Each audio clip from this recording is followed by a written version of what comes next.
Okay. Same thing, turn it off.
Good morning, everyone. We're going to be getting started in just a couple of minutes, so find some seats. Come on in if you're still out in the hallway getting food or anything. We're going to get started in about 2 minutes.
Good morning. Oh, that was really weak. We got to do better than that. I know it's Monday, but good morning. Oh, that's much better. Okay, so I know folks are, now you're with me. All right, so hopefully folks are finding seats. We do have some seats up here at the front table. We have another table up here. You could always turn your chair if you need to see the front. So this conference has been about 14 months in the making, so I'm really glad it's finally here. You know, in the last couple of weeks, I have to admit, I was just in this, I just can't wait until this is over stage. How many of you have ever put together a conference? Raise your hand. Okay, let's be real. If you have, you can't wait till it's over. And but that's just because of your anxiety. But actually, about a week and a half ago, I had the pleasure of speaking with all of our plenary speakers in a conference call, and I have to say that really turned the tide for me. Just hearing them preview what they were going to talk about today made me feel really excited and really look forward to today as opposed to Wednesday. So that was a great experience. And it's great to see all of you here. This also makes it very real, right? Everybody's here this morning. It's exciting. And let's not forget, we have some great breakout session speakers tomorrow. We have some great folks lined up. They were really carefully selected for their ability to bring some unique and important information to the conference. So great speakers today and great speakers tomorrow. Welcome everyone, especially folks from outside of Austin. Who traveled from other parts other than Austin? A pretty good amount. Okay, well, I'm a native Austinite, born and raised. There are still some of us left here that have not run off. So I take great pleasure in welcoming you to our city. So I have the great job of doing all the housekeeping announcements. I'll try to make them as exciting as possible. First of all, communications. So we have 2 Twitter hashtags for the conference. I believe that they're up on the slide as well. And they are, so we encourage you to use them if you plan to tweet or post about the conference over the next several days. They are hashtag RLS XVIII and hashtag recovery. Again, you can see the slide. We're also live streaming today at plenary presentations, just today, not tomorrow, at youtube.com/Hog Foundation. So if you knew people that wanted to come and couldn't make it and you want to send them a message to say, you know, that we are live streaming the conference, and just to, again, you could probably Google YouTube and Hog Foundation and get yourself there. The video recordings of today's presentations will be available on the Hog Foundation website after the conference. Outside of what is provided for our speakers' needs, actually, I'm sorry, that just changed. We weren't going to have Wi-Fi access here in the ballroom, but we just made a change on that one. So if you want to jot this down very quickly, it's the HHonors_meeting. So if you pull up the Wi-Fi, it's HHonors_meeting, and the code is HOGG, H-O-G-G, 0908 for today, right? So I'll say that one more time. You're going to look for the HHonors_meeting, and it's HOGG 0908 for the code. But I strongly encourage you, don't surf the web all day. Listen to the great speakers we have, okay? But I know it's hard to unplug. Up in the atrium area, by the way, during breaks and stuff, there's also free Wi-Fi. It's on the AT&T. You'll see the AT&T one come up, and that one is also available to you once you go upstairs. Okay, CEU's evaluations, very important. There'll be some evaluation sheets put on the tables during the break, and we really welcome everyone's feedback. I actually head up the evaluation efforts at the Hog Foundation, and I really encourage everybody to give feedback, provide feedback, but if you want CEUs, you have to fill them out, and you have to put your name so that we can track things.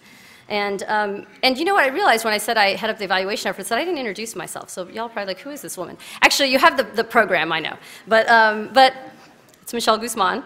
I function as a program officer for some of our mental health research and workforce grants, and I also lead and coordinate our evaluation efforts at the foundation, and if you couldn't tell, coordinated this conference, but with lots and lots of help. I'll get to that in a minute. Okay, we are, because of the CEUs that we're offering, we're obligated to post these financial disclosures to you for some of our speakers. I'm not going to sit here and read them all, but the following speakers have disclosed these financial interests, so they're for you to look at. Okay, I want to talk about our comfort room. You can also read about our comfort room in the program. It's available here on the lower level. It's to the right of the registration desk, if you're facing the registration desk, in the Blackbirds room. During this conference, a comfort room is available to any conference attendee and will be accessible both days. Should you feel the need for a calm and quiet space, you can access the comfort room at any time. I will be running there as soon as I finish speaking. If you would like support or assistance, please let a Hog Foundation staff member know at the registration desk. So all kidding aside, if you feel like you need a little assistance, please see someone at the registration desk, and we'll be happy to get you connected with someone who can help you out. Okay, I have some thank yous that are definitely in order. Besides myself, we had a conference planning team at the foundation, lots of people who contributed ideas and things for working towards the conference. Also, our communications team is very important. I want to mention a couple of individuals. Susan Murphy, who couldn't be here today because she's a doctoral student and had class, and her professors wouldn't let her out for that. Can you imagine? Shame on them. I'm part of that faculty, but anyway. So, I just really want to acknowledge, especially in the CEU area, she did a lot of work on a big, huge packet this year to make all that happen. So if you're getting CEUs, she helped make it happen. The other person I really want to single out, it's the reason you're able to eat today, that the speakers, that you've been able to travel here, anybody that registered. Crystal Viagran is the person. Crystal, are you out in the back? I don't know if she can hear me. Anyway, let's give a round of applause for Crystal. She worked very hard.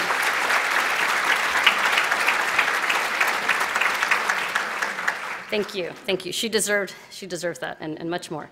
The Hilton staff, we just want to thank them for all their hard work that they're going to do today and tomorrow in supporting the conference. Also, we want to acknowledge SAMHSA's Recovery to Practice Initiative, including the Development Services Group. You'll be hearing about the Recovery to Practice Initiative, and these folks gave us lots of input and feedback for today's conference, as well as other friends and colleagues. Many of you, I'm sure, around the room, we probably called on you one way or the other to give us some ideas. We also want to acknowledge the Texas Department of State Health Services for providing continuing education for this event, including our designated consultant for the process, Jay Norwood. We appreciate his time and energy. Speakers, thank you for taking your time and energy to share your talents with others at this conference. And I told my kids and my family I would give them a shout out because there's been a lot of hours, right, that they've had to deal with me. No, Mama's got to work on the conference. I have to work on the conference. So I really appreciate them. If they're live streaming me, see, I wanted to acknowledge them. My spouse, Dave, my brother, Peter, and my two kids, Nicholas and Noemi. Now, seriously, you know, when you work hard on something, balance is, right, balance is a myth. Sometimes you have to be imbalanced, and so they were really accommodating of me needing to be busy, and so very, very supportive. Okay, quick overview of the day. We have a power-packed day with the plenaries. That was by design. But I do encourage you to stretch during breaks, take advantage of snacks, go up to the light, you know, whatever you need to do to keep up your energy, because all the plenaries are going to be great, and we really want you to continue to be alert and focused even in the afternoon.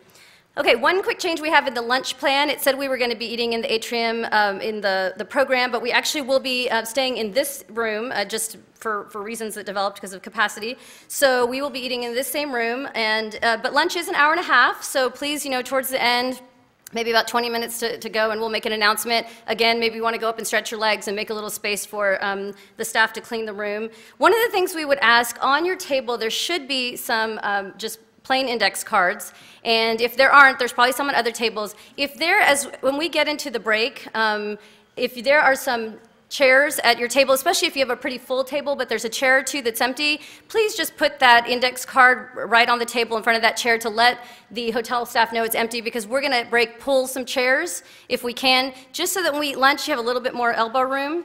Okay, so that please work with us on that again at just before the break, or even, you know, now as we're starting to get to our plenary speakers. Okay, so I think that was pretty much it for those kinds of announcements. I think, like I said, today is going to be a great day. I believe that the information presented today is going to help people. I believe it may inspire and motivate those of you in this room, and I believe that it will help the people that all of you work with, partner with, and care for. So let's get started. Yeah, thank you. Okay. So it is my pleasure to introduce Dr. Octavio Martinez, Executive Director of the Hog Foundation. He's a native Texan and a licensed psychiatrist. Dr. Martinez, Jr. is the 5th Executive Director and the first Latino to lead the Hog Foundation for Mental Health since its creation in 1940. He's an Associate Vice President of the Division of Diversity and Community Engagement and a clinical professor at the School of Social Work at the University of Texas at Austin. He's also adjunct professor of psychiatry at the University of Texas Health Science Center at San Antonio School of Medicine's Department of Psychiatry. He currently serves on the Institute of Medicine's Committee on the Mental Health Workforce for Geriatric Populations. He's on the board of the National Hispanic Council on Aging and is a commissioner on the Supreme Court of Texas Permanent Judicial Commission for Children, Youth, and Families. He's on a bunch of other boards and committees, but I'm not going to name them all today. Dr. Martinez also has a master's degree in public health from Harvard University School of Public Health, a doctorate in medicine from the Baylor College of Medicine, and master's and bachelor's degrees in business administration with a concentration in finance from the University of Texas at Austin. He's also completed the Commonwealth Fund Harvard University Fellowship in Minority Health Policy at Harvard Medical School. And as you can imagine from the list, he started school when he was 10. Now, Dr. Martinez and I have a bit of a friendly rivalry going on at the foundation as to which of us belongs to the better APA. That would be the American Psychological Association for me and the American Psychiatric Association for him. I'll let y'all decide. Those of you that aren't psychiatrists are like, what? Get over yourselves. Anyway, but it is, with all kidding aside, it is a great pleasure that I introduce our executive director from the other APA, Dr. Octavio Martinez, Jr.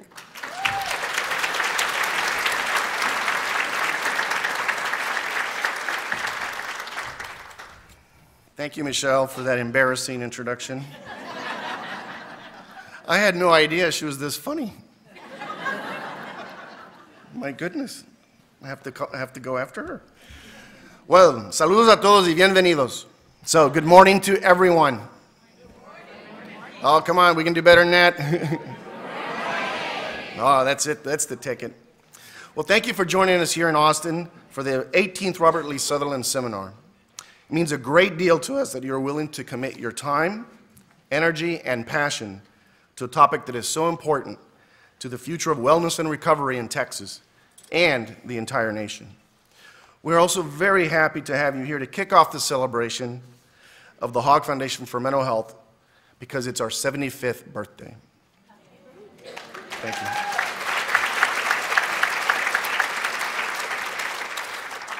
But we're not officially 75 yet. But it will happen in a few months. But in the past, the Robert Lee Sutherland seminars have been opportunities for us to make note of special anniversaries. And it felt right to launch our celebration in the company of so many of our friends, colleagues, and allies. I hope you will come to the reception tonight for some 75th birthday cake. I would like to thank Dr. Michelle Guzman, our Assistant Director of Research and Evaluation at the Hogg Foundation. As she indicated, she's been working very hard on this. She's done an outstanding job, though, organizing this conference. So please, let's thank Michelle one more time.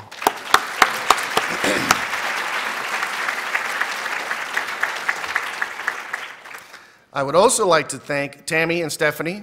Please rise. Did you hear that? Well, Michelle didn't have to rise. Stephanie and Tammy are program officers of the foundation, but they also are consumer and family liaisons. As members of the planning committee, Tammy and Stephanie were there at every step of the way, helping to shape the conference and making sure the perspectives of consumers and their families were always vigorously represented. Now keep in mind it was a team effort involving practically the entire foundation to put on this conference. We are fortunate at the Hogg Foundation to have such a passionate staff committed to wellness and recovery. It is a process, a very important process. Let me share with you an email I recently received from Ken Thompson, former medical director of the Center for Mental Health Services at the Substance Abuse and Mental Health Services Administration, and now the clinical medical officer at Recovery Innovations in Phoenix, Arizona. Ken had been in town to visit the Austin State Hospital and to look in on their efforts to become a more person-centered, recovery-oriented institution. To say he was impressed actually is an understatement.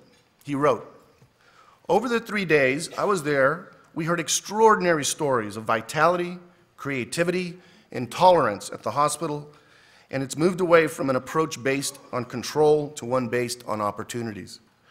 For the first time I heard convincing examples of how long a stay at a psychiatric institution could be a sanctuary, an asylum based on person-centered recovery rather than a place of just mere confinement. I saw a place that is becoming more safe by opening up to opportunity and purposefully growing the trusting relationships needed for the hard work of recovery." As one staff nurse wrote, "Our job is to daily build constructive relationships with the people we care for, respectfully attending to them in their full personhood, and offering them a choice of meaningful opportunities. The staff, including peer workers and psychiatrists, are electrified with the possibilities. They know they aren't there yet, but they clearly sense they are onto something. Now, I got the email after we had already settled on the title for this year's Robert Lee Sutherland seminar, but I think maybe we should have renamed it The State of Mental Health Recovery. We know we are not there yet, but we sense we are on to something.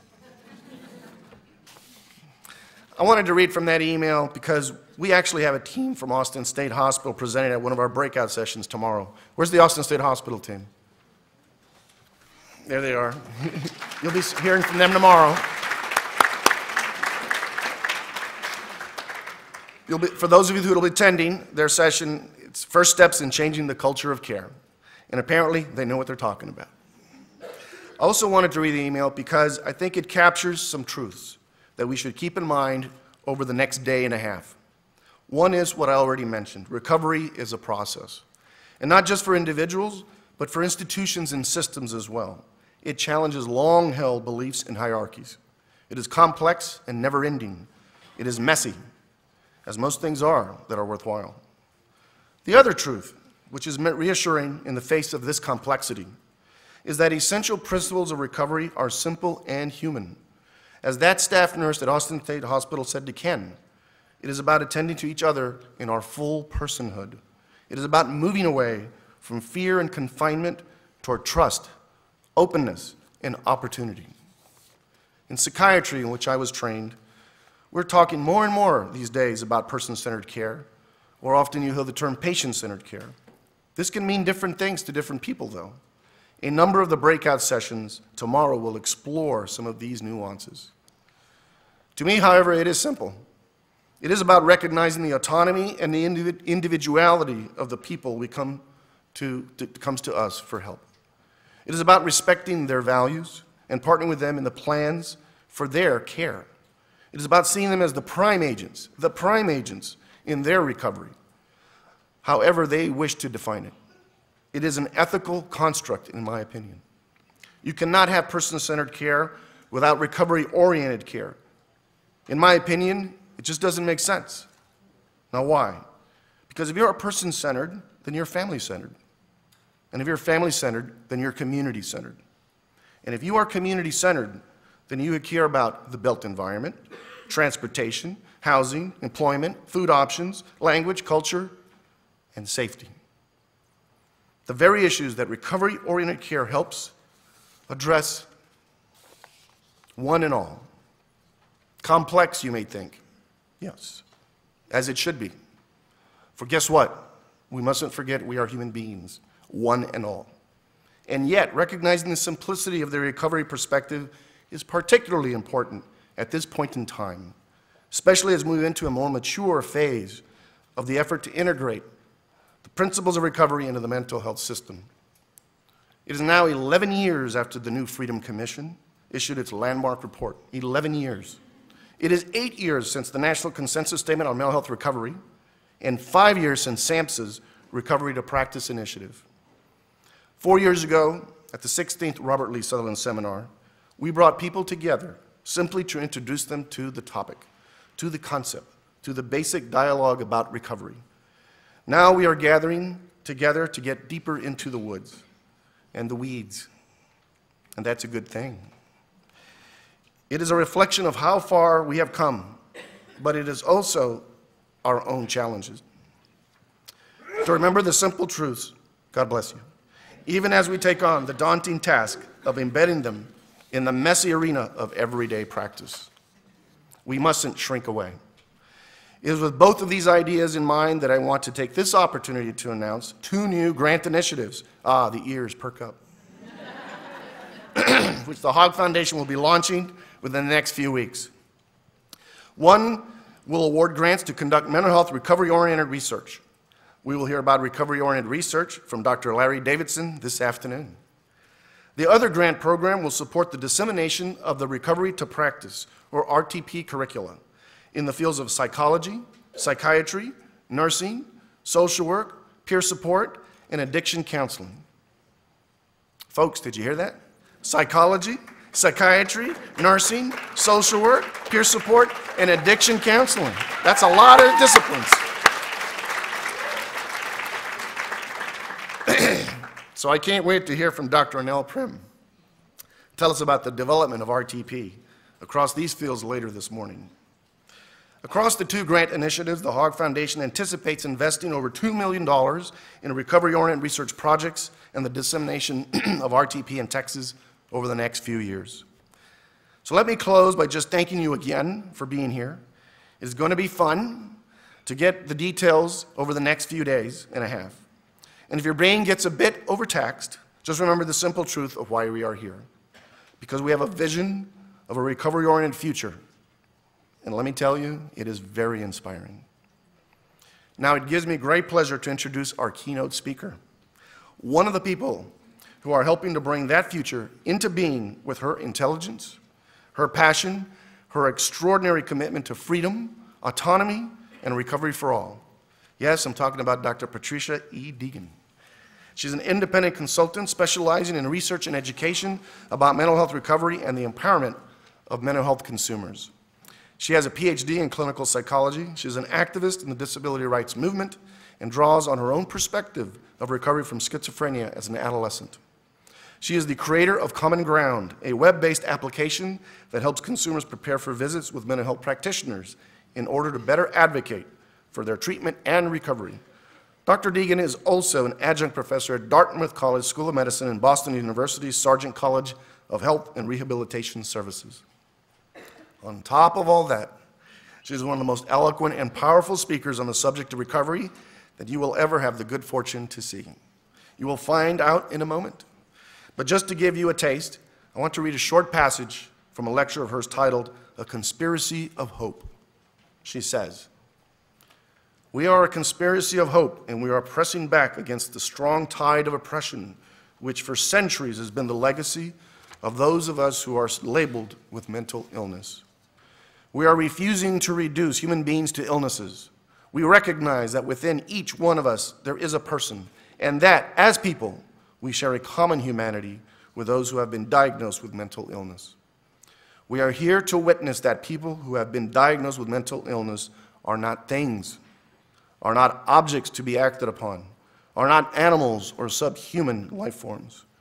We share in the certainty that people labeled with mental illness are first and above all human beings. Our lives are precious and are of infinite value." It is a great honor to introduce you to Dr. Patricia Deegan.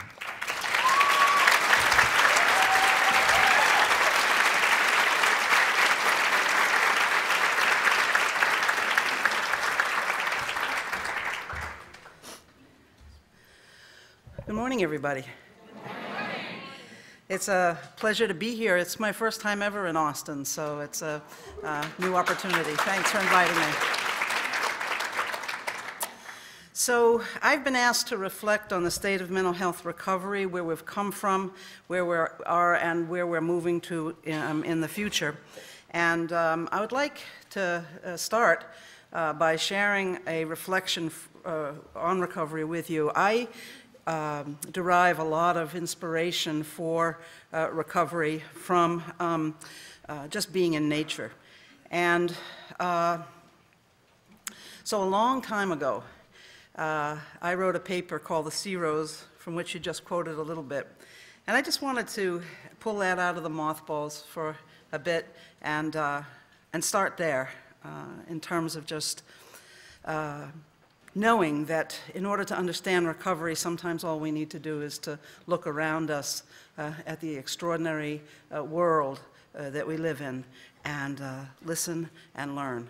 So I wrote this paper in the springtime, and in springtime, hope is everywhere. In springtime, it feels like all living things are trembling into being, still wet and new and fragile, and determined to put down roots and grow. And I think of this sea rose I watched growing out at a beach near my home. And it's a fragile and tender life, this sea flower, and I love to see it. At dawn, it moves in a slow upsway as it turns towards the morning star. And that sea rose is a light seeker. It bends toward the light. It is a light seeker whose roots reach way down into the darkness of the earth. In fact, it was in darkness that this new life began. Way back in January and February, when the icy winds lashed across those dunes and the days were short and the light gave no warmth, even then, way down under the ground, this new life was waiting. Nobody could see it. Nobody was there to witness it. And yet, this promise of a sea flower waited. It waited in that icy darkness for the sands to begin to thaw. It waited for the rains to come and loosen the earth. And then, ever so slowly, it began to stir. Moving one grain of sand at a time, it began to grow. Now, it didn't grow straight toward the light at first.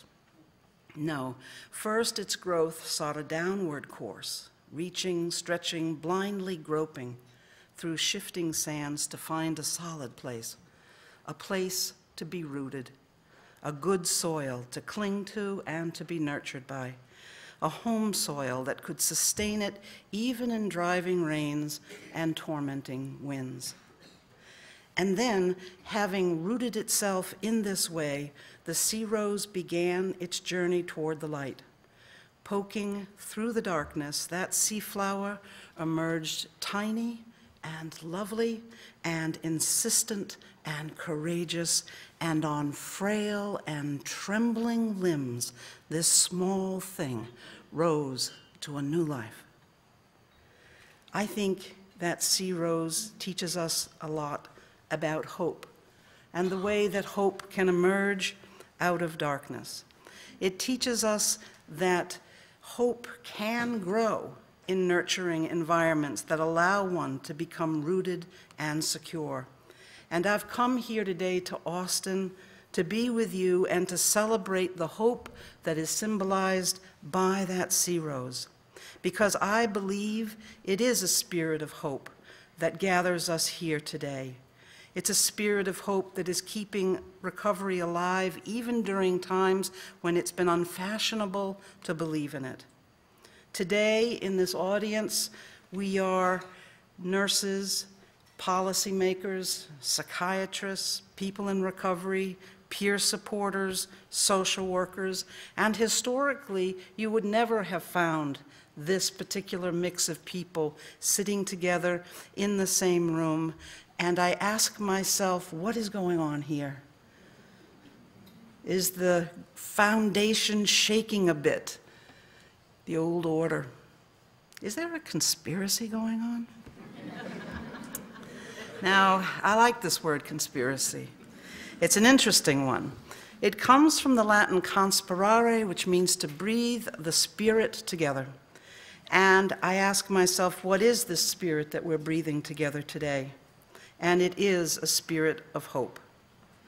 It's a spirit of hope because both individually and collectively, we've refused to succumb to the images of despair that so often are associated with mental illness. We are a conspiracy of hope, and we're pressing back against the strong tide of stigma and discrimination that for centuries has been the legacy of those of us who have been diagnosed with mental illness. We are determined to remain rooted in the common ground of our shared humanity and to make that the basis for the work that we do with the people we work with. So we're here to witness that those of us diagnosed with mental disorders can emerge, can grow, can develop our human potential and become the fullness of the person who, like a small seed, is waiting to emerge from within each of us. If we plant a seed in a desert and it fails to grow, do we ask what's wrong with the seed? The answer is no. The real conspiracy lays in this, and that is to look at the environment around the seed and to ask what must change in this environment such that the seed can grow. And when I use this word environment, I use not just the physical environment, but I also intend to connote the human interactive environment, which perhaps of all the environments we inhabit is the most important. So the real conspiracy that we're participating in here today is to stop asking what's wrong with people diagnosed with mental disorders and to start asking, how do we create hope-filled, humanized environments in which people can grow and fulfill their human potential. But before speaking of hope and recovery, I want to begin where I always begin, which is to share with you a bit about my own story of recovery. I want to share with you what it's like to be diagnosed at a young age with a mental illness and to lose all hope for a while. So my story begins as a senior in high school, growing up in Massachusetts.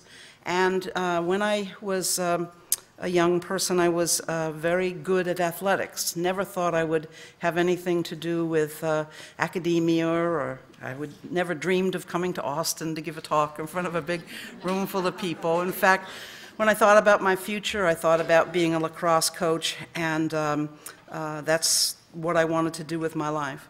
And then I began to have a series of experiences which eventually led to a more prolonged psychotic break during that time between winter break, Christmas and New Year's.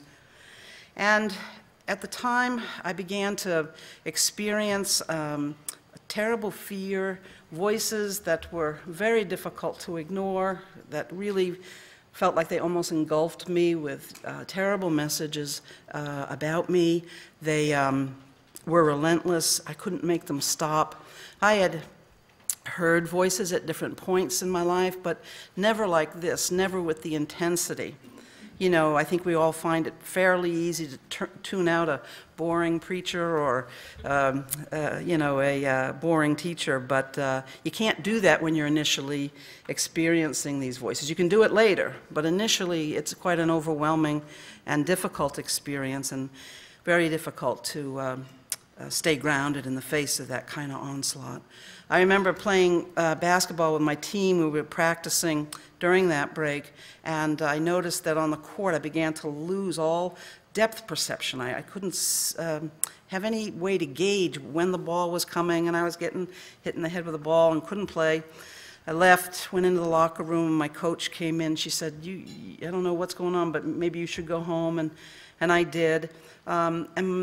At home, things were scary. They had somehow shifted, and I began to have a developing or growing certainty that the people around me, my coaches, my friend, my family, they may look like my family, but in fact weren't. That somehow some malevolent force had switched them, or something was up, and perhaps maybe I was one of the last humans on the planet.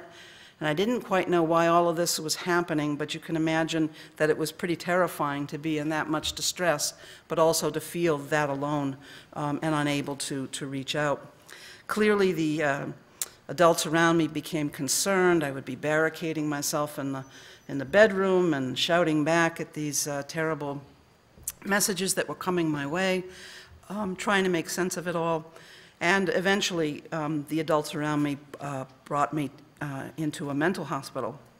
And once there, I was told that I had, well, once there I was diagnosed with schizophrenia, and I was put on high-dose antipsychotic medications. And I remember being told a little later down the road that I had a disease that was called schizophrenia, and that schizophrenia was a disease that was a lot like diabetes, and just like a diabetic had to take insulin for the rest of their lives, I needed to take haloperidol for the rest of my life, and perhaps maybe I'd be able to cope. The advice I was given upon discharge was to be compliant and to use my medications as prescribed and to avoid stress.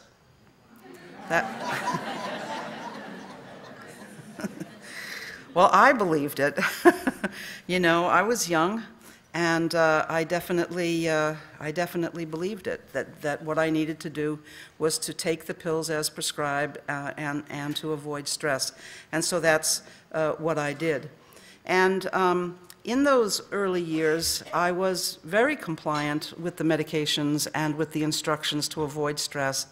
I didn't try going on to school and doing the things that my peers were doing and achieving those kind of late adolescent milestones. Instead, I sat on a couch in my family's living room, smoking lots of cigarettes. I became an outstanding cigarette smoker at the hospital. I was sedentary, somnolent, and really what my day consisted of was simply sitting in this chair in a gigantic cloud of smoke, if you can imagine it, with the classic nicotine-stained fingers and nicotine-stained lips, and just staring into space. I didn't need the TV on. I didn't need to talk to anybody, just sitting there. And in some ways, particularly when I was in the hospital, the medications, I felt some relief because at least I could sleep, and getting some sleep seemed really important. But really, otherwise, I pretty much felt like I was among the walking dead. So even though some of my symptoms were less troubling, I was on so much medicine that all I could do was to sit all day and smoke cigarettes and drink this Coca-Cola and stare off into space. And as some of you know, I've come to call this the Coke and Smoke syndrome, you know. And I wish I could say that this was over. And I wish I could say this didn't happen anymore.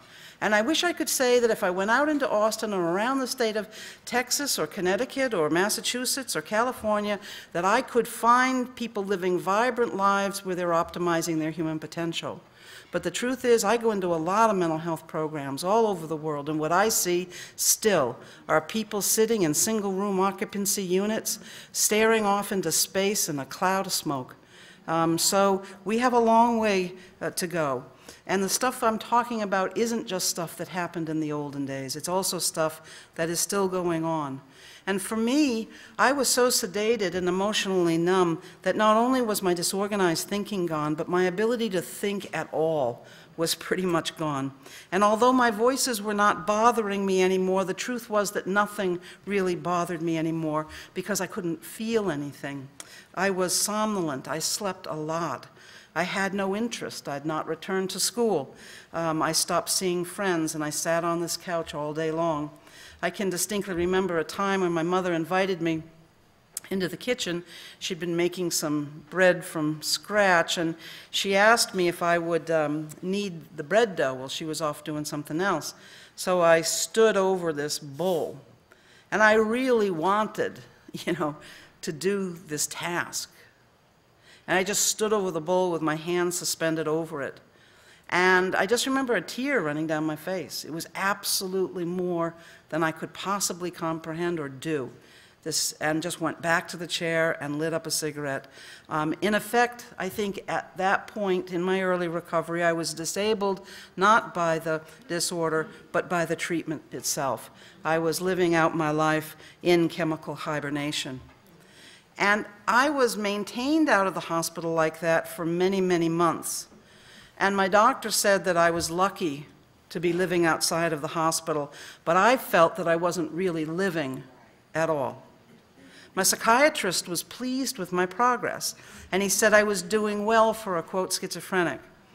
But my experience was of living in chemical restraints that created walls as thick and as impenetrable as any institution, leaving me isolated from my world and alienated from myself. And I think this image of the flickering TV screen in the empty room really captures what my life was like at that time. I basically was living out my life in handicaptivity.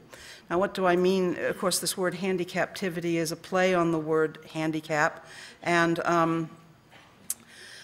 what do I mean by it? Well, what I mean by living a life in handicaptivity is living a life in which I had no meaning or purpose, no sense of why I was getting up in the morning or what was important or how I was moving forward in my life.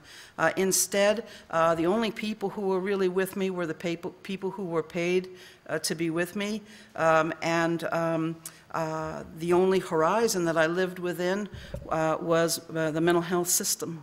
I didn't have a life outside of the mental health system at that time, life in handy-captivity.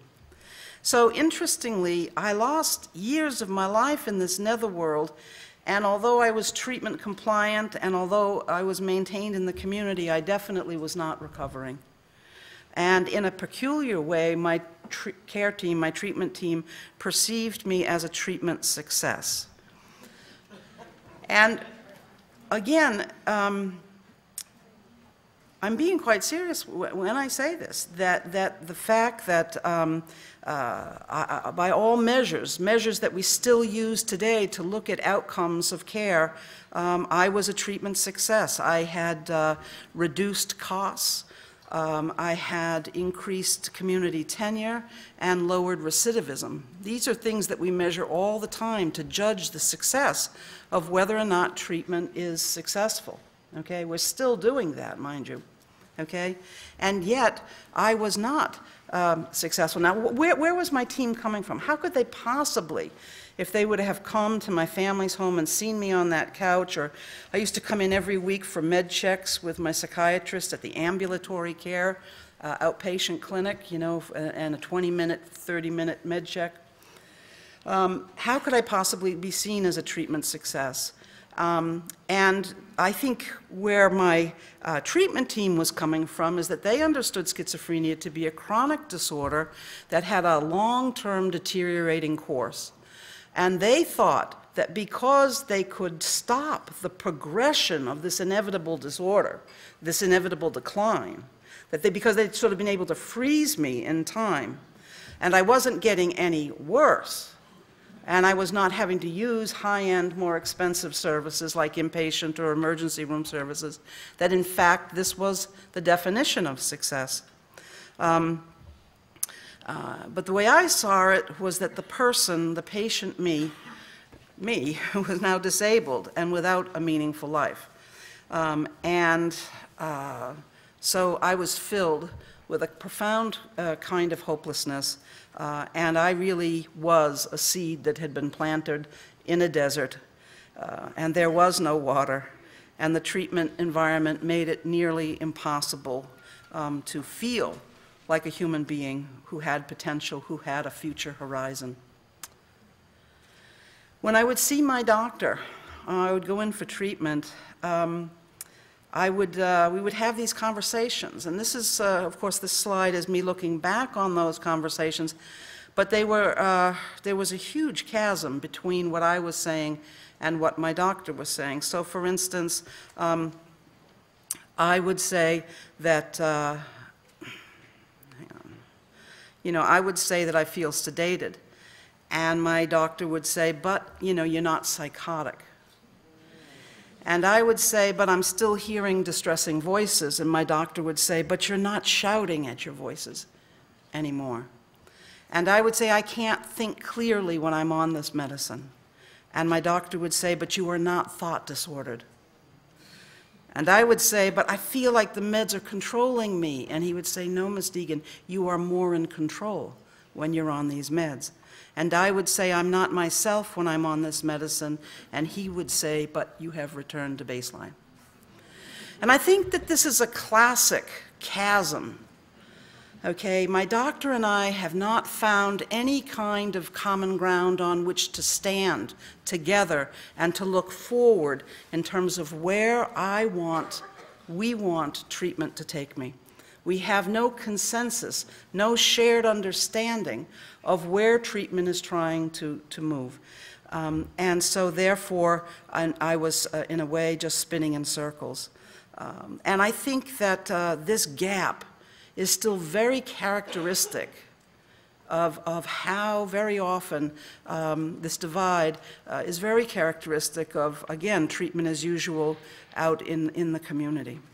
Now, I was working with the brightest and the best of the best, Harvard Medical fourth-year resident, at a teaching hospital in Boston, what was going on? Well, what was going on was that essentially this treatment system that I was in was based on the maintenance model. The maintenance model can be characterized as a model of care that assumes that we're working with people with chronic diseases and in which clinicians make a very guarded prognosis, or there's very guarded hope for remission, not recovery, but remission. And that the emphasis in maintenance-oriented systems, which are very different than recovery-oriented systems, in maintenance systems, there's a focus on meds, manners, and money. Meds, manners, and money, the 3 M's. And I think if I went around Austin and in various places in Texas or Massachusetts or California or Washington and sat in on treatment planning teams, as I often do, sometimes as much as 3/4 of the team can be devoted to discussing these topics. Are the people getting their medication and taking them? And then we perseverate around that for a long time in these meetings. The second thing is, are they behaving themselves? Are there any problems that we need to address? Are the neighbors mad? Are the shopkeepers in town angry about something or upset? And then the third thing, are people getting their checks? And there is an expectation that people will live out their lives on supplemental income, and that that's what we concern ourselves with. We tend in maintenance model systems to put people in supervised congregate living situations. They have expectation that there'll be a lifetime on benefit checks, that they folks need to be put in day activity programs that are very often segregated from the community, so that rather than taking a pottery class at the local community college, we put people in specialized programs for people with special needs to do special things like pottery together, as opposed to in a more integrated setting, and end up, I think, with people who are living lives that are devoid of meaning and purpose. And I want to just point out a study that I know many of you are familiar with, where we looked at, Courtney Harding and others, Michael DeSisto from Maine, looked at 2 states that had different sorts of orientations to their system. Vermont had a mental health system that was based on rehabilitation, the expectation that people would become self-sufficient and would work, and the expectation was that people would, leaving the state hospital, would live in real housing indistinguishable from housing that other folks lived in. Where in Maine we had the classic maintenance model, where the mental health system was based on stabilization. That was the goal. The expectation was that people would live on benefits, that they couldn't work, that would be too much stress for most people. And there was the expectation that people needed to be monitored and supervised and live in congregate settings. And in some ways, there's something that's very intuitively right about Maine's model, about this idea of a maintenance model. Because when people are hurting and when people are vulnerable and when people are struggling, we have a tendency to want to sort of embrace them and care, okay? But what's interesting, so the Vermont system was one in which people were exposed to a lot more stressors, work, integrated housing, whereas in Maine we were sort of doing the maintenance thing.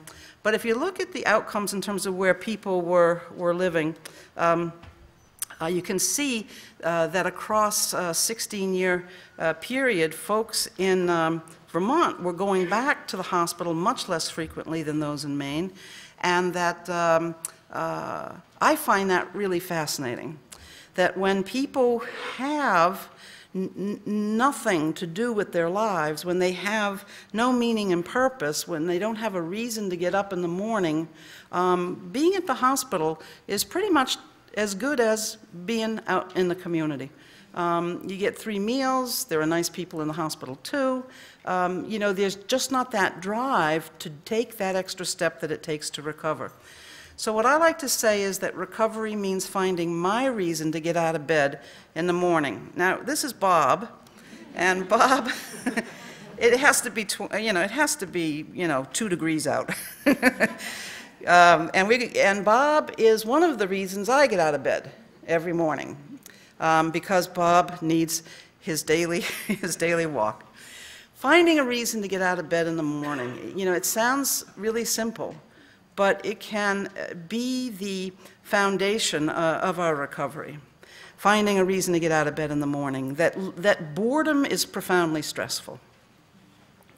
So I wasn't a hopeless case. I think I was in a treatment system that had no hope, and there were no pathways to a better life, and I never did hear the word recovery. And so by the time I was 18 years old, I had had 3 hospitalizations. The professionals thought I was now a chronic patient.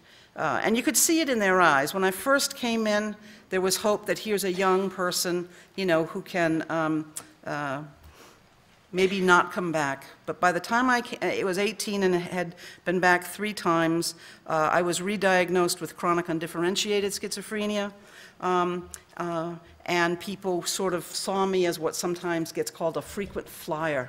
It's a very derogatory term that gets used to describe people who return to treatment. I think the truth was that I really wasn't a hopeless case, but rather I was in a treatment system that had no hope, that there were no clear pathways into a better future, and I was like a seed that had been planted in that desert. And when I failed to grow, the treatment system continued to ask what was wrong with Pat. Instead of looking and engaging in the conspiracy, which means to look at the environment around me and say, what's going on, and how must this environment change such that this seed, that this human being can grow. And that's the real conspiracy that we're participating in today. How do we create hope-filled, humanized environments in which people can grow? And that leads me to probably, you know, I've been doing this for a while now, what is the most foundational cornerstone of recovery? And that is the recognition that the people that we're working for are not the problem. The people that we're working with are part of the solution. And I don't know about you, but most of us were not trained to look at folks this way. We were trained to be experts in the diagnosis of disorders. And yet, once we reduce a human being to being a schizophrenic or a bipolar or a schizoaffective, once we've reduced a person to being an illness, then there's no one left to do the work of recovery. And so it's critical that we approach people as full partners in care, and to understand that it's only through collaboration and partnership that we're going to move into a recovery-oriented practice. I think this is a new skill set for many clinicians.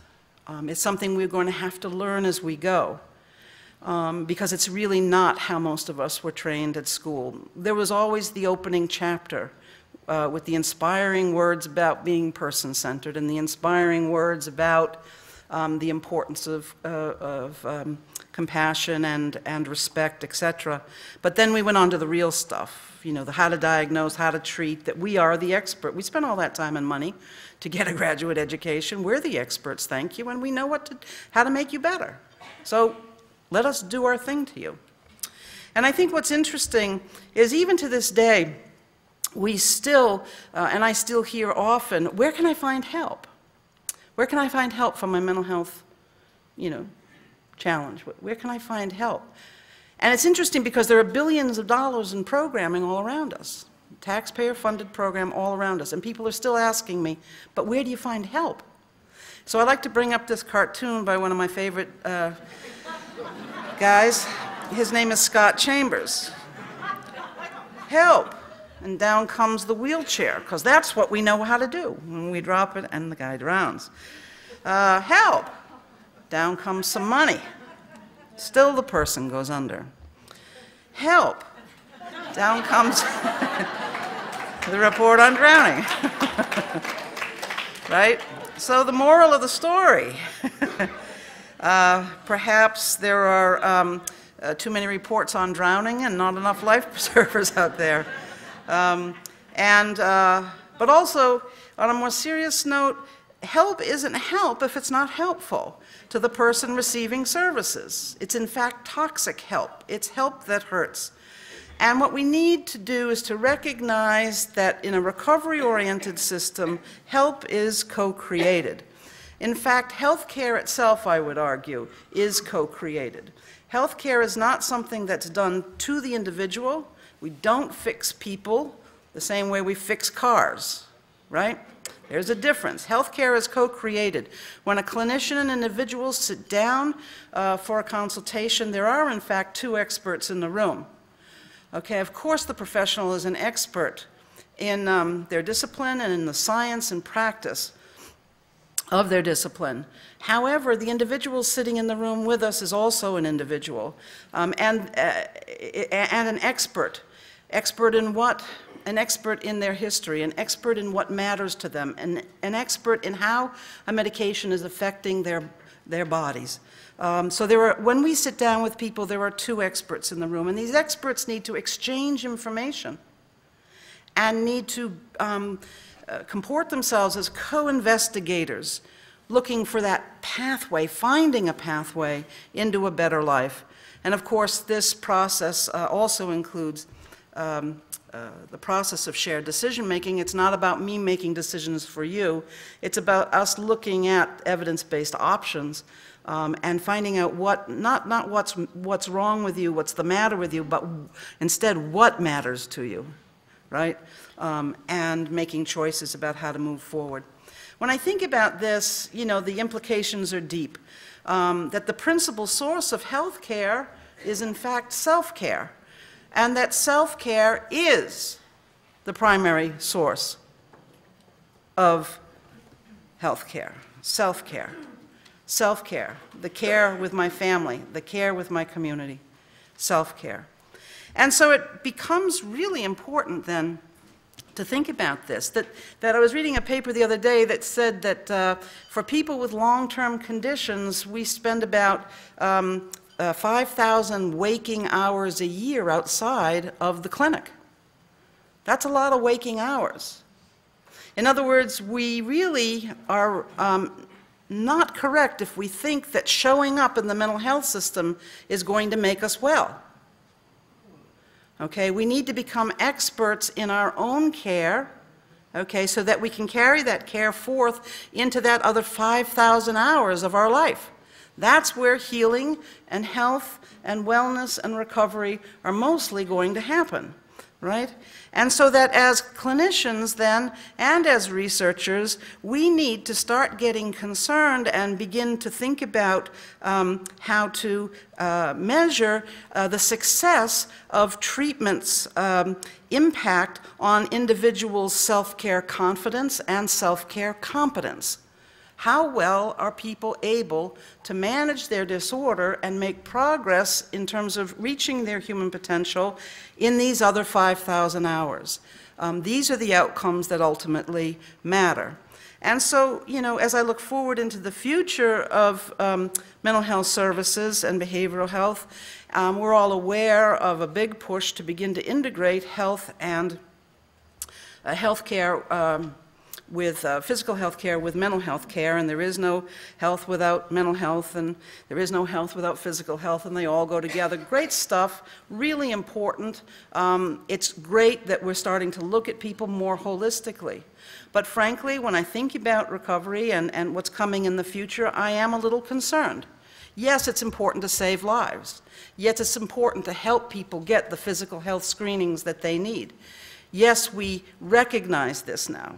Okay, but what worries me is that as treatment shifts over to physical health, and we're getting people with psychiatric disorders are getting primary care in traditional primary care practices, that we're going to lose the notion of recovery, and that mental disorders are just going to be seen as one kind of illness among other illnesses that primary care practitioners treat, and that the treatments will only be somatic, and that worries me, that we may in fact lose the incredible progress we've made with recovery. And I really do wonder about the importance of having peer staff, paid peer staff present in primary care as we begin to shift folks over in terms of service deliveries, to have peer staff in federally qualified health centers to ensure that these new staff, these nurses and these docs, are getting exposed to the notion that recovery is not so much about what you take but what you do. And so for me, personal medicine has been a key to my recovery. And by personal medicine, I mean the things we do to get well and to stay well. That personal medicine is a disruptive notion because it gets to the notion that simply swallowing medications is not enough to make a recovery. That recovery requires us to get active and to begin to do things differently. So let me give you an example from my own recovery. I mentioned that voices were pretty difficult and overwhelming in the beginning of my recovery. And what a lot of us find is that by creating a synergy between what we do and what we take, between our personal medicine and the psychiatric medications we may use, that it creates a synergy or a cascading effect that can begin to launch us forward into our pathway of recovery. So as I told you, I was pretty overwhelmed with these voices and found them very difficult to deal with. And over time, I began to stumble into ways to manage them.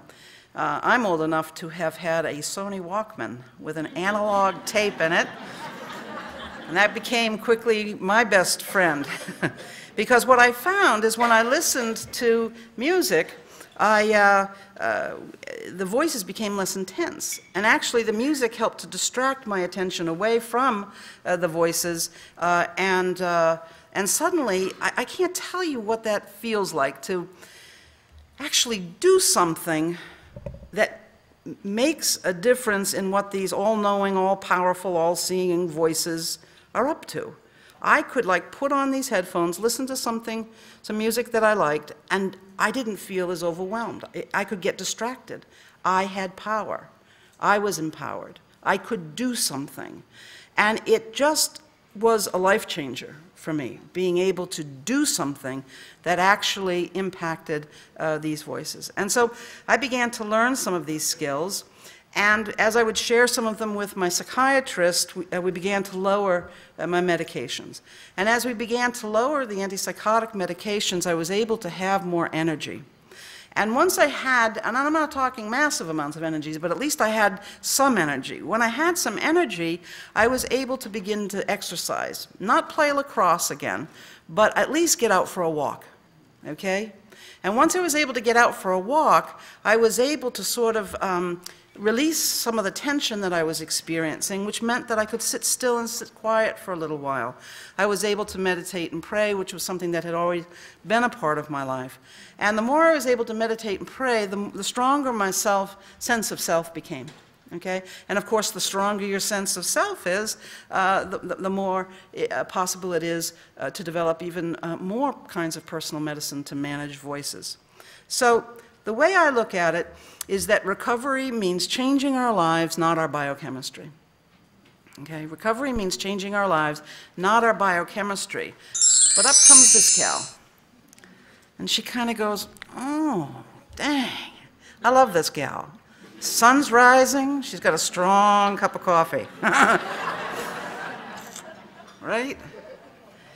And she's kind of saying, dang, I wish it was true that all I had to do was to take the pills. Wouldn't that be wonderful? That really, if there really was. But she's like, I've got to change. How many people have a few things on their personal change agenda in the room? Yeah, we're not all doing it. It's hard to change. It's hard to change. And recovery means changing our lives, not our biochemistry. It doesn't mean showing up to get fixed. When I have a really bad sore throat and a fever and I go into the doctor and I get diagnosed with some sort of strep throat or something, I take a medication, an antibiotic for a few days, and I'm back to myself. I kind of wish mental health worked that way, but for the most of us, that's not how it works. So recovery means changing our lives, not our biochemistry, and at what point in the care system do we get that message across to people? I would argue it has to be from day one. That sitting here swallowing pills, sitting in a chair is not enough. What is your personal medicine? And helping people develop their personal medicine. Let's take a minute to hear from Sylvia. Hi, my name is Sylvia, and in 1991, I was diagnosed with major depression after a suicide attempt. Today I want to talk to you about my recovery. I am happily married for 8 years with my husband. I have raised 3 children, and now I have 8 grandchildren. I want to talk to you what has the turnaround in my life after attempting suicide and my relationships.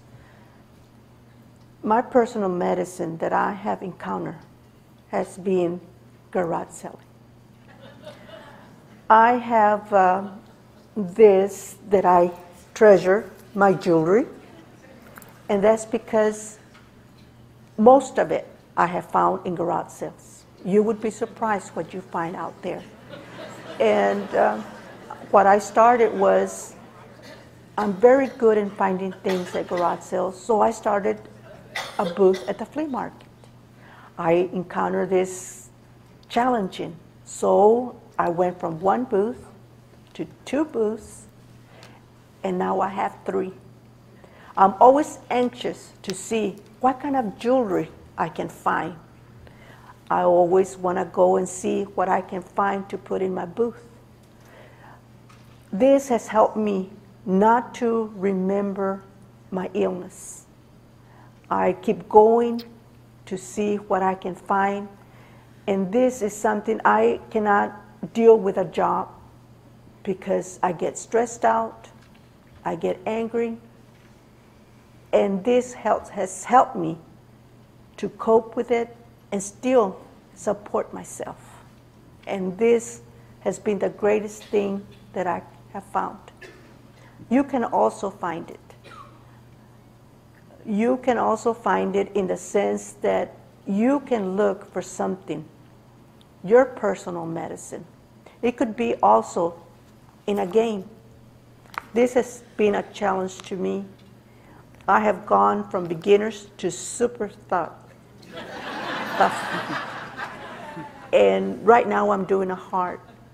But you know, if I can do it, if I can do a simple game and be a challenge to me, you can too. You can find your challenge and you can find your recovery.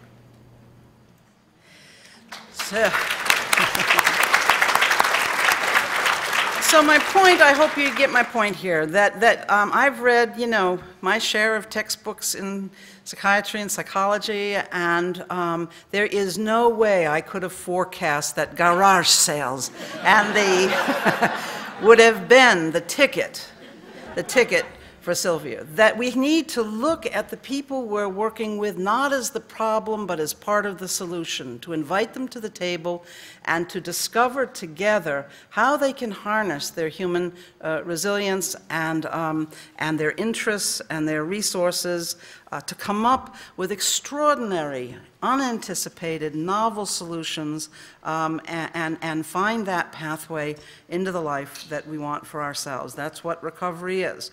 So today, my personal medicines I show some of them up here. You know, I've got a great family. I've been with my partner Deborah for over 25 years now. We have a delightful 17-year-old daughter named Cheyenne. Powerful personal medicine gets me out of bed every day, keeps me going, brings great joy to my life, and underpins everything I do with just a real sense of meaning and purpose. That's me hiking above the Arctic Circle in Norway. They actually have a university up there that I got to give a lecture in, so I did some hiking. Nature just continues to enthrall me with its magnificence, and of course, doing the work that I do are all part of my personal medicine today.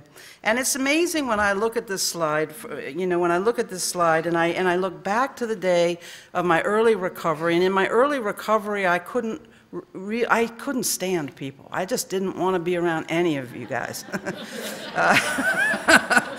I was like, everything at arm's length, you know. But what's interesting when I look back on that time is that people took the initiative to relate to me, even though I didn't want anything to do with pretty much anybody. But it felt good when things got particularly scary to know that if I needed to, I could reach out and there would be a friend, or there would be, you know, a sister that I could relate to.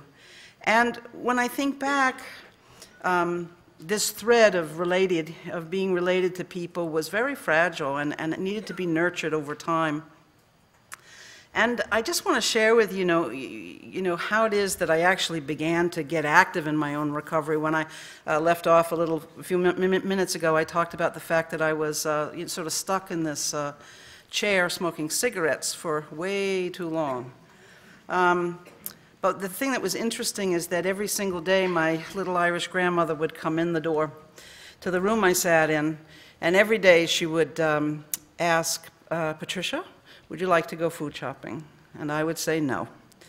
And she would come in the next day, Patricia, would you like to go food shopping? And I would say no. And I said no for many, many, many days, long time. But she was, I think, a very wise woman.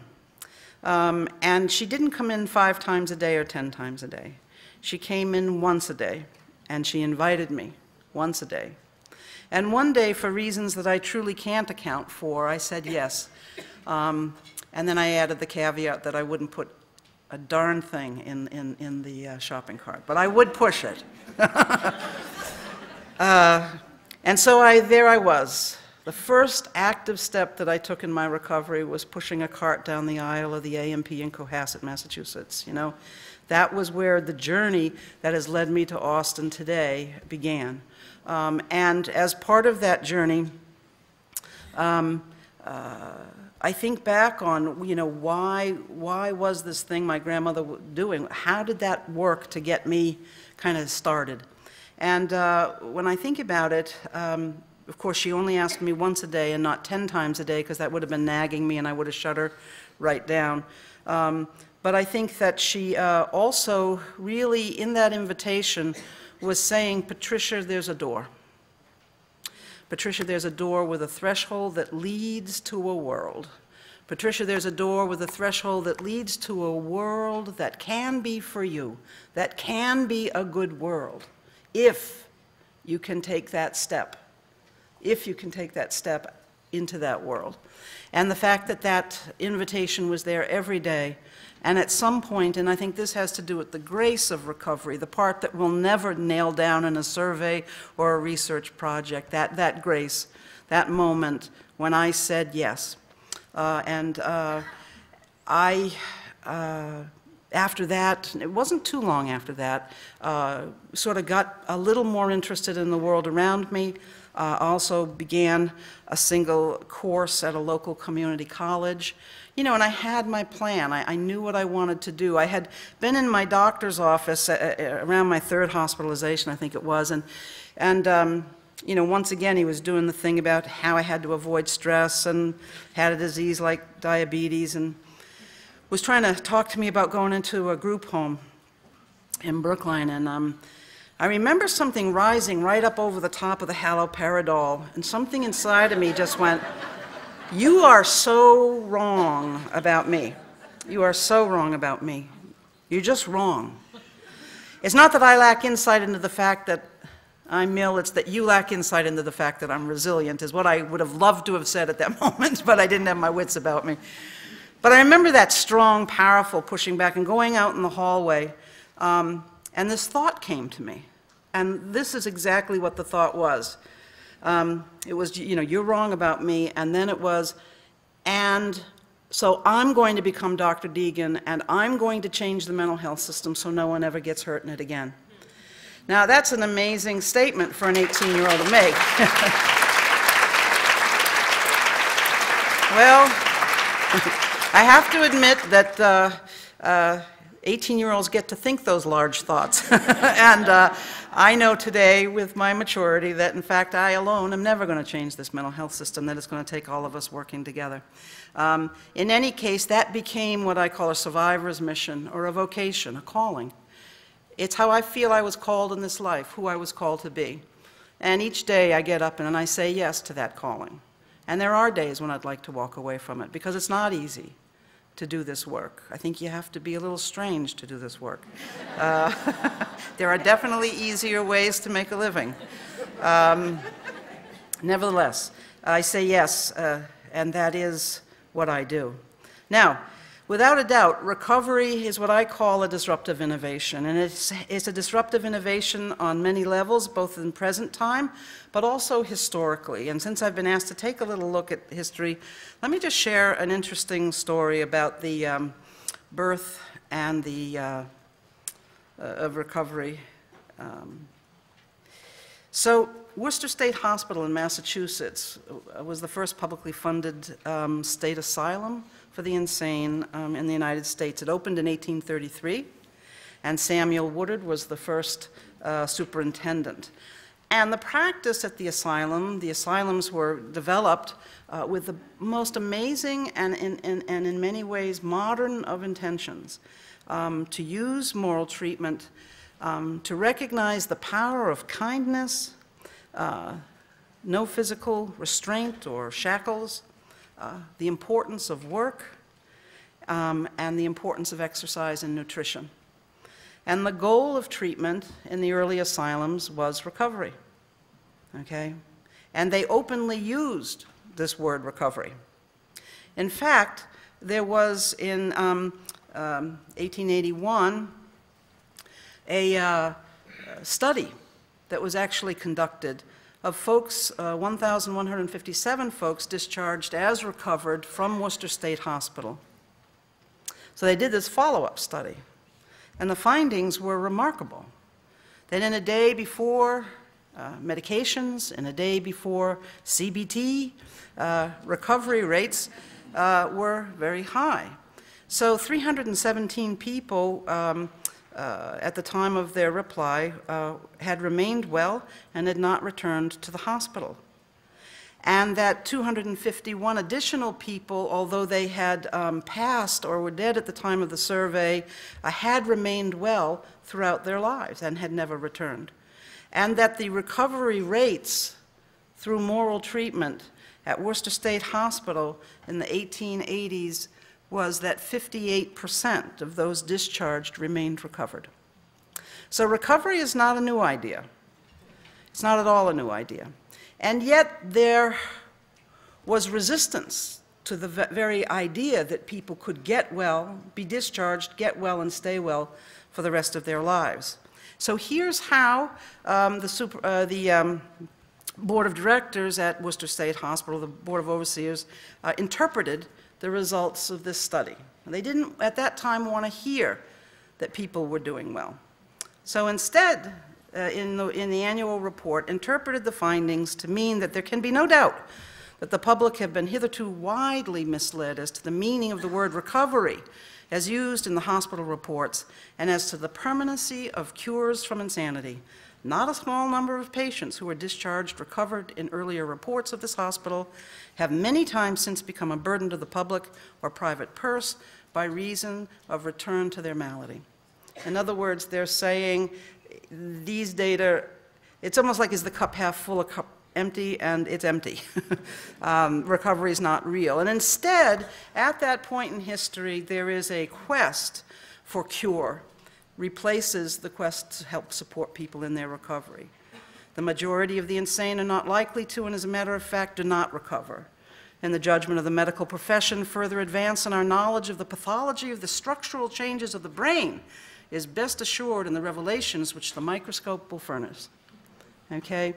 And there's a major shift there. We see recovery being pushed underground. And so, like the Sea Rose, recovery endured a very, very long winter. There's your very own Austin State Asylum back in the day.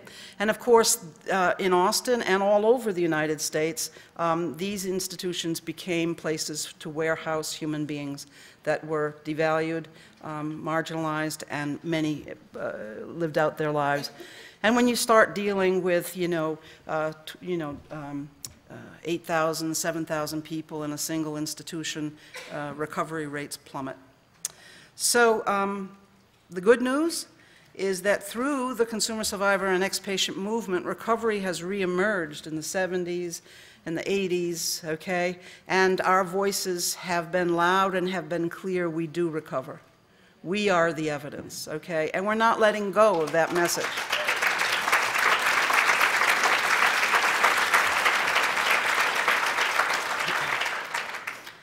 And that's part of what is bringing us today. And what's really beautiful is that we have met many allies, many mental health professionals, policymakers, researchers, who have also defied the great tide of history, pushed back, and said that we too can see that recovery is real, and that we want to enter into solidarity with this recovery movement so that people have the opportunity to live lives of deep meaning and purpose.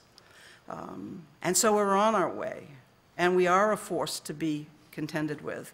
And I'm committed, as I'm sure you're committed, to never let recovery be pushed down under, as it had been in the 1880s, that we're going to keep it alive, we're going to keep it out in the forefront, because, again, we are the evidence that recovery is real. Now, in terms of my work, I want to take a moment to tell you a little bit about what I see as some of the future and how, in my work, I'm contributing in my small way to that effort. We are in a historic window of opportunity. It's like heads up time, guys. We really got to be alert to this. There's a lot going on, I know, but I'm going to tell you about the part that I'm working on, okay? And the part that I'm working on and I'm really concerned about is that right now, as I turn towards the future, what I see happening is the proliferation of electronic health records, okay?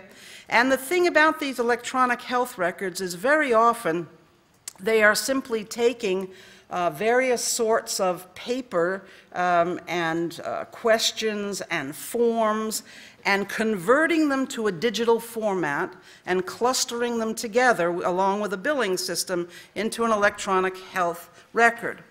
Now, the reason this is important, here's a typical screen. I don't even know what product it comes off of, EHR, but you are not going to find the word recovery in most electronic health records. It's not there. It's not there. So what this means is that where we're heading in terms of modern practice is that people we've introduced a new environment, a digital environment. And clinicians are spending a lot of time in it. They're spending a lot of time, as they talk to us, they're at that keyboard, and they're entering data. But they're entering the data that they're being asked to enter. And too often, the data that they're being asked to enter is sort of the old, not person-centered medical model kinds of text fields. So people are entering data about problems and deficits and symptoms, and you just simply don't see the word recovery. Let me ask you this question. When a clinician you may be working with sits down at their computer in the morning and opens the home screen of that computer, what percentage of screen real estate should be your voice, my voice? My friends, it's not there, your voice or my voice. We may be a tab at the very far right of the screen that says other or strengths, maybe. This is a problem, because what we're doing is we're digitally hard coding old practice. And just so you know, it's not benign, that because clinician workflow gets engineered through the forms they have to fill out as they're working with us, there's no prompt to ask about your personal medicine in there. So are you going to get asked about it? Maybe not, right? And this worries me. Where is our voice?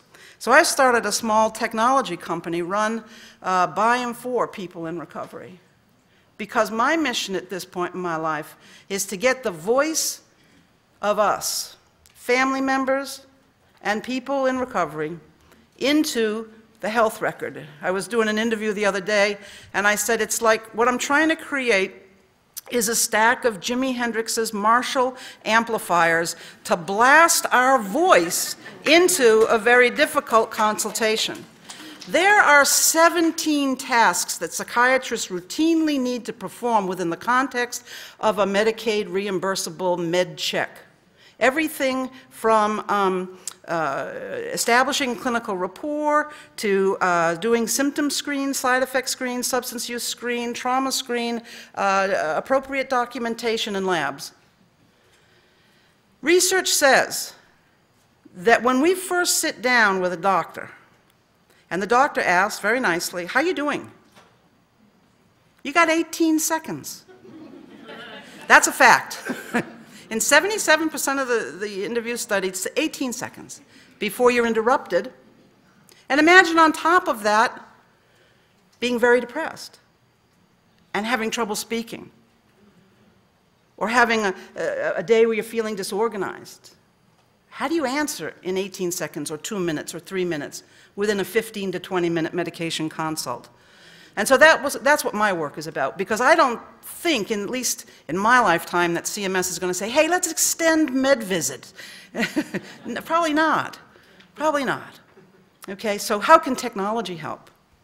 So people in my company are all people in recovery, and we're committed to making sure that the voice of individuals and families are amplified within these new digital environments, so that recovery doesn't fade out again. Okay? These environments are very important. So our vision is that in today's healthcare environment, there is no time for waiting in waiting rooms. We got to get rid of the waiting rooms. There just isn't time. We've got 15 minutes. We've got 20 minutes. And in that 15 or 20 minutes, extremely important decisions are going to be made that will affect our health and our well-being. Okay? We need to prepare to participate in a process of shared decision-making. We need to learn how to engage in our self-care so that we can recover. So the way this technology works is that prior to the appointment, whether it's from the field on an iPad, from home, or from the clinic, people prepare a one-page health report. And in that health report, it focuses very much on recovery and recovery progress and obstacles to recovery.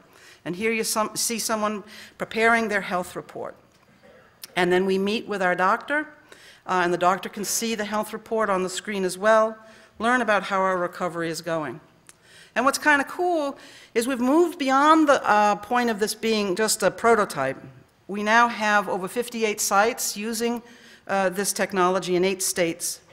And what we find with over 21,000 users who've created more than 107 health reports is that shared decision-making, person-centered practice can measurably happen within 15 to 20-minute med check visits, at least 68% of the time.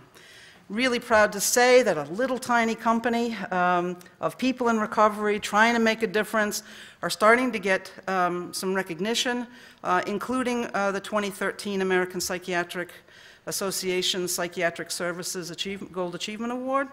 But also what we're doing is we're pioneering a whole new role for peer supporters.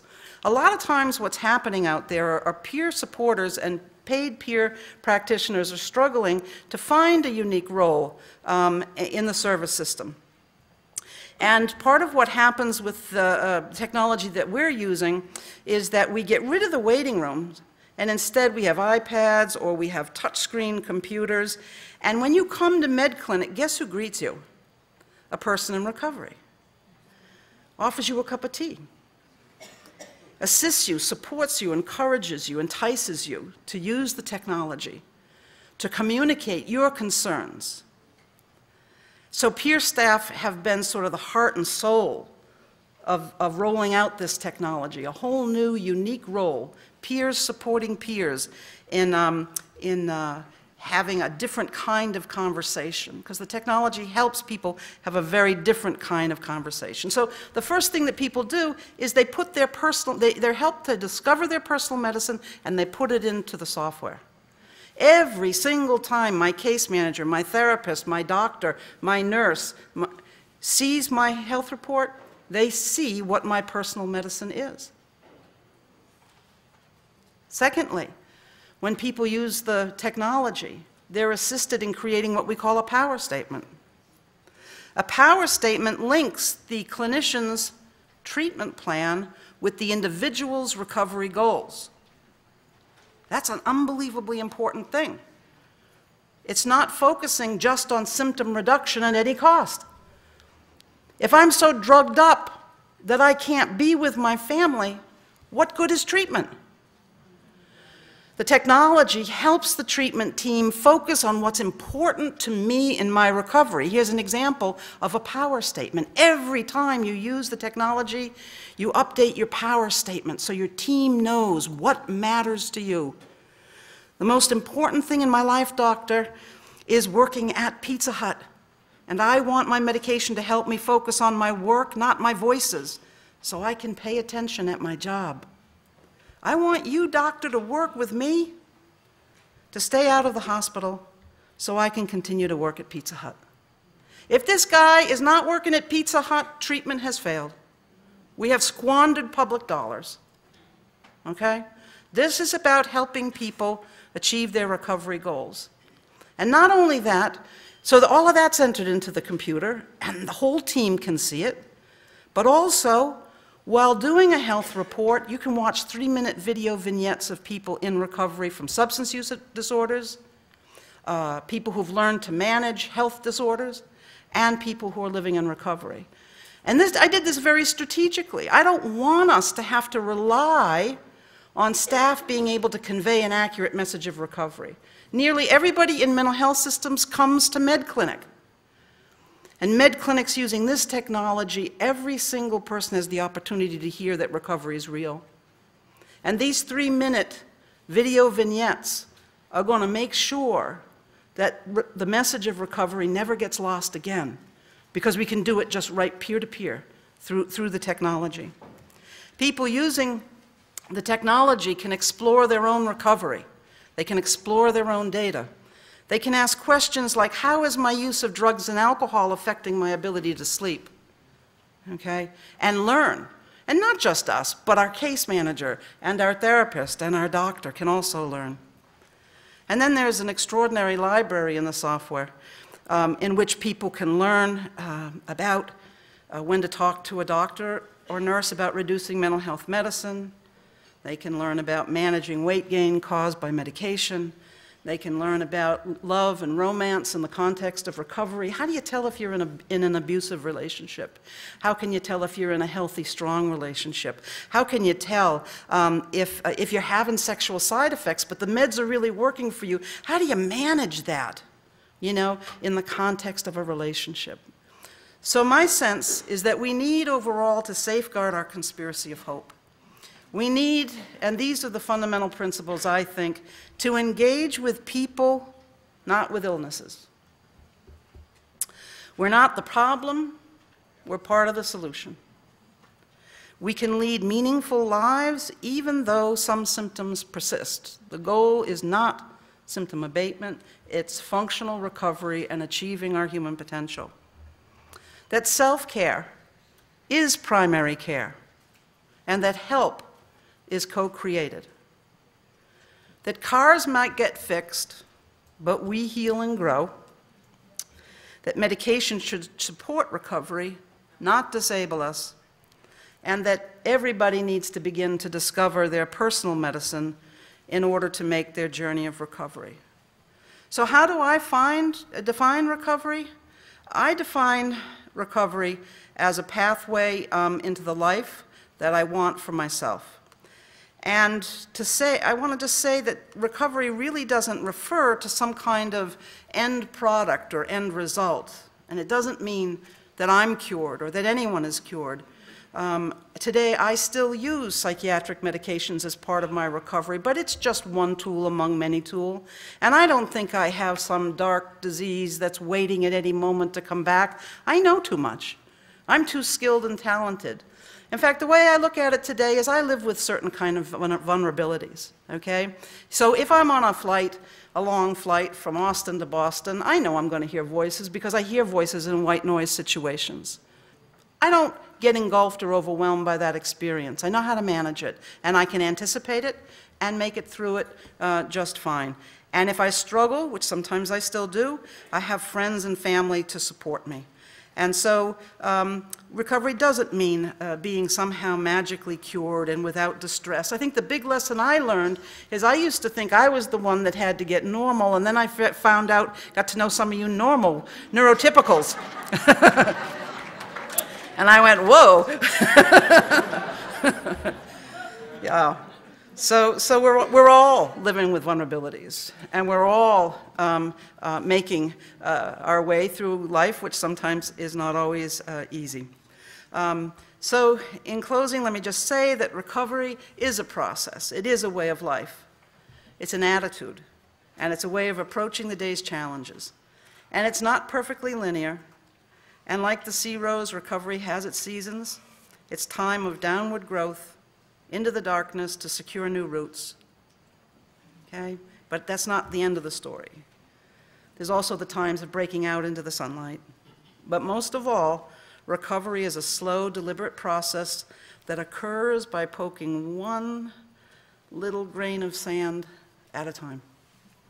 It requires patience. And so, as the sea road teaches us, this work of growth is slow and difficult, but the result is beautiful and wondrous.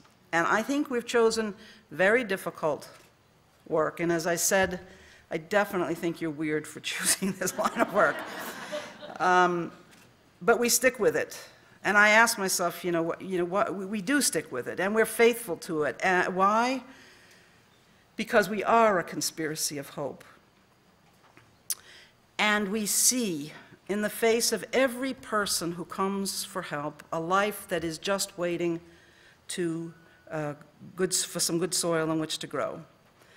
And I know those of you in the room today are committed to creating that good soil. So let me just take a moment and celebrate you, and to celebrate the strong and fiercely tenacious spirit of those of us with psychiatric diagnoses. Let me celebrate the person within each of us. I celebrate our conspiracy, and I'd just like to say that I think all of us deserve a big round of applause. Thank you.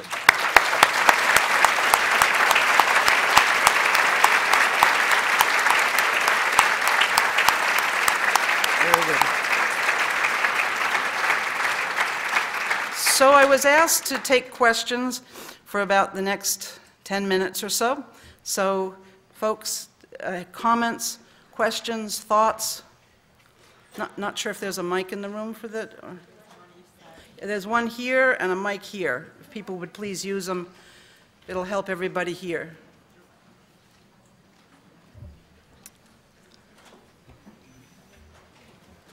I was very intrigued by your program, and just wondering how easy is it to take that report and integrate it into the provider's EHR?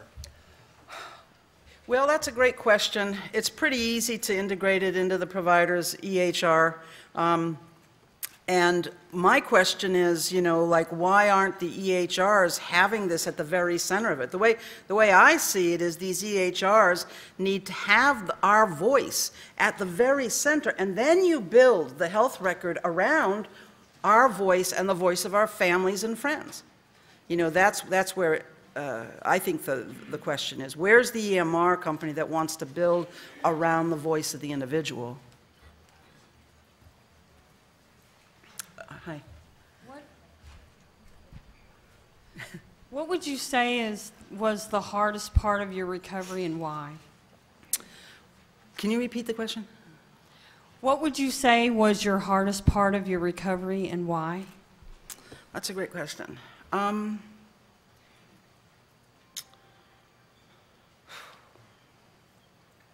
Well, I make a big distinction between early recovery and then kind of my ongoing recovery, right?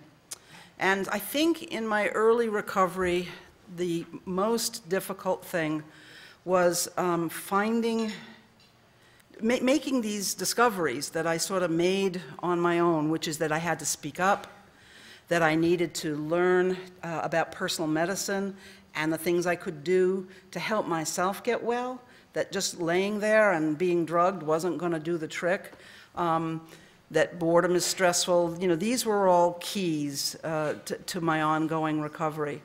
And I think as my recovery has progressed, I find myself having to deal in a more very focused way with issues of childhood trauma. And I know that people with histories of childhood trauma are way overrepresented among those of us with diagnoses, and I'm not different in that way. And so taking on the challenges now of healing from this trauma, you know, it's interesting, my doctors knew about it because, you know, it's documented and stuff, and it was all in the record, but they felt that I didn't have the, quote, ego strength to deal with it. I remember trying to bring it up. I said no. And so it's taken me some time to have the energy. And I think the big lesson that I've learned there is until I have my feet firmly planted in the here and now with my reasons, and there are many of them, to get up out of bed in the morning, that it's not the time. Until I've achieved that, it's not the time to turn and look back at those horrors, right? You need to have a sense of your life opening on to a rich future in order to be able to look back. And so that's the challenge I'm living with now, is coming to terms with this and wondering, you know, or just being on that journey of healing from trauma. Yeah, yeah, thanks for asking. Yeah, hi. Yes, hi. I have a question. What would you suggest for families that have, that may be dealing with someone that has the diagnosis of the mental illness and are not focused on taking their medication, and they end up back having those same episodes? What would you suggest to them? I just wanted to know if they should take them to a treatment home, or if they think that, you know, keeping them at home themselves and following after them is the best thing. What do you suggest? So learning to use psychiatric medicine in your recovery process is really a journey.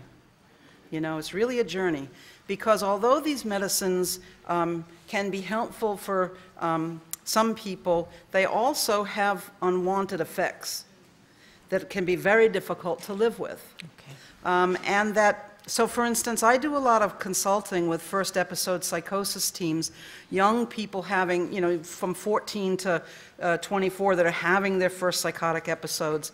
And what we've learned is that just kind of saying to people, you've got to take meds, you've got to take meds, and just focusing on that really tends to alienate younger people, and they don't want to take on that identity. But what we're finding through some of the qualitative research we're doing with that group and that effort is if you engage people around where they're trying to go in their life, if you engage people, I want to have a girlfriend, I want to have a group of friends. I want to return to high school.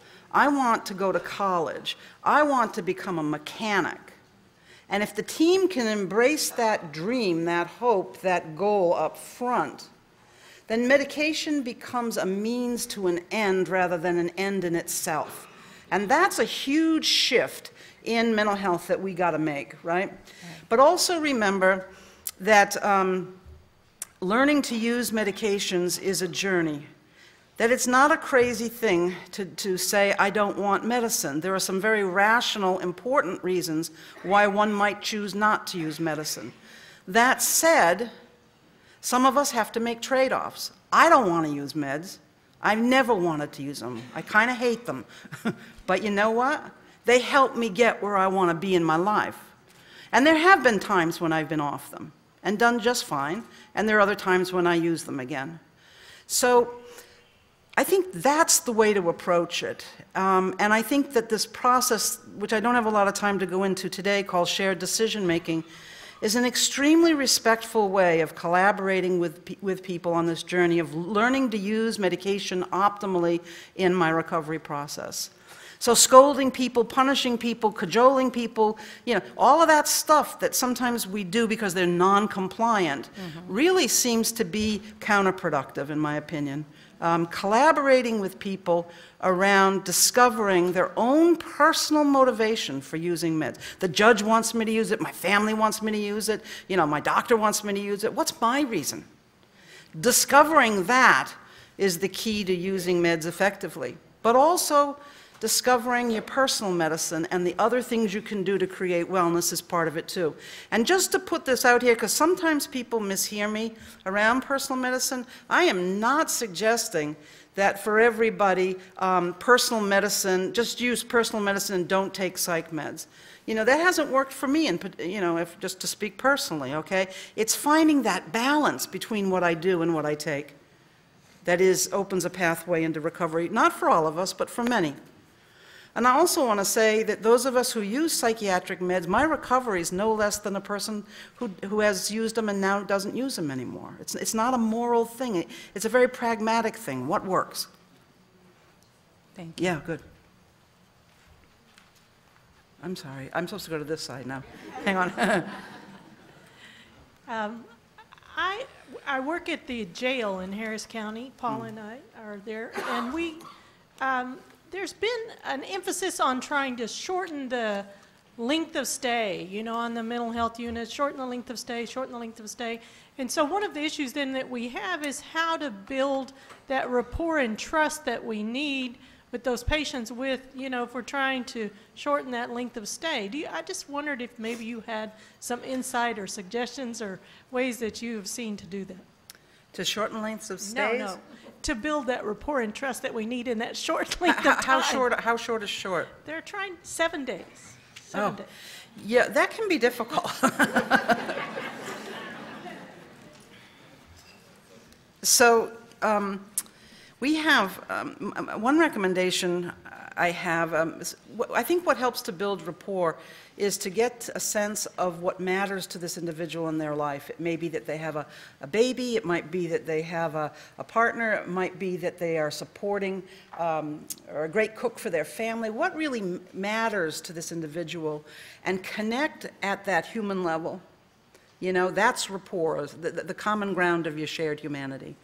And so what we find, like when we're using this technology, is a lot of doctors and nurses who've known people for years, when they see somebody's power statement, are kind of shocked because they never knew that working at Pizza Hut was the most important thing in their life, for instance, and that that's what we should be talking about, and that's what matters. So that's the key, I think, even in a short-term situation of 7 days, is finding out, you know, what matters and being willing to recognize that if somebody shares that with you, what a precious gift. And that we don't damage it and we say, oh, that's wrong, but rather we just receive it as a real type of sharing. That helps. Yeah. I'm very interested in your videos. I see from the slides that you had videos on your website. If we wanted to play them on a hospital TV channel, do we have to get permission, or is there a cost? Well, the videos are all built into the technology, right? Okay. And so if you wanted to, you know, sort of beam them into, they're not just sitting out there on the internet. If you go to, you can see here, we have a Facebook page. Oh, darn, if you go to YouTube and you search Pat Deegan, you'll find bunches of my videos up there. And you're free to stream those anytime, any place. Okay, great. Yeah. Good. I'm not sure how to ask this, but when I first went into treatment, I told my provider that I wanted my house blessed and cleansed. And then later on, I had a crisis again, and I told him one of the people I wanted to see to help in my crisis was a curandera. And each time I said that, what I said was met either very negatively or with silence and not acknowledged. So how would you say that we can bring different, I guess, culturally diverse practices to where they're honored and seen as part of important to a person's treatment? That's a great question, and we, I think, have to always remember to be open to culturally diverse viewpoints, worldviews, practices. You know, sometimes what I recommend is to go to someone with expertise in that area. You know, if you want your home blessed or your belongings blessed. I remember a guy who even, you know, wanted to get his medications blessed.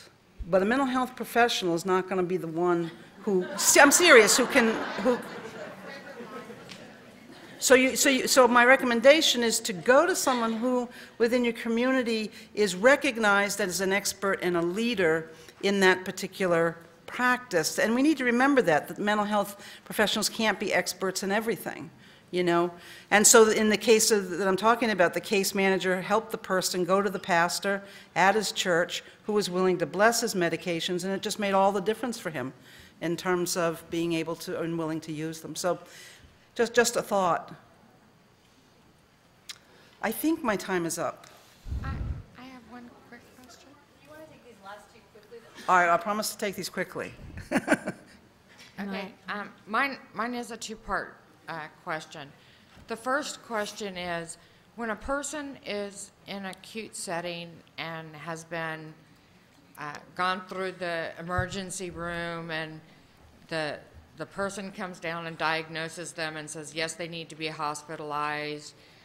The person is not really informed on what's going on. There's no one there to really convey anything of what's going on and what there is actually happening. And so they're thrown into this situation, and then they're thrown back out into the world with no connection and no resources other than, well, you have a doctor's appointment or schedule a doctor's appointment and follow up on your own. And that's in the public setting.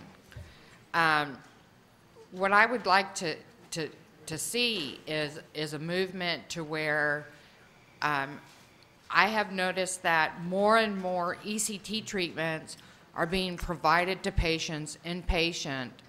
They are put on medications, and then they are said, here, sign this piece of paper, and then the next day they're taken for ECT treatments. They don't know what they're signing, and they don't know what they're doing. The second thing is, yesterday I had a woman come up to me and was having hallucinations and auditory hallucinations. And I spent 3 hours with her. Her main concern was, I don't want to go back to the hospital because I had such a terrible treatment there and I'm scared to death, and so I don't want to tell anybody that this is going on. And so I talked with her. I asked her, call your doctor, let me talk to your doctor. I walked her through the steps. We got her calmed down. We made a plan. We did this. I had her check in with me every hour, and by 7:30 that night, she said, I'm feeling so much better and I'm more confident, I'm relaxed, and I'm understanding where I'm going. I have an appointment tomorrow morning with my doctor. And so we prevented her from having to go to the hospital. Yeah.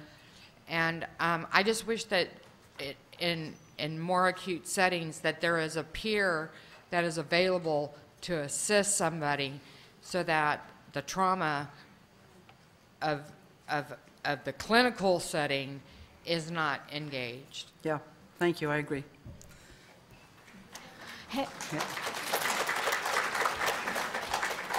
Can you hear me? Okay, have you had the opportunity to work with any recovery-oriented psychiatrists?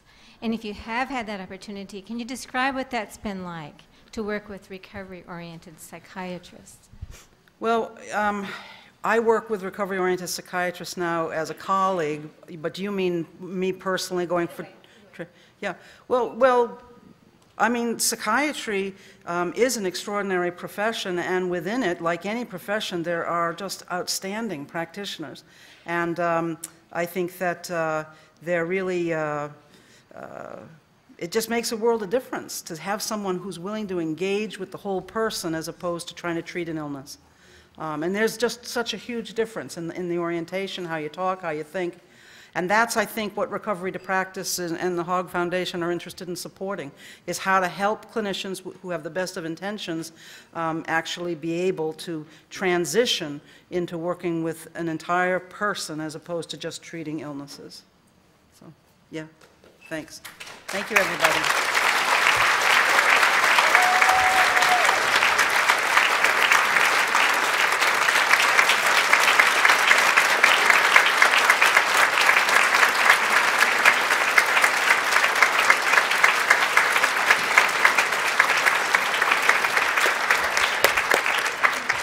It's really remarkable. Thank you so much, Dr. Deegan. Okay, we are going to take a kind of quick 15-minute break. 2 quick announcements before you go. In case you didn't know, this little bag that you got actually stuffs into this. It's all one piece. I forgot to say that earlier. And a quick note about lunch, because I forgot to say this, and I want to make sure we have good flow management. When we do break for lunch later, this half of the room will be going through those doors. There'll be some direction, and food will be served in a buffet in a room along this side. And this half of the room will come over here to get your food. And right now there is break snacks out there, so please stretch your legs and get refreshed and come back to hear Dr. Primm.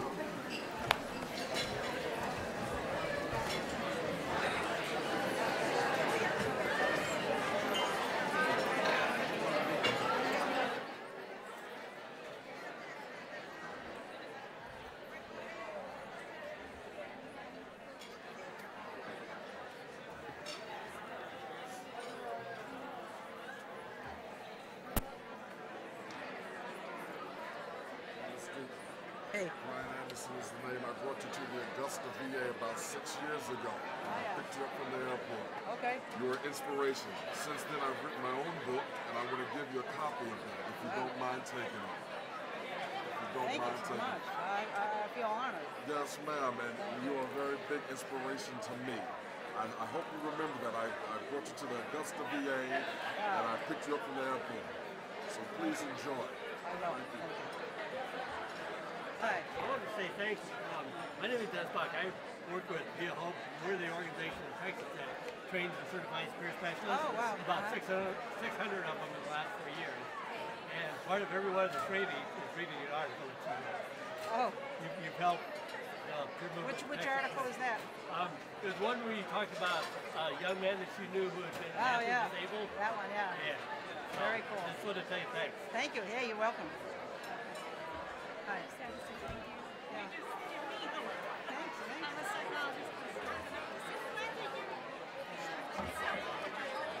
Thanks so much. Yeah.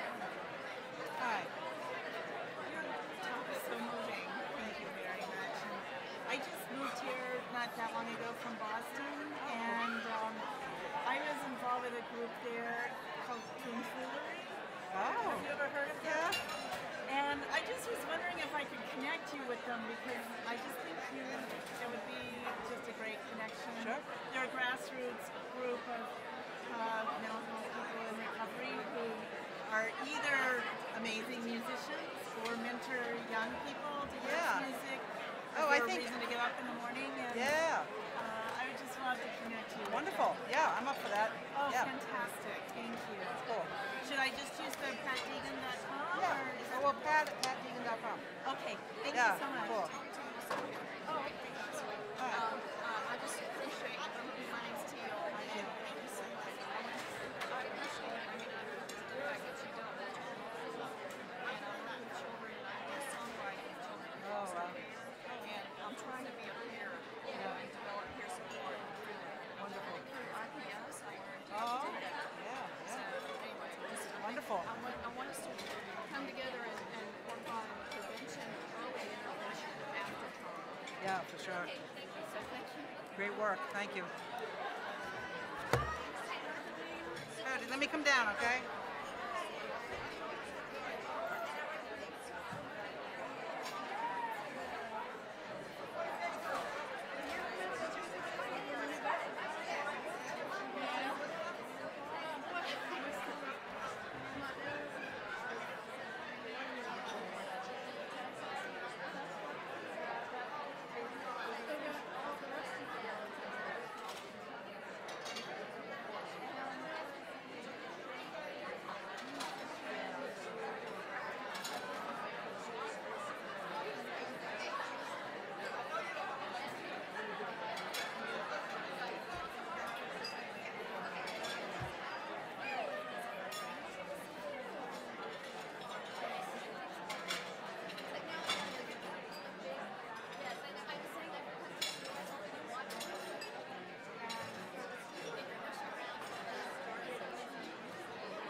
mind transitioning from, oh, is this off? Nope.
Okay, if we can start making our way back.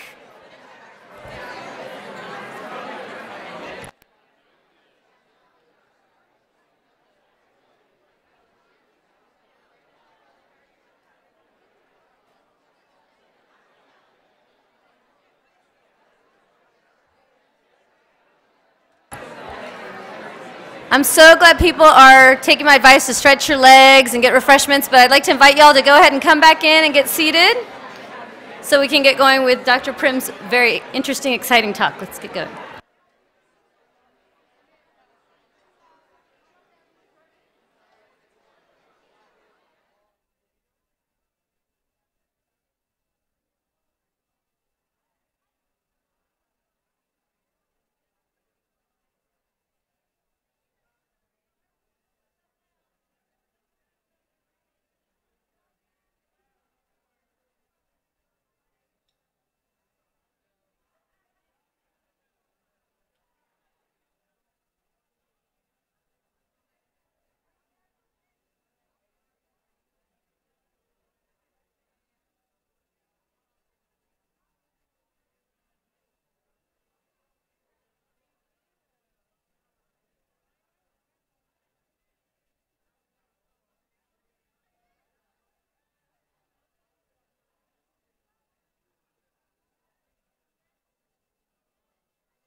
buzz of excitement in the air.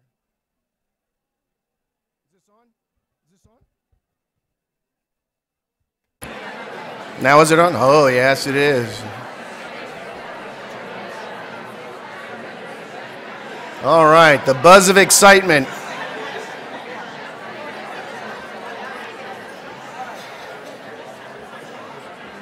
Sounds like folks have had a good break and a little bit of refreshment, stretched our legs. I can feel the electricity in the room. It's really exciting, isn't it? How about that beginning? Boy, I'll tell you. Dr. Deegan can deliver or what, huh? Let's give another round of applause to Dr. Patricia Deegan.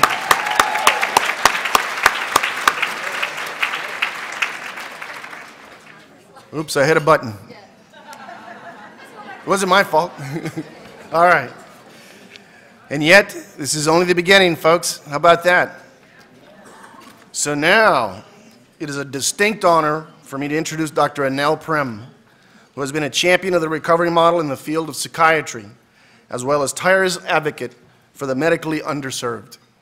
Dr. Prim earned her undergraduate degree from Harvard, an MD from Howard University, and a Master's of Public Health from Johns Hopkins University. Her past positions include Director of the Community Psychiatry Program at Johns Hopkins and Medical Director of the Johns Hopkins Program for Alcoholism and Other Drug Dependencies. She is the producer of Black and Blue, a video that highlighted depression in the African American community and encouraged them to seek treatment for mental illness, as well as Gray and Blue, which helps senior citizens recognize and treat depression. Currently, Dr. Prim is the Deputy Medical Director of the CEO and Medical Director's Office, as well as the Director of the Office of Diversity and Health Equity for the American Psychiatric Association. She is the Recovery to Practice Director of the American Psychiatric Association, as well as an Associate Professor of Psychiatry at Johns Hopkins University.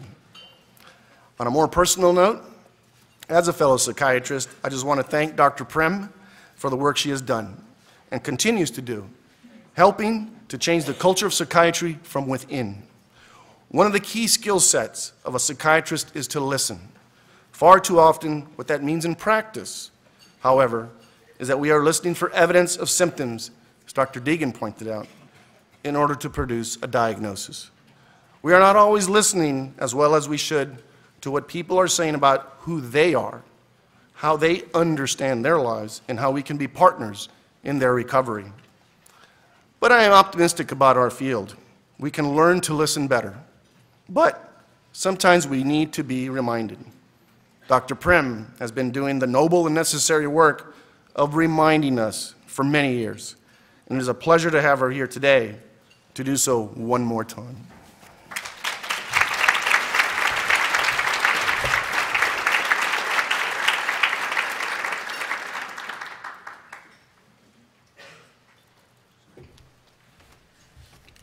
Good morning, everyone. It's quite a pleasure to be here to speak with you today.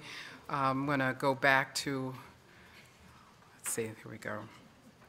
If we can go back to home. There we go. To talk to you about the Recovery to Practice initiative and implementing recovery-oriented practices in behavioral health professions and really transforming the mental health workforce to do this very important work. I'm going to start by just going over some of the fundamental components of recovery that the Recovery to Practice project used as its basis, as its foundation. And many of these points were covered by Pat Deegan's wonderful talk.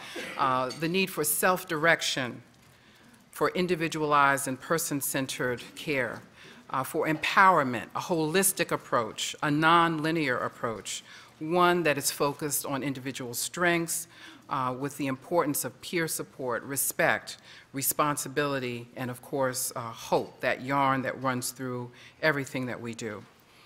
We know that recovery was acknowledged as a key concept in many important reports, and these two documents presented here agreed that recovery should be the goal for all mental health services, and to achieve this vision, a fundamental transformation is needed, and that's why we're here today to talk more about that and to spread the word.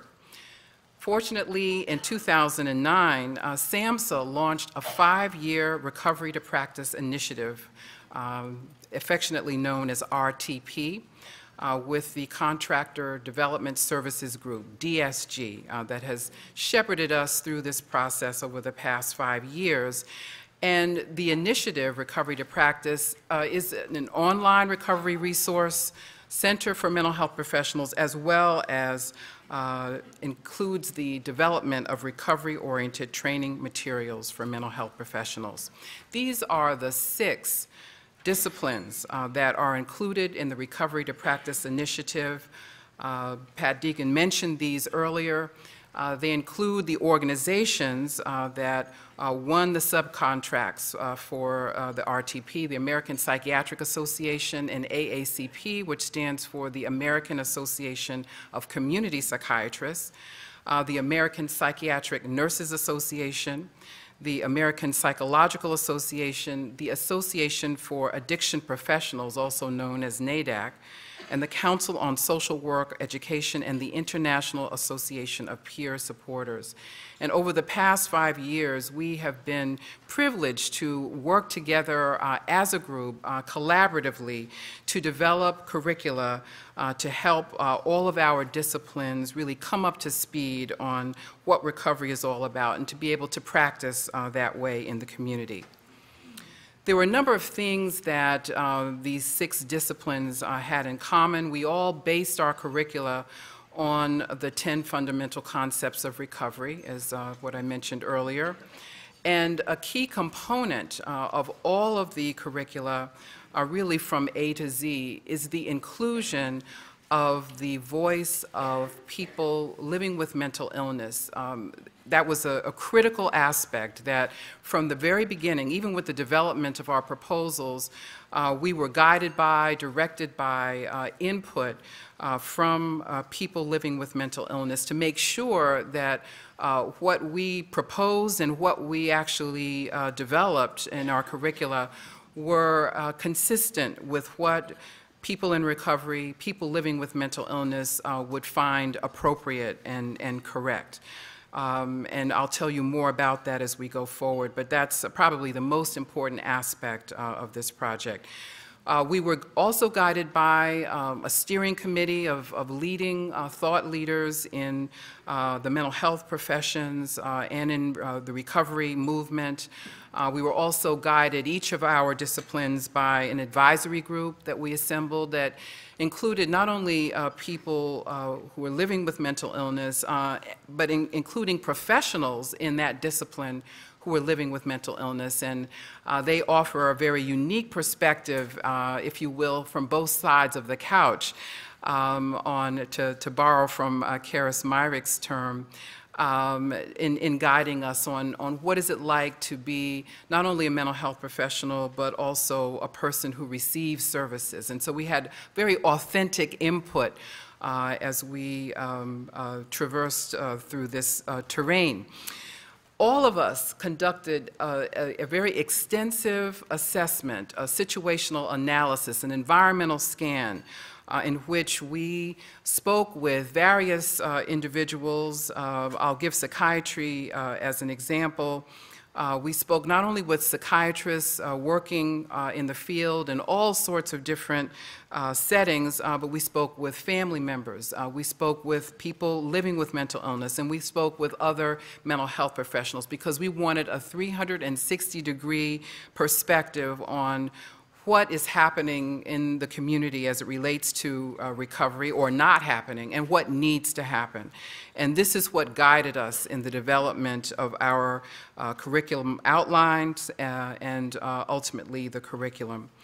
All of us also followed a very rigorous regimen of pilot testing to make sure that the educational materials that we developed were going to be useful for the field, accessible, and effective. And with the guidance and shepherding of DSG and their leaders, we maintained a very rigorous, methodical, systematic approach to achieve our goals. And here we are now, 5 years later, with really wonderful products in the 6 disciplines.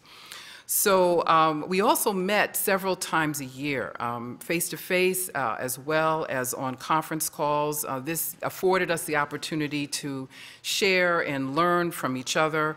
This was a wonderfully stimulating experience as a mental health professional to learn from our colleagues in different disciplines. We really created a learning community and I think long-lasting collaborations that I think will continue to bear fruit. We presented together at we've done joint presentations together at conferences such as the Alternative Conference. A few years ago, we've also presented at the Institute for Psychiatric Services, a public psychiatry-oriented program that the American Psychiatric Association puts on. We even put together a videotape of a case vignette that we developed jointly to illustrate what recovery-oriented care looks like from the perspective of all of the different disciplines working together. And this was a very exciting experience. We presented this role play live at the NAMI convention a few years back, and it was very well received. So also we participated in each other's curriculum development as well. And so there are many different permutations of the types of partnerships that we've seen and the kind of advice and consultation that we've gotten from each other. So we've created a strong network of professionals. I'd like to go in a little deeper and talk about what each of the disciplines have done, starting out with the American Psychiatric Nurses Association. Pat Black was one of the chief leaders of this group, but there were many others who were involved, Deborah Hobbs and others. And their focus was on acute care psychiatric mental health nurses preparing for recovery-oriented practice. In conducting their situational analysis, the psychiatric nursing group found that there was very little literature on the subject of recovery and training in recovery and psychiatric nursing. And there was really a myth that they found that existed among many of the psychiatric nursing community that really recovery is not possible. And as you know, there are some others who hold that view, who were trying to convert. But this posed a challenge for the psychiatric nurses and really for all of us in all the disciplines to help to change that stereotype and that misunderstanding. The need for education on recovery language and how to speak in a way that really fosters recovery and recovery-oriented care. Also the importance of increasing partnerships with people living with mental illness as well as those who are peer supporters. And then finally, hospital-based nurses are in a unique position really to foster and implement recovery-oriented practices given their role in the inpatient setting. And so this really set the stage for the development of the psychiatric nurses curriculum. They decided upon a target audience of the acute setting and felt that because of nurses' unique position within that setting, they could be a very important point of contact for those entering the mental health system, and that the clinical environment, including acute settings, would be ideal for students learning about recovery-oriented care. So this was the focus in terms of their targets. The nursing curriculum that was developed out of RTP has established an 8.5-hour introductory course. It includes a facilitated live as well as recorded content. And like many of the other disciplines, it's very interactive. And we realize that in terms of adult learning, it's very important to have that interaction to help cement some of the concepts of recovery and to foster recovery knowledge, skills, and attitudes.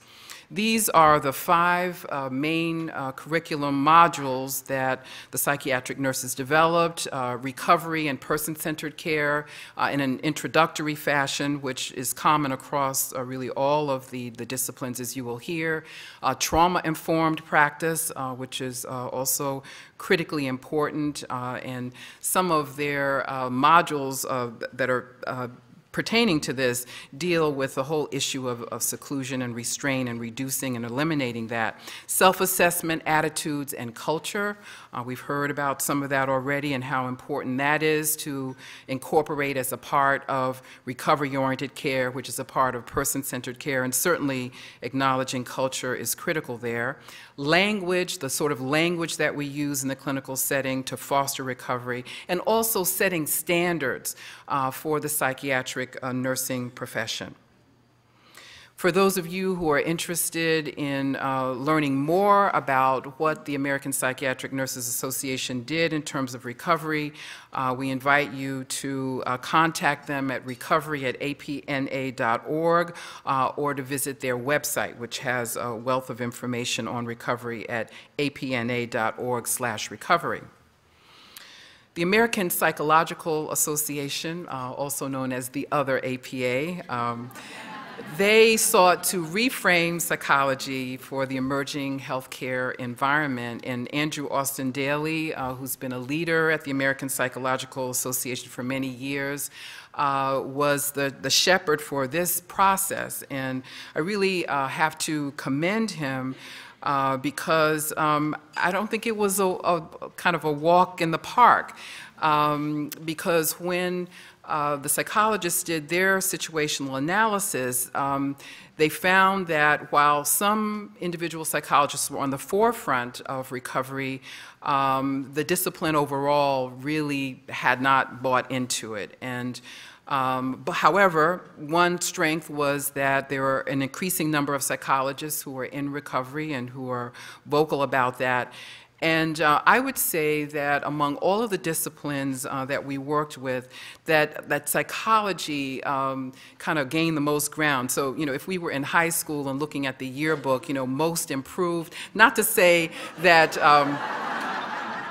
but what I really want to emphasize is really the gargantuan task of trying to turn things around because of some of the concerns initially about the field really not buying into recovery. And so they had a really heavy lift, and it was quite impressive that at the end of it, you know, there is now a task force at the American Psychological Association on serious mental illness and severe emotional disturbance, and it will be key in promoting recovery practices. So I saw that as a significant change and transformation. The target audience that the American Psychological Association chose was training directors and trainees in APA-accredited doctoral programs, internship programs, and postdoctoral programs.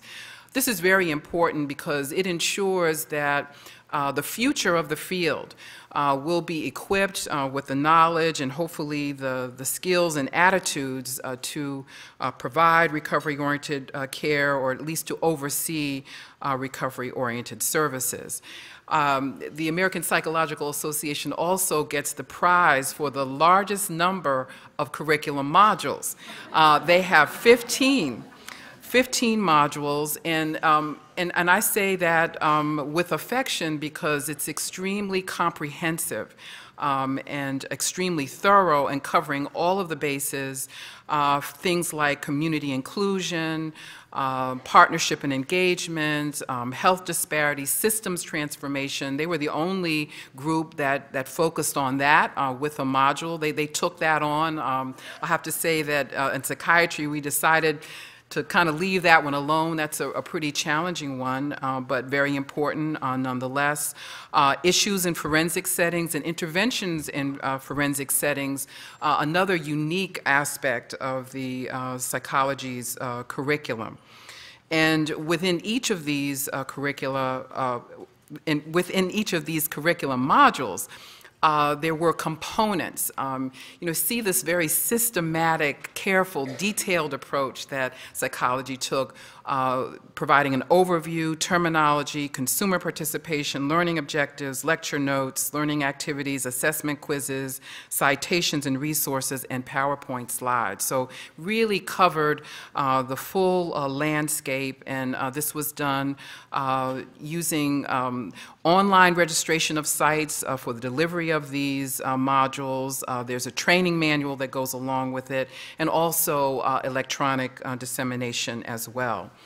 And so there are other ways in which psychology has made inroads with respect to recovery, having more journal and newsletter articles on the topic, a convention presence every year. I think they had one just back in August. Their state psychology associations, training directors, et cetera. And the RAC and CATER are, I think, I won't call the names of what those stand for, but they are bodies, committees that are focused on recovery and include some leading psychologists around the country who are quite knowledgeable and expert on recovery and recovery-oriented care. Social media was another mechanism to get the word out about this, and again, the possibility of a new specialty in serious mental illness based on the RTP curriculum. So I really take my hat off to Andrew and his team, Renee Kopacci and others who worked together to make this a very successful transformation in psychology. NADAC, formerly known as the National Association of Drug and Alcohol Counselors, now known as the Association of Addiction Professionals, focused on recovery to practice for addiction professionals.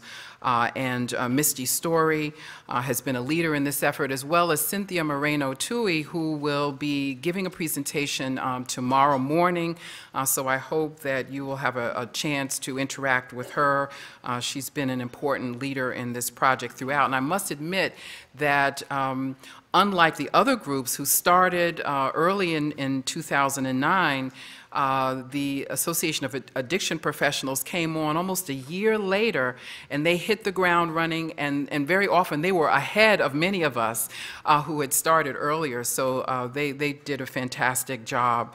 They chose their target audience as direct care addiction counselors and addiction professionals who provide addiction treatment and recovery services. And one unique thing about the addiction group is that the people that they were aiming to kind of focus the curriculum on are of all different disciplines, because certainly someone in social work, a physician, such as a psychiatrist, psychologist, et cetera, may also be an addiction professional. So their view was very much multidisciplinary in developing their what they call multi-level educational approach.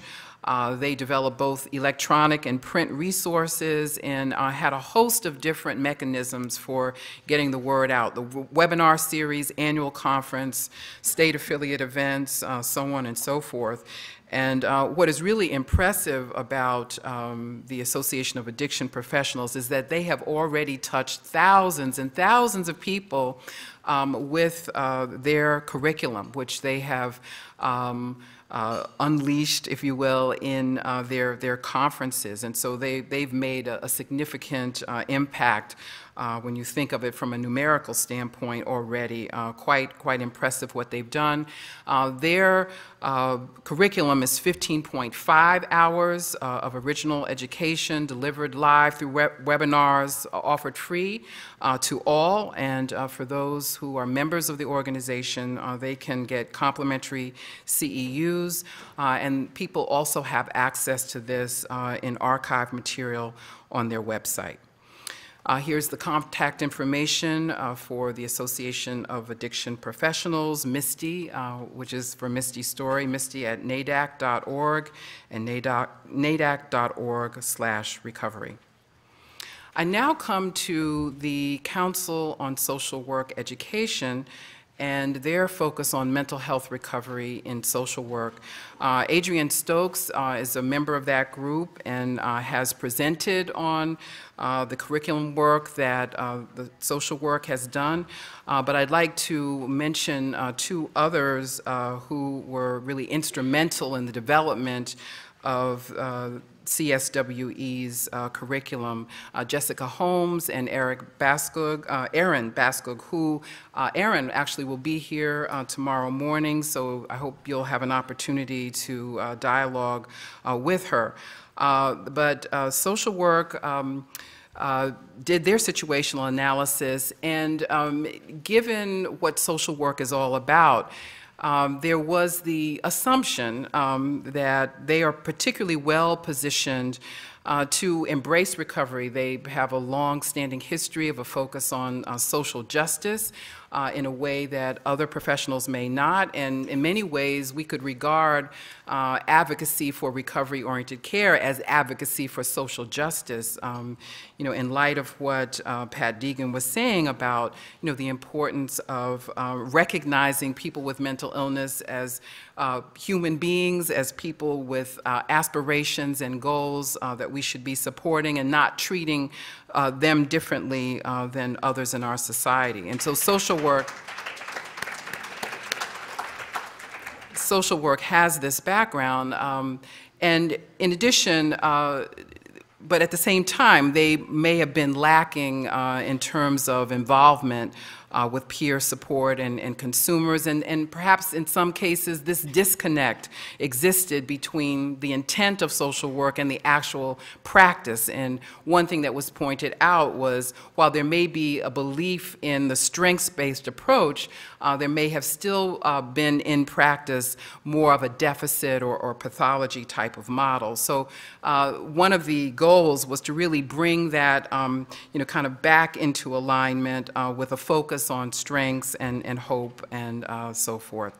So their target audience was field instructors who are working with those in social work training, and through the field instruction, there were 3 webinars developed that included competencies for recovery-oriented social work practice, student field assessment, student exercises, and also another focus was social work education programs through which webinars were utilized. There was a competencies document, model syllabi, and student exercises.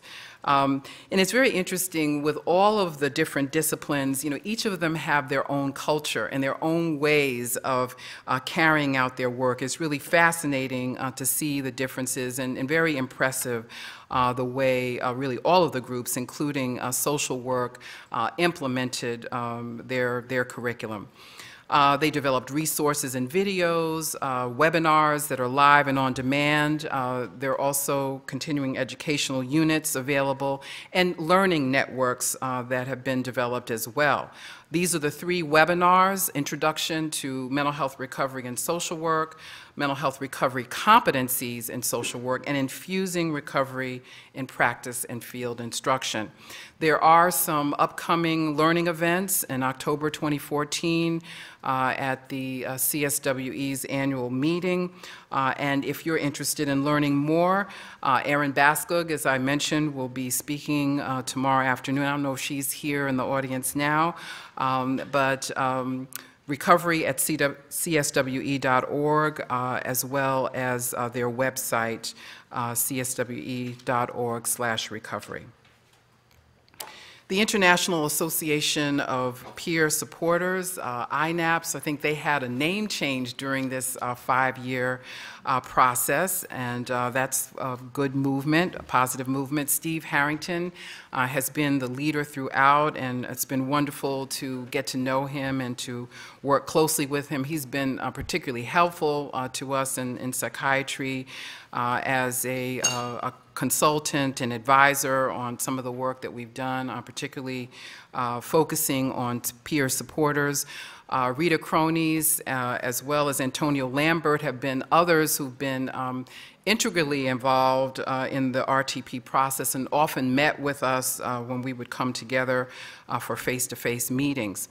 The peer specialist group, well, just to define peer specialists, a person with a lived history of mental illness and a recovery journey who helps others, hopefully the right kind of help, distinguishing that from the kind of help that develops reports on drowning, as Pat Deegan mentioned, but helps people on their recovery journeys. And really the mantra for the peer supporters, peer specialists, is nothing about us without us. And really that rang true through all of the disciplines. Their situational analysis gathered input from peer specialists around the country, and what was found is that training varies from state to state. You know, there's a lot of diversity there and what's out there, but one thing is that there really are no national standards. And with the growing use of peer specialists in clinical settings around the country, there's still much misunderstanding and need for continuing education. Also, there's a desire for more information on how to incorporate focus on inclusion and diversity and cultural competence, to look at issues of trauma and trauma-informed care, and also look at some of the ethical challenges that sometimes arise in peer specialists providing services in the clinical setting. These are the topic areas that were chosen by this discipline. Recovery basics, which is pretty much across the board, all the disciplines included that. Trauma-informed practices, wellness, a very important one, looking at sort of a holistic approach to health and mental health. Peer roles, looking at some of the ethics and boundary issues that come up. This is often a challenge, and they've decided to make this one of their modules. Co-occurring challenges, people with mental illness that co-occurs with substance use disorders, medical illnesses, and so forth. Strengthening workplace relationships, very important aspect of the work. Multicultural awareness and recovery relationships. This training was also very collaborative in nature, a process by which the facilitators were really co-learners and used a very interactive approach. Again, that was a common thread throughout all of the disciplines. There was a heavy emphasis with the peer supporters on role plays, various activities, and group discussions. And this group really gets the prize for the longest duration, 24 hours of in-person training. This is a real immersion experience in peer support, 8 hours of pre-session homework. So this is a very rigorous approach to the subject. And for those of you who'd like more information, Steve Harrington, fortunately, will be here. Steve, raise your hand. He'll be speaking tomorrow morning on the work that he and his team, the excellent work that he and his team have done. So now we come to psychiatry. I saved us for last, and you know, we often, as psychiatrists, get painted with a broad brush, as if none of us know anything about recovery or don't provide recovery-oriented services. I would submit that many of us have been practicing in a recovery-oriented way before we even knew what recovery was. And so recovery as a new focus, as a discipline or as a way of practicing, I think really does validate the way that many of us have practiced. I know that people's experience of psychiatrists of that ilk are not uniform. In fact, there are many examples where people have not received recovery-oriented care. But our work, that is mine along with Wes Sowers, who is a former president of the American Association of Community Psychiatrists and really one of the early adopters on the front lines, the vanguard of really elevating recovery-oriented care within psychiatry. We've had the opportunity to work together with many of our colleagues to begin to bring on board the entire profession of psychiatry to recognizing the importance of recovery-oriented care. And so we, this tells you a little bit about our culture, if you will. We couldn't make up our minds about who we wanted our target audience to be, so we just decided we'll just do everybody. So we did psychiatrists at all levels, especially those who work in the public sector and the community mental health center setting, inpatient and emergency psychiatrists.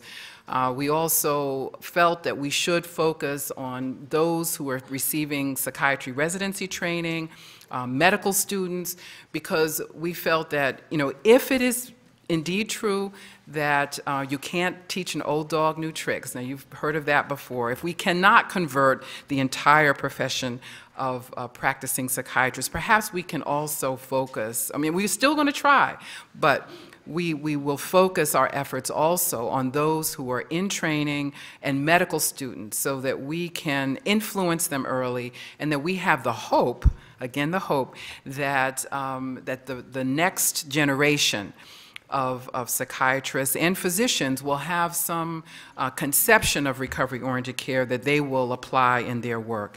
We also wanted to target training providers, those who are directors of residency education, those who oversee the development of continuing medical education programs like Grand Rounds and other programs to make sure that recovery is on their radar screen and that they seek out opportunities to present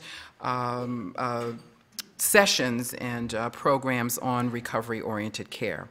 So these are our 10 modules, and like the other groups, we went through a process, a very detailed situational analysis. We had dialogues, either face-to-face or on conference calls, with almost every variety of psychiatrists that you could imagine, those who work in the VA, those who work on inpatient, outpatient settings, in addictions, working with young people, working with the geriatric population, and working with different cultural groups, people of African, Asian, Hispanic, Native American descent, working with lesbian, gay, bisexual, transgender populations. We left no stone unturned in terms of the diversity of settings and populations that psychiatrists work with, because we thought there might be some variations in how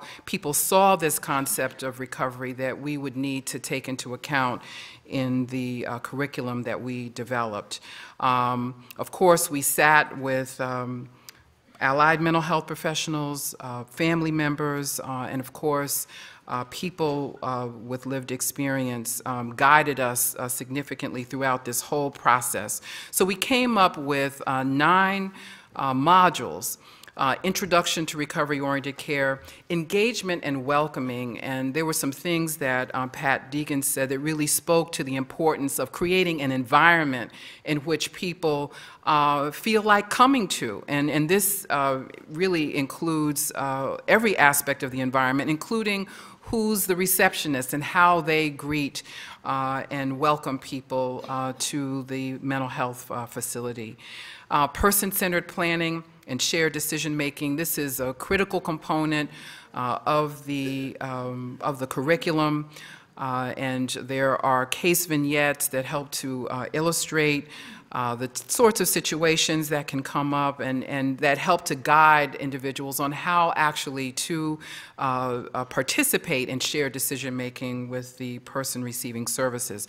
Peer supports in recovery, not only about that as a concept, but also how should psychiatrists relate to peer supporters. And we are grateful to INAPS and to Steve Harrington and others for their help in helping us work that out.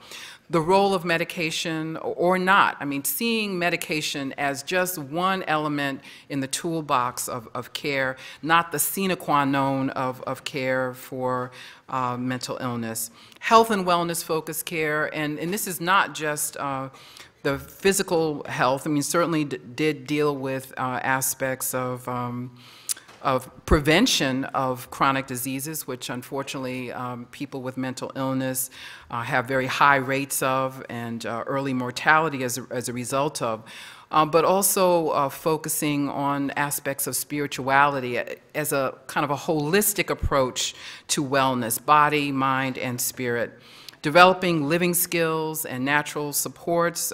This was also important, working with the individual receiving services to be aware of their environment and who and what in their environment can be brought to bear to assist them in their recovery process. Culturally appropriate care. Everybody has a culture, and this module helped to really delve into some of the different sorts of situations that are cross-cultural in nature that may crop up, and gives people some examples of how to approach culturally diverse situations in a recovery-oriented way. Trauma-informed care, again, like our colleagues in psychiatric nursing and in the peer supporters, we saw this as a very important aspect of care to include in the recovery-oriented care curriculum for psychiatry. And in fact, as we presented the trauma-informed care, many of our colleagues in psychiatry had no clue about this and were very appreciative of having the information. So our dissemination is both online and in person. People can receive 1 hour of continuing medical education credit for each module. The in-person format, very important, is facilitated by a psychiatrist and a person in recovery, a person living with mental illness. And that is not a hierarchical thing. They're on a level playing field. They're co-facilitators, and that relationship of those two presenting together really helps to convey the type of working relationship, the type of partnership that we should be seeking to have in our the recovery-oriented care that we provide. We've had several train-the-trainer sessions in which pairs of psychiatrists and a psychiatrist and a person in recovery were paired together to practice delivering the curriculum and facilitating the interactive discussion. And these have been really fantastic sessions that people have really enjoyed and appreciated. People have begun to deliver the curriculum around the country. So far, we have people who've been trained in the Maryland, D.C., Virginia area, also in the New York City metropolitan area, and one team from Arkansas, from Little Rock, Arkansas. And we're beginning to do more and more trainings. There's an upcoming training in Harrisburg, Pennsylvania for the state of Pennsylvania. I think there are 10 pairs of people in recovery and psychiatrists who will be attending that, and there will be more to come in the coming months. Our toolkit includes, in addition to some of the background information that we gathered with our literature review and situational analysis, it also has 9 sets of PowerPoint slides with speaker notes, suggested discussion questions, case studies, questions and key points, references and resource lists, and of course, instructions and tips on presenting the training. We used a lot of video clips embedded in our curriculum that I think were very helpful in featuring many leaders in the field of recovery, including Pat Deegan. We're fortunate to have a clip, a very powerful clip from her. And for more information, please visit our website, psychiatry.org/recovery. Debbie Cohen and Allison Bondurant have also been instrumental in helping us develop this program. Debbie can be reached at recovery@psychiatry.org. I'm coming to the end now. We are fortunate that SAMHSA has made it possible for us to have online recovery resources with the Recovery to Practice website at samhsa.gov/recovery to practice. And there are many online recovery resources that have been developed out of the RTP initiative, weekly highlights, frequently asked questions, e-newsletter, and some recent webinar series that include Larry Davidson, who will be speaking this afternoon, Jackie Pettis, who's been a key advisor. She's a mental health advocate and psychiatric nurse, who's been guiding us in psychiatry from the very beginning with our curriculum development, and Yvonne Smith, who's a RAP coordinator and leader in mental health advocacy and recovery in the DC area. So this has been a very vibrant effort. We've developed and cemented many important cross-disciplinary relationships that I anticipate are going to continue into the future, and I hope we'll be called upon in the future to be of assistance to whoever the lucky grantees are of the Hogg Foundation initiative. For more information, here are 3 other resources: the RTP Resources Center, to join the RTP listserv.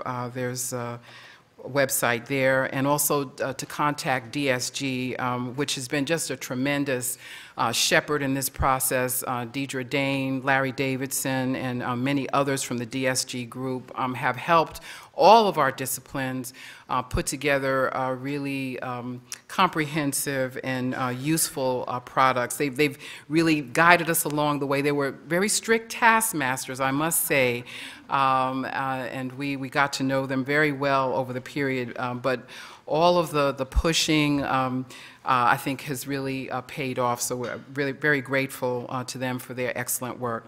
And I will end there, I think maybe with a little time to spare for questions. So thank you very much for your attention.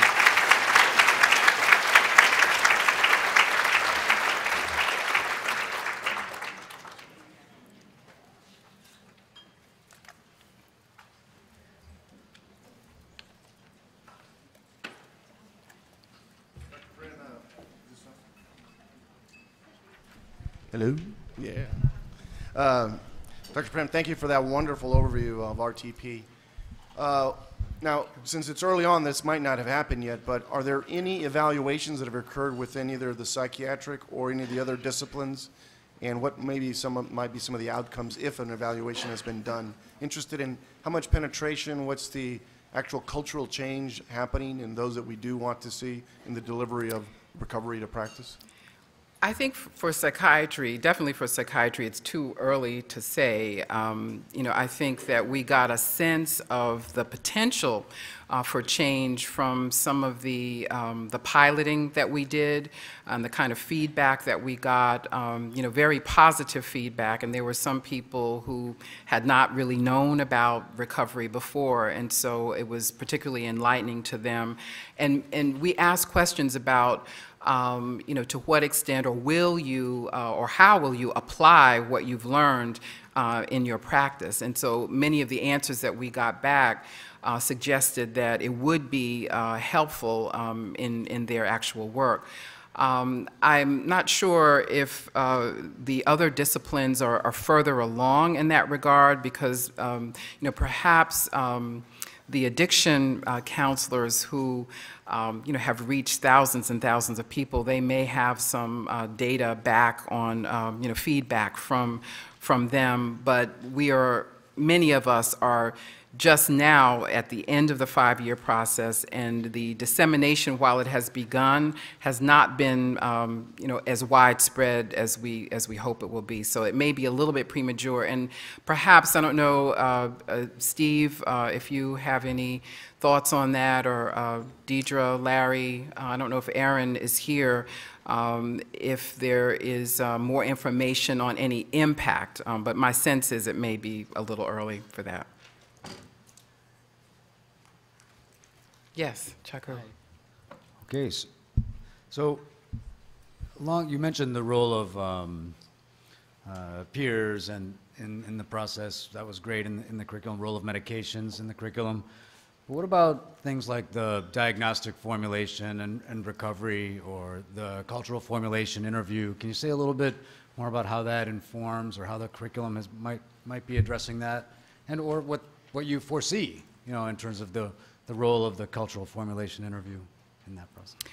Yes, you started out with the diagnosis part, and in the introduction to recovery-oriented care, which is the first module in psychiatry, we do talk about the whole issue of diagnosis. And really, while the diagnostic process is important in psychiatry, we have to be careful not to assign these labels. And that was one of the things that we heard loud and clear when we were doing our situational analysis from people in recovery, that they did not want to be seen as a diagnosis. They wanted to be seen as a person, and they wanted to have a good relationship with their psychiatrist.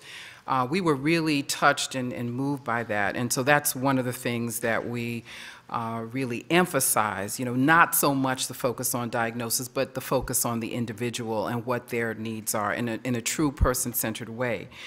In terms of the cultural formulation, which is a part of the DSM-5,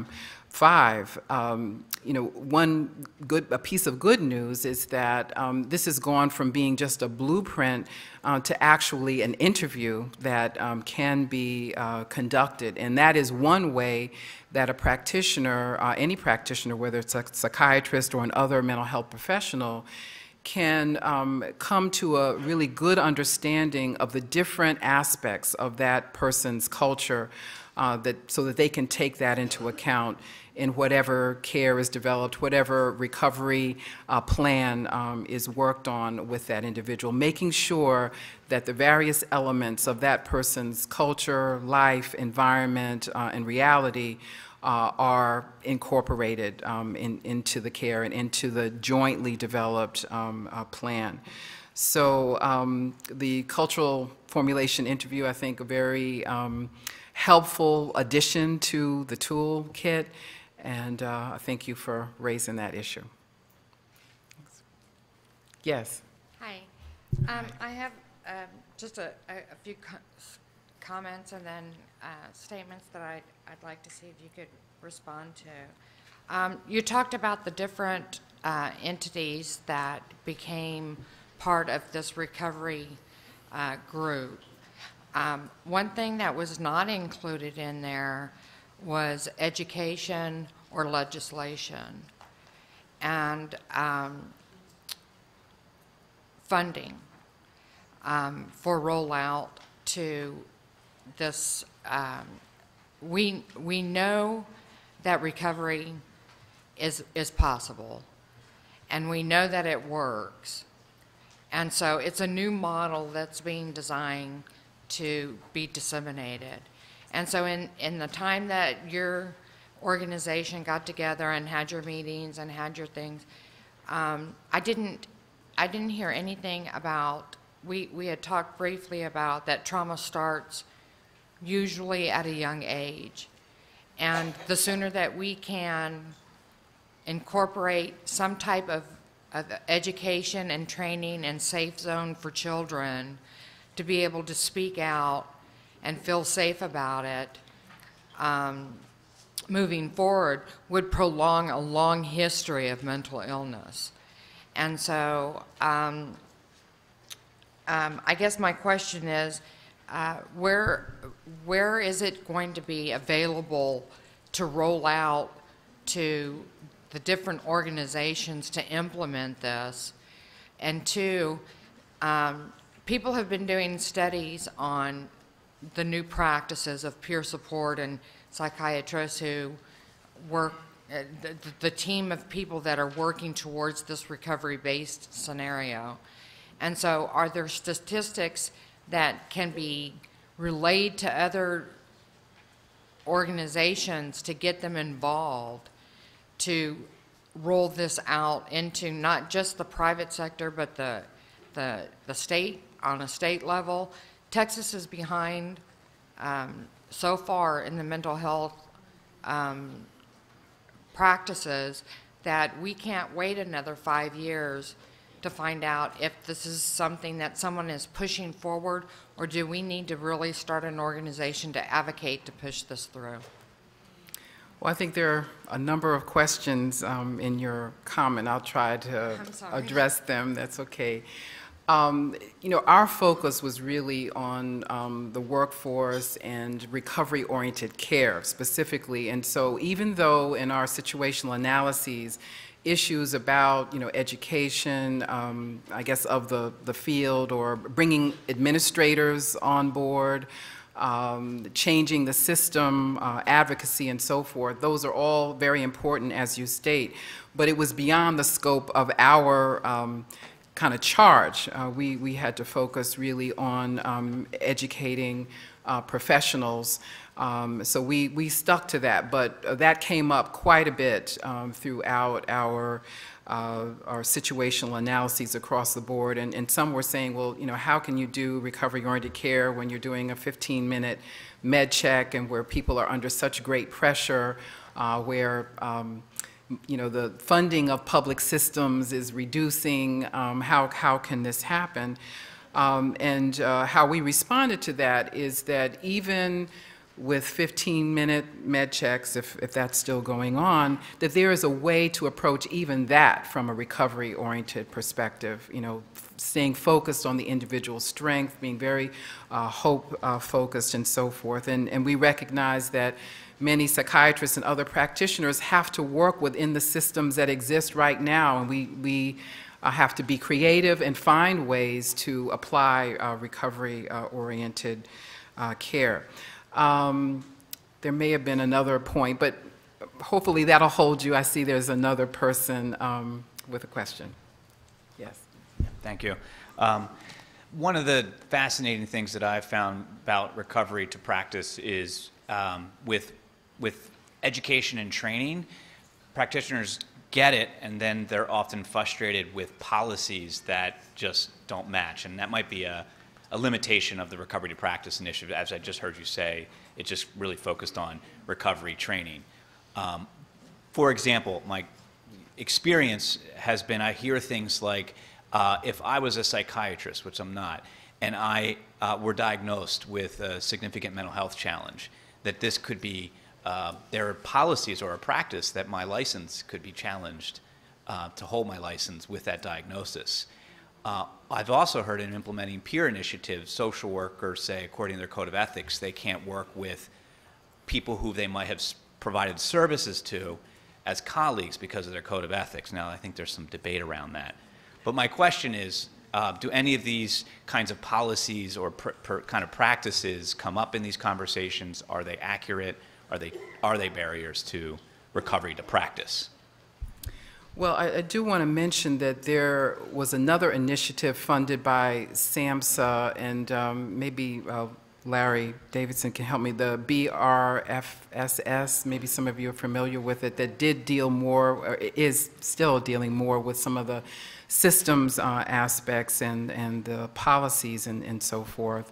And as it relates to the point you raised about, you know, some of the perhaps professional challenges in dealing with peer supporters, I would ask Steve Harrington, could you perhaps comment on that, or any experience that you have with respect to that challenge?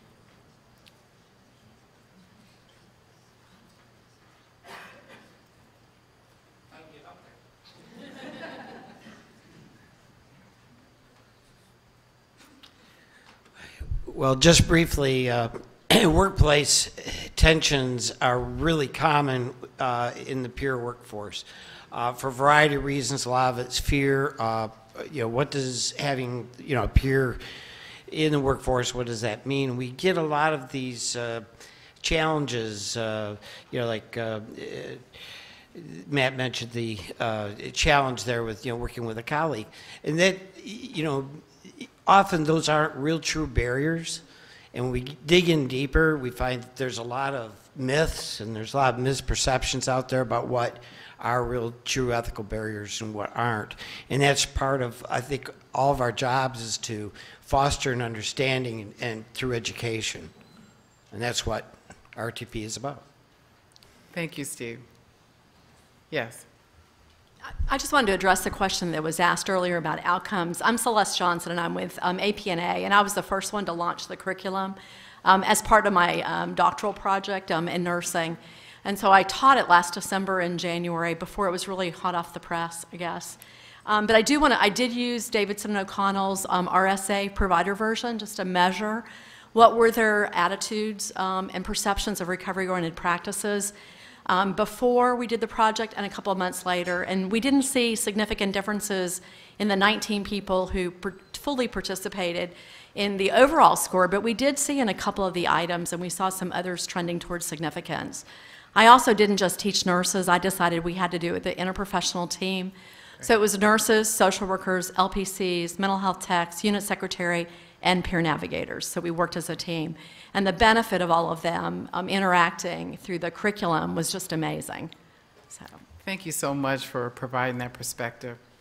I think this might be the last question. Yes.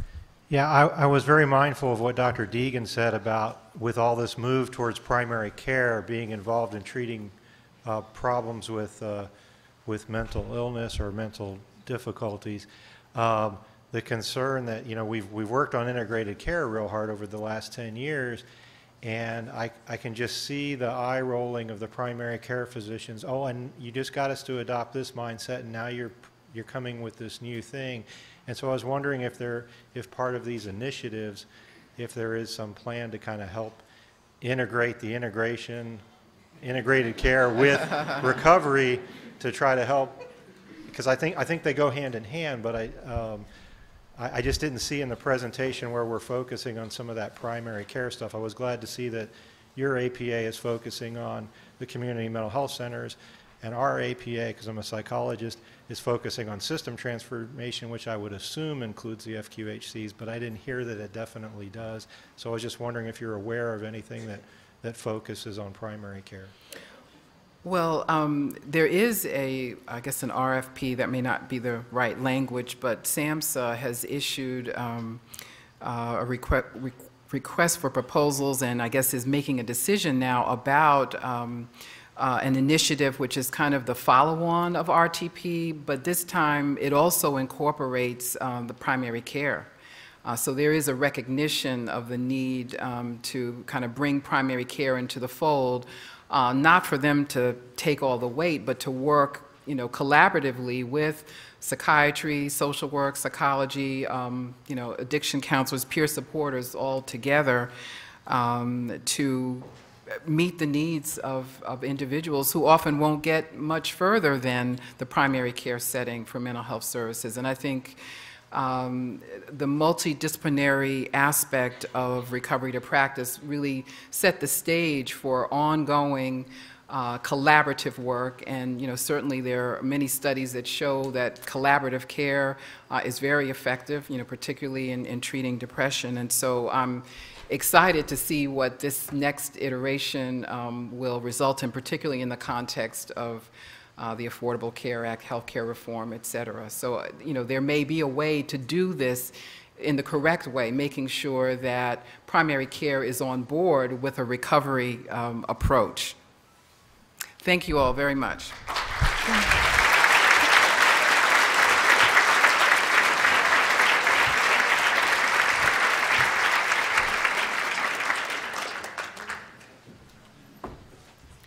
Okay, my fellow psychologists, that thing that Dr. Primm did, in case you're not familiar with the term, when she called out psychology, that's called being put on blast.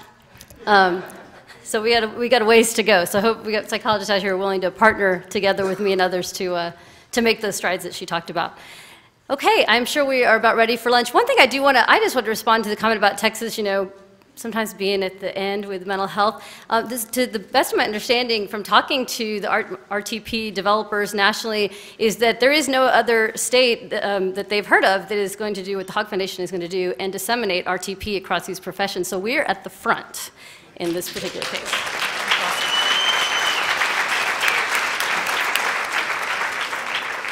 Okay, just a quick note, for those of you that may be sitting around the edges in chairs, we do definitely invite you. You don't have to balance a plate for lunch, so please do find seats.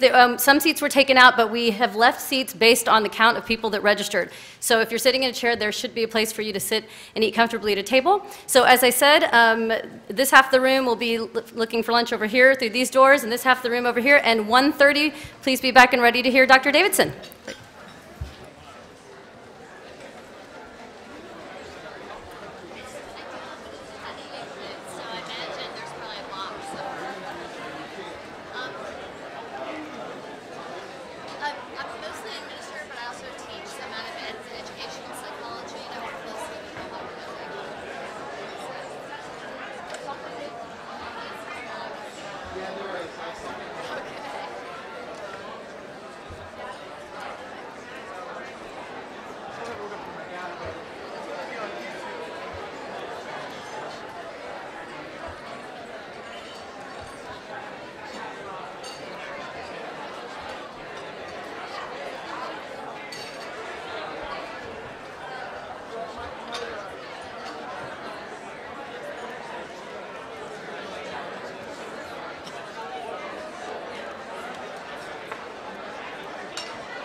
these episodes.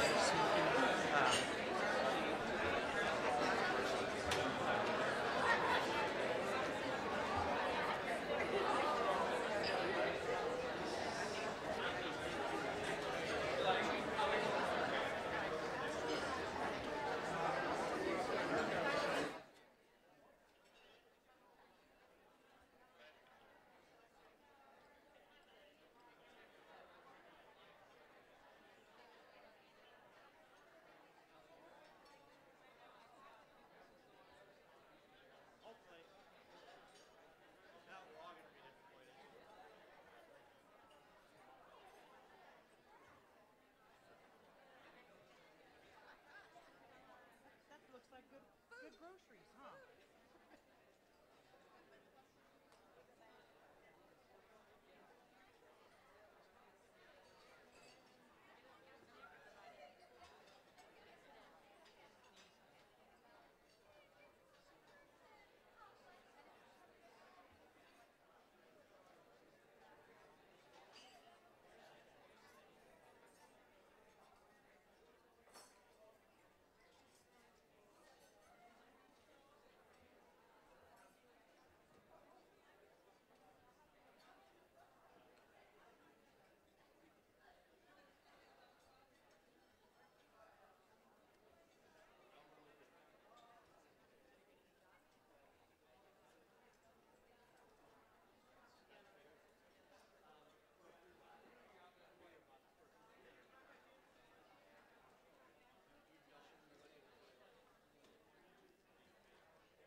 Hello, just want to let everyone know that we are going to be starting up in about 15 minutes, so if you need to get a break outside or upstairs, whatever, go ahead and get that taken care of so we can get started at 1:30. Thank you.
Okay, we're going to go ahead and get started with our afternoon program. I'm glad folks have had some time over the lunch hour to stretch your legs and have some fellowship, share ideas, and network with folks. It's great. Hopefully everyone got a little, went up into the light, got some natural light. Okay, I have a few announcements. That's me, I'm the announcement queen today. Okay, the first one is parking. You'll want to hear this parking because we've had some questions about validation of parking. You do not have to pay for parking. Even if you took the ticket, either the arm's going to be up or you're going to tell the person you were with the Hawk Foundation conference. Either way, you do not have to pay for parking. Don't let them make you pay. Another service brought to you by the Hawk Foundation. Okay. And two other important things for folks who are seeking CEUs. Now there should be yellow sign-out sheets on the tables. If you want CEUs, you need to fill out the evaluation forms that were in your packet, as well as sign out in the sign-out sheet. Okay, and you do both those things. Remember, if you're not seeking CEUs, we really do still value your input. On those evaluation forms, you don't have to put your name. And there are boxes in the back of the room as well as at the registration desk that say evaluation forms. Please turn them in there. We will pick up the sign-up sheets, but turn the evaluation sheets in there.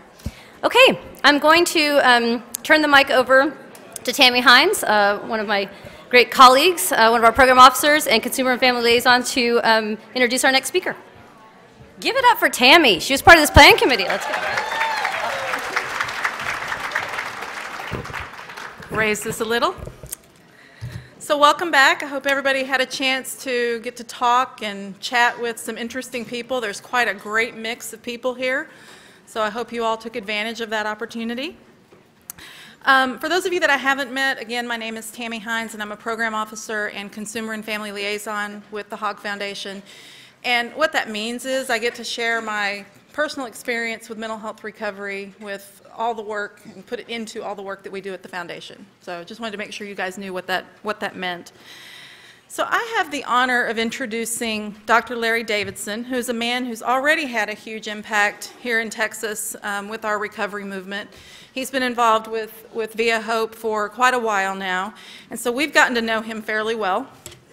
Dr. Davidson is a professor of psychology in the Department of Psychiatry at Yale. He serves as the Senior Clinical Officer and Mental Health Policy Director for the Connecticut Department of Mental Health and Addiction Services. He's also the Project Director for the SAMHSA Recovery to Practice Initiative. Dr. Davidson's training, research, and policy interests focus on the interface of recovery in psychiatric and substance abuse disorders with membership in society. Much of his work has been oriented toward articulating a disability and civil rights perspective on psychiatric disorders, attempting to create an array of pathways into community life for those of us with psychiatric disabilities. So would you please welcome Dr. Larry Davidson.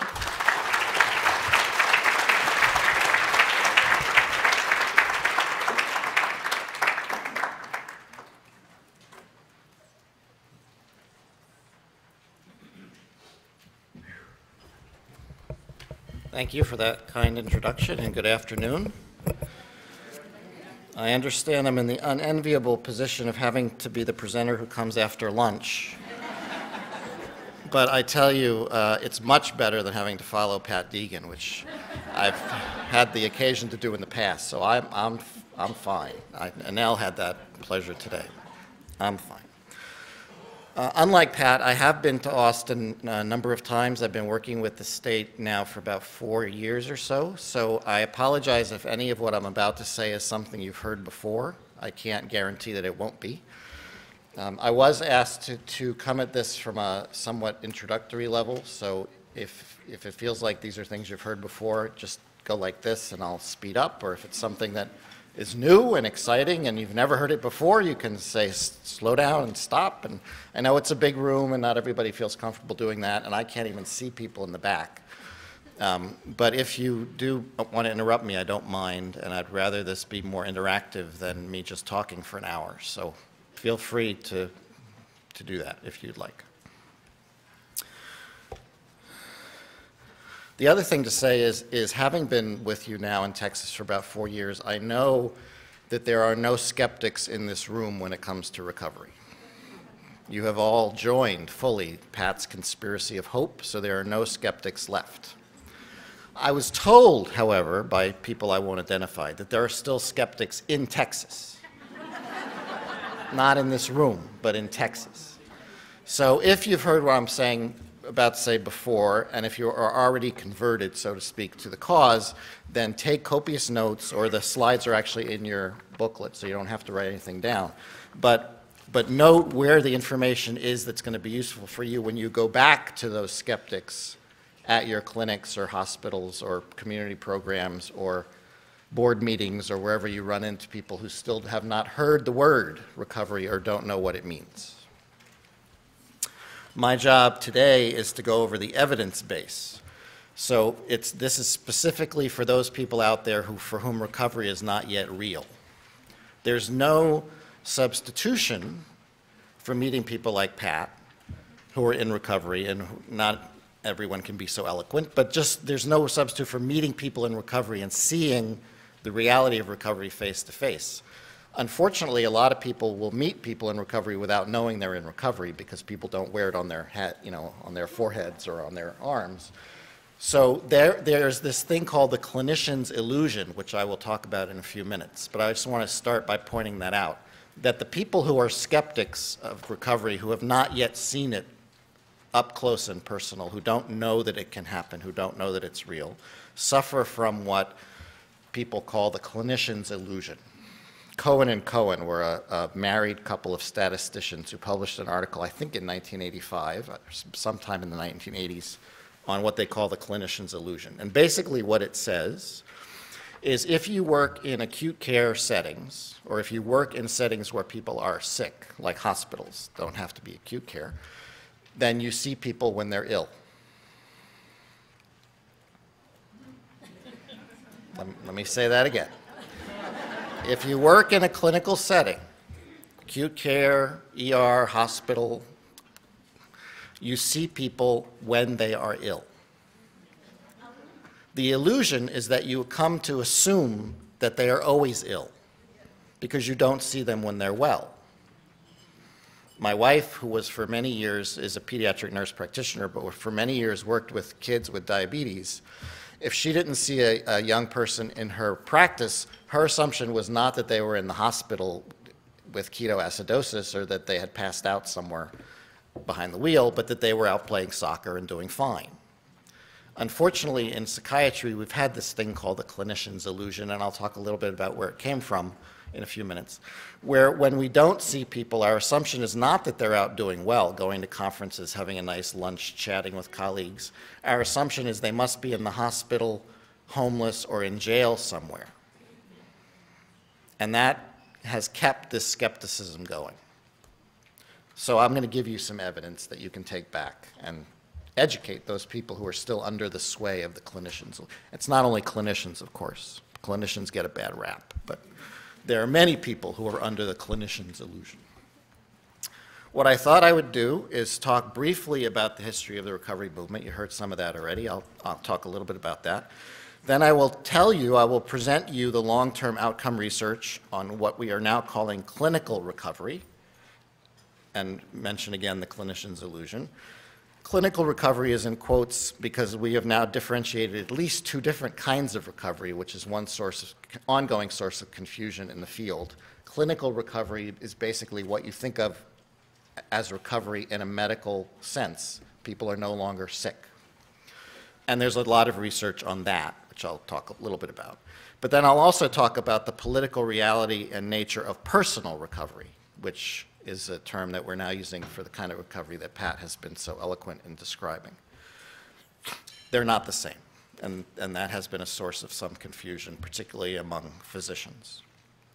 Then I'll talk about evidence-based practices that are recovery-oriented. There are some evidence-based practices that could be recovery-oriented were they provided in a certain kind of way.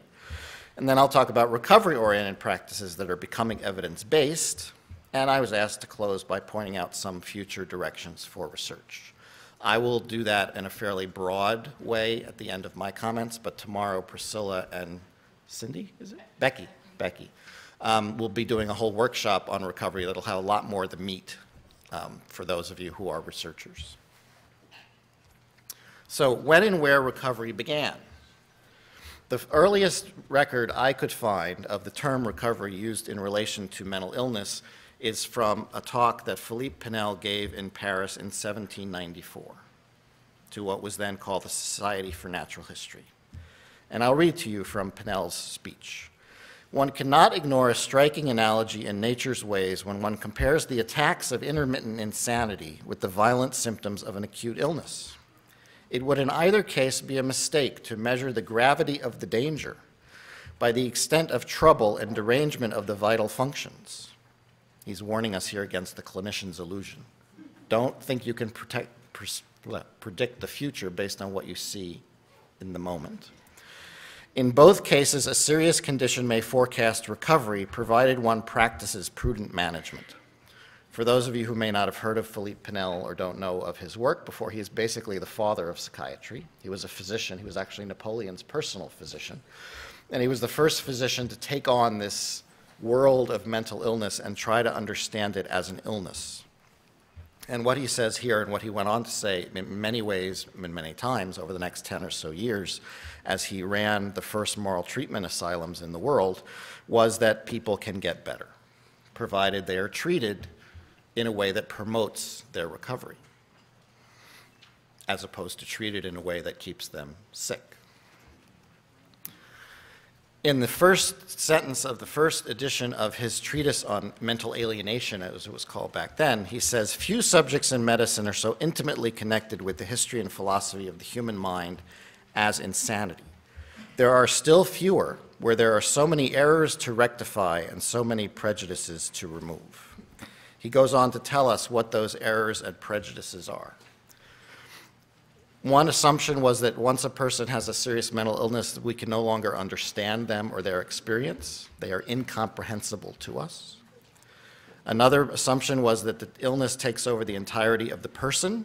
You lose the person to the illness. You become, in the terms we no longer use now, a schizophrenic or a bipolar. And it's an incurable condition. These assumptions predated Pinel's entrance onto the scene, and it was widely thought and understood at that time that mental illnesses were brain disorders, organic disorders of the brain, that were incurable, that took over the entirety of the person and rendered that person incomprehensible to others. He says that these are errors and prejudices, which he then goes to great length to try to dispel. He says things like, "To consider madness as a usually incurable illness is to assert a vague proposition that is constantly refuted by the most authentic facts." His treatise on mental alienation was a compendium of facts, of observations he had made at the asylums that he ran in France in the 1790s, showing then, not the 58% we heard about in Worcester, but up to 90% of people that he treated for serious mental illnesses recovered if they'd had the illness for less than a year, and if they hadn't already been treated somewhere else. The longer they'd been sick, the less likely they would recover, and if they'd been treated in another asylum, which was really more of a prison, then their likelihood of recovery was worse. But among those people he caught early and was able to provide care to, 90% showed complete recovery.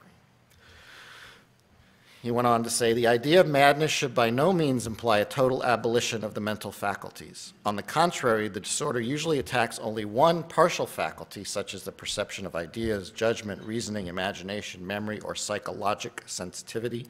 A total upheaval of the rational faculty is quite rare." It took almost 200 years for this same fact or observation to be confirmed in studies in the 1960s and 70s conducted by the World Health Organization, which found the same findings. Unfortunately, Pinel's vision of recovery has been eclipsed, or was eclipsed. Let me just say one other thing about this. Many of you in the room who are peer supporters may have heard me talk about this before, but I think it's a very important historical fact to point out that peer support started at the same time that moral treatment started, because Jean-Baptiste Poussin, who was the governor of the hospital that hired Annelle to be its chief medical officer, had been hiring patients, recovered patients, to staff the asylum. Poussin had been a patient at the asylum himself. He got better. He started out as a ward attendant on the boys unit, worked his way up to be governor, and as governor, he established the rule that patients could no longer be abused, they could no longer be beaten, they should no longer be shackled. He put into place all of these humane, it was revolutionary at the time, humane transformations that Annelle then walked into. And he said, when Annelle asked him, how do you manage the asylum, he said, I do it. The most important thing I've done is to hire recovered patients to staff the hospital. That has not made its way into many medical textbooks. John Strauss, who's been my mentor for 26 years now, Jaak Rockfeldt, a good friend and colleague of mine, and I published a book in 2010 on the roots of the recovery movement. And we were amazed time and time again to see that the real breakthroughs in psychiatric care have come from people in recovery, even though the credit for those breakthroughs have been taken by others. So I have nothing against Annelle. I'm sure he was a lovely man. He was a very important figure in the history of psychiatry. But he learned from Poussin, who learned from hiring his own patients to staff his hospital. What happened, unfortunately, and another example of that actually was Dorothea Dix. So we had moral treatment. We were getting 90% recovery rates. On comes the scene Dorothea Dix from Massachusetts, a retired Sunday school teacher, discovers that there are many people, women with mental illness in the prisons and jails in Boston and around Boston, and decides that this is not tolerable, it's unconscionable, we need hospitals for people who are having psychiatric disorders. She starts the mental hospital movement in the United States, which becomes global. Well, come to find out, Dorothea Dix herself had 2 psychotic episodes, was treated in a very family-like environment in London, not in the United States, where she met very lovely, caring people. And she was the one who decided that that should be available to anyone who has a psychiatric issue, a mental health crisis, because it had worked for her and it should work for other people. So the mental hospital movement came out of the experience of a person in recovery. And then what happened? Well, unfortunately, what happened is the moral treatment that had been developed by Annelle and Poussin became, changed. Let's just say it was changed. When it reached England, the English version of moral treatment was very different from that was practiced in France. The English version of moral treatment was that basically adults with mental illnesses were wayward children who needed to be reparented, which then led to Freud and psychoanalysis and all that stuff. And it was within the context of the hospital, the long-term hospital, that Emil Kraepelin, the father of descriptive psychopathology, then decided that mental illnesses were incurable because he didn't see people get better. This is the flower in the desert. He worked in hospitals where he didn't see people get better, so his conclusion was people don't get better. Not, I should change my hospital, but people don't get better. And that, unfortunately, continues to be the predominant view of psychopathology that people continue to be taught in medical schools and clinical psychology programs. When I was in training, and I'm a clinical psychologist by training, when I was in training in the 1980s, my adult abnormal psychology textbook had a picture of a woman in a Johnny coat sitting on a cot in a room of about 30 cots in a state hospital somewhere, staring off into space, drooling. And the bottom said, "This is schizophrenia." That's what I was taught in the 1980s. So it's had a long-term effect. 100 years people were spent, we had institutionalization. And during this 100 years, we continued to believe the same things that Annelle had railed against in the late 18th century. That people are incomprehensible, that the illness pervades the person, that it's uncurable, and this is what allowed us to have the snake pits that we finally decided in the 1950s were no longer viable. And they were no longer viable not because they were snake pits, but because they were crumbling buildings that would have cost a tremendous amount to renovate and because they were overcrowded and had failed their mission. Out of that morass came what wasn't yet called the recovery movement, but at the time was called the consumer survivor movement. And you've heard some about that this morning as well. Now, I'm not old enough to have been part of that early consumer survivor. I was a teenager at the time. I didn't know what was going on.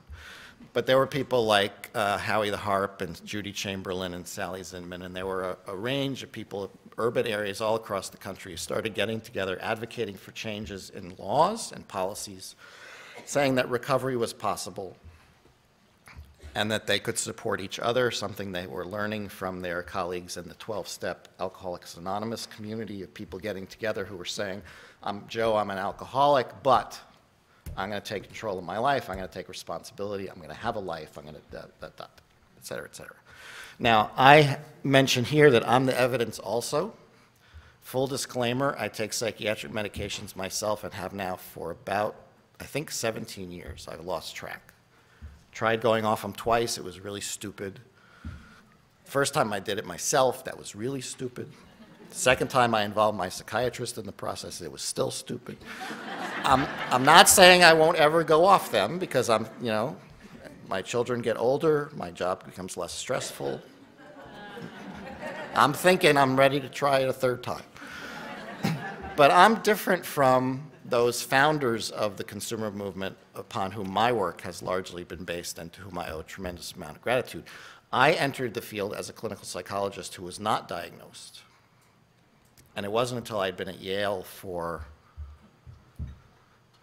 I don't know, maybe 10 years, about 10 years, that I realized I had an undiagnosed psychiatric condition. Now, whether it had been undiagnosed for a long time, which is what I now think, or whether being at Yale can give you a psychiatric diagnosis, which I know to be true. It's probably a combination of the two. I realized, actually my wife realized before I realized. My wife realized that there was something terribly wrong before I did. And then I was staying up late one night when I wasn't able to sleep, and I was watching the C-SPAN, and there was a Carter Center annual conference on mental health, and Alma Powell was one of the panelists, and Alma Powell talked about how she'd had an untreated depression for most of her adult life and how difficult it was to raise children when you had depression, and how she never thought of it as depression because she'd always had little energy and blah, blah. And I was sitting there thinking, she's talking about me. That's me.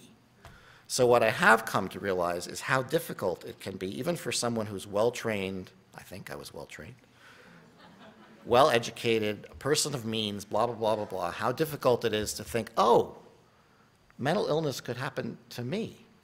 It's not just those people who I've devoted my life to working with and helping, it's me too. So for me, it's been more an issue of engagement, insight, all those kind of icky words about how difficult it can be for people to reach out for help when the help that is available, as we heard before, is not always so helpful. So there has been the consumer survivor movement that preceded recovery. I'll talk about where recovery came in a minute. There was in part influenced by the addiction self-help community. Those communities are coming back together now after a very long time of being very separate. And then there was the clinical research, which is what everybody else wants to hear about.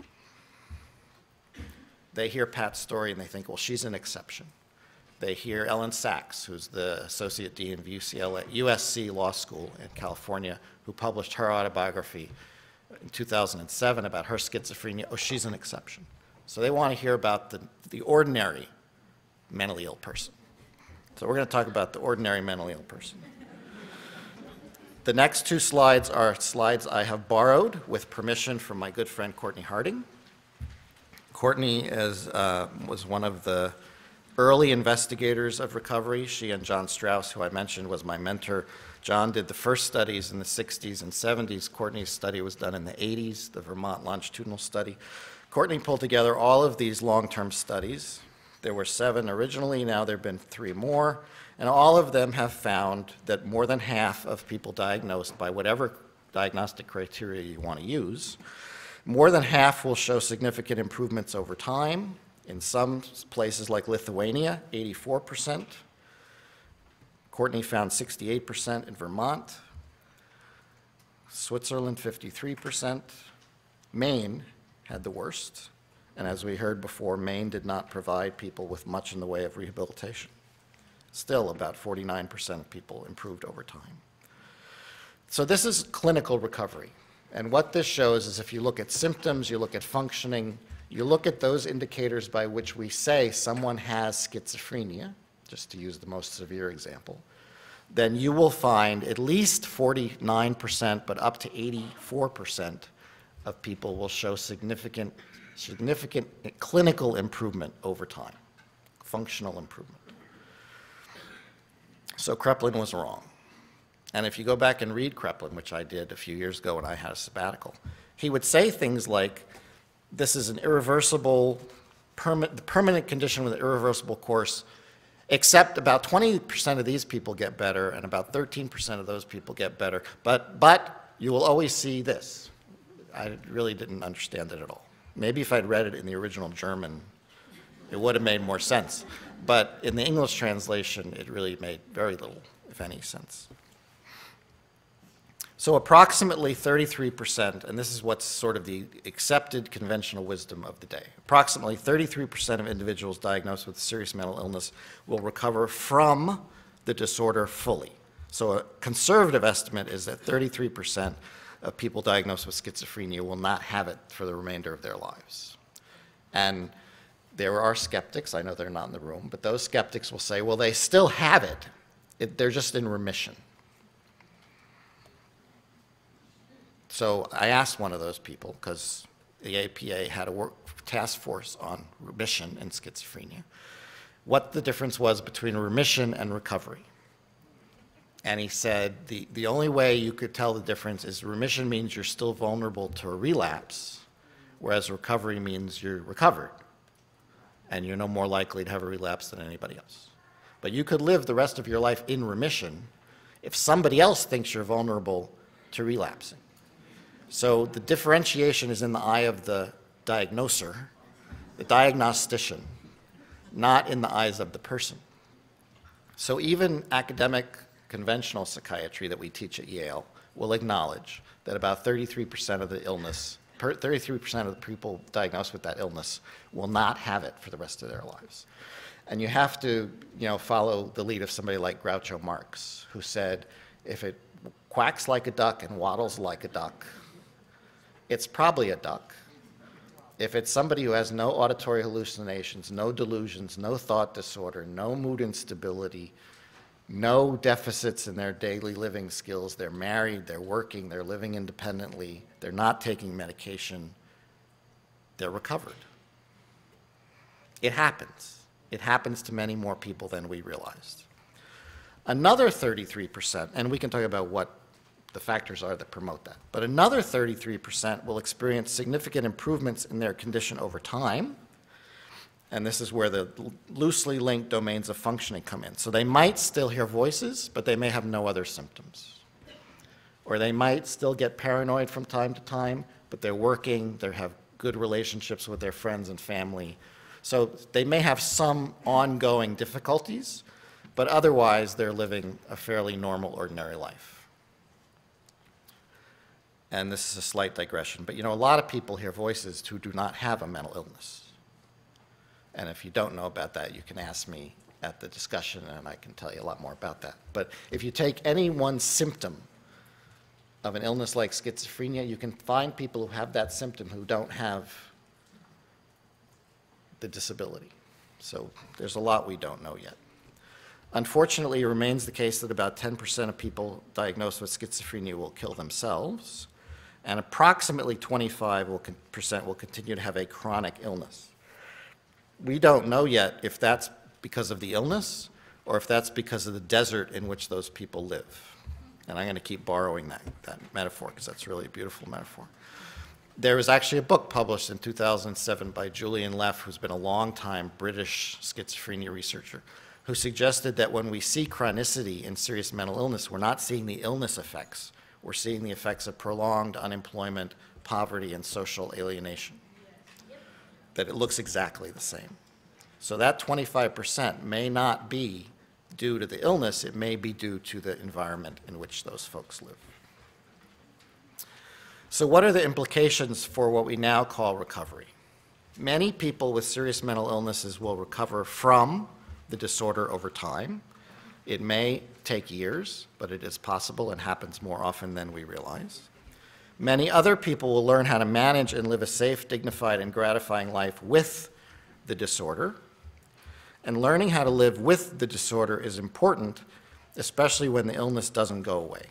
And what we're starting to find in terms of research is that as people learn how to live better with the condition itself recedes, becomes a smaller and smaller part of their lives. And that's led us to these two different notions of recovery. The first is the clinical, symptomatic, or functional sense of recovery, which so far people have been willing to concede could be called remission. And that's eradicating the symptoms and ameliorating the deficits caused by serious mental illnesses. But now there's this new notion of recovery. And I mentioned the consumer survivor movement. In the recent historical research I've done, the first mention of this form of recovery that I could find was in a 1988 article by Pat Deegan entitled Recovery, the Lived Experience of Rehabilitation, in which she says, and as far as I know, nobody else had said this before, recovery refers to the lived or real-life experience of people as they accept and overcome the challenge of the disability. They experience themselves as recovering a new sense of self and of purpose within and beyond the limits of the disability. With that definition of recovery, which was soon thereafter followed by Bill Anthony's very influential definition of recovery, which is very similar to Pat's, but more functional, less poetic, so more academic content. We have the recovery movement.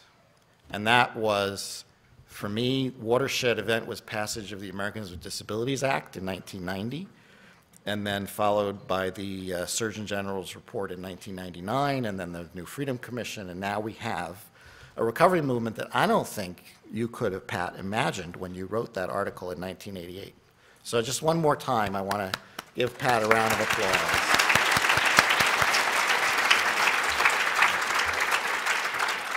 It's that vision for which the evidence is overwhelming, as far as I'm concerned. And I see it because I have the privilege, the honor, opportunity to travel quite a bit in my life, my job, and you see it everywhere. Now you're seeing it in Austin, Texas. You're seeing it in Hong Kong. You're seeing it everywhere I've been. You're seeing people in recovery, having meaningful lives, helping others, flourishing. And this is the sense that we talk about as a human and disability rights, a civil rights foundation, coming out of the independent living movement, which Pat has also written about. And this refers to learning how to live a safe, dignified, and gratifying life in the face of the enduring disability resulting from a serious mental illness. And when people ask me for evidence of this, I don't know what to say. I mean, I know I can say, I'm the evidence, she's the evidence. I mean, I can point to that. But it's like, maybe I said that wrong. When people ask me for the evidence that people should be in charge of their own lives and make their own decisions, that's what it is. All I have to fall back on is the United States Constitution. You don't need evidence to respect someone's civil rights.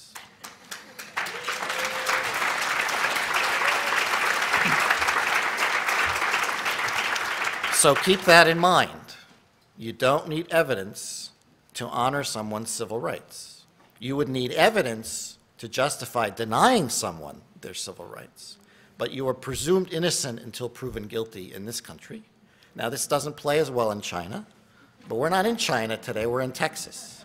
So in Texas, for your purposes, people are still presumed ordinary, normal, innocent, capable of self-determination until there is clear and persuasive evidence to the contrary. So you give that to your skeptics.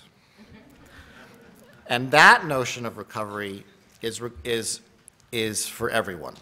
This is how recovery has become a political force as well as a clinical or scientific or whatever you want to call it. A person can be in recovery regardless of the duration and severity of the disability. It's the right of every citizen to live the most meaningful life they can given the hand they've been dealt in life.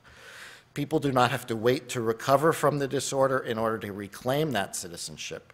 And what our research has been showing is that actually reclaiming your citizenship promotes your recovery rather than the other way around. And when I say that, I don't mean that to be dramatic. I mean that to be about garage sales. Reclaiming your citizenship means pursuing your interests and passions and building on your strengths and having the kind of life you want to have. And as you do that, you get better. If you wait for that, if you wait to get better first, then you'll never get to that garage sale and you'll never have that cascading effect. So, a couple of examples. One is the right of, I give examples because I give grand rounds at medical schools and was giving this kind of talk at a medical school, and a resident, very well-meaning, I'm sure, very earnest young resident, stood up at the end of my talk and said, Dr. Davidson, could you be a bit more specific about what rights in particular you're saying we've denied people with mental illness? And I kind of stood there in shock. I wasn't sure. But fortunately, there were people in recovery in the audience who started giving me examples. So I just stood there. And when I came into this field, you may not, younger folks here may not know this, but when I came into this field, you would never have people in recovery and physicians or clinical psychologists in the same room. So just having people in recovery in the room had already changed that dynamic. I didn't have to do anything. But I'll give you examples. So one is the right of social inclusion. People with mental illnesses are entitled to a life in the community first as a foundation for recovery, not as its reward. So you don't have to take medication and be stable to be able to live in your own home.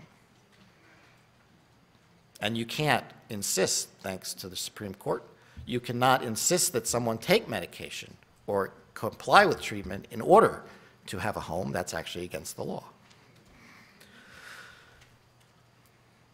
That sounds okay now, right?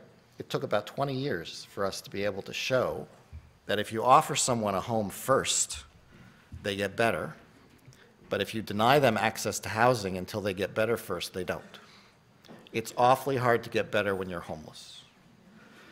The thought was, though, you can't put someone who's actively using substances and not taking their medication in their own apartment because they won't be able to manage. Well, what Sam Simbaris and his colleagues and Priscilla Ridgway, who's here, have shown is that about 80% of the people who are offered housing and supports are able to live in their own apartments fine. Thank you very much. 20% of them might have been able to do that had they gone into housing that required abstinence and adherence. But 80% were able to do it without that. Another example, my favorite example, is work. Work may in fact be stressful for some people with some mental illnesses some of the time.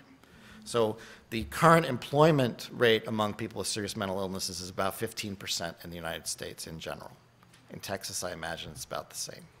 So that means 85% of people are not working, that we know of, not working on the books.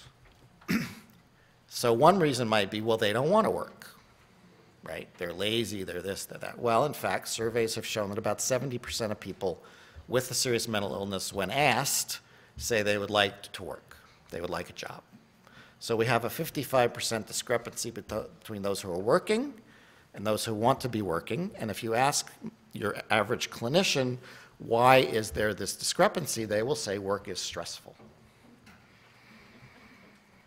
Either my patients are too sick, or they're not sick, and I don't want to rock the boat by encouraging them to work because work would be stressful and they would have a relapse. And then there would be a lot more work for me. So, is work stressful? Have you ever tried to be unemployed?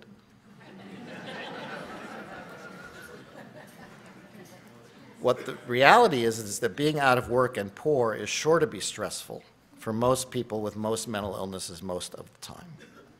And it's things like this, not recognizing that prolonged involuntary unemployment is more stressful than working, which any one of us would agree to in our own lives. The fact that we somehow miss that point when we apply it to these people is the discrimination and stigma that Pat talked about this morning. It's just as stressful for a person with a serious mental illness to be unemployed and poor as it would be for you or me, maybe more so. And what we have actually found in terms of the research, in terms of the evidence base, is that when people go back to work, they get better. They don't go back to the hospital, actually. They're less likely to be hospitalized if they're working than if they're unemployed.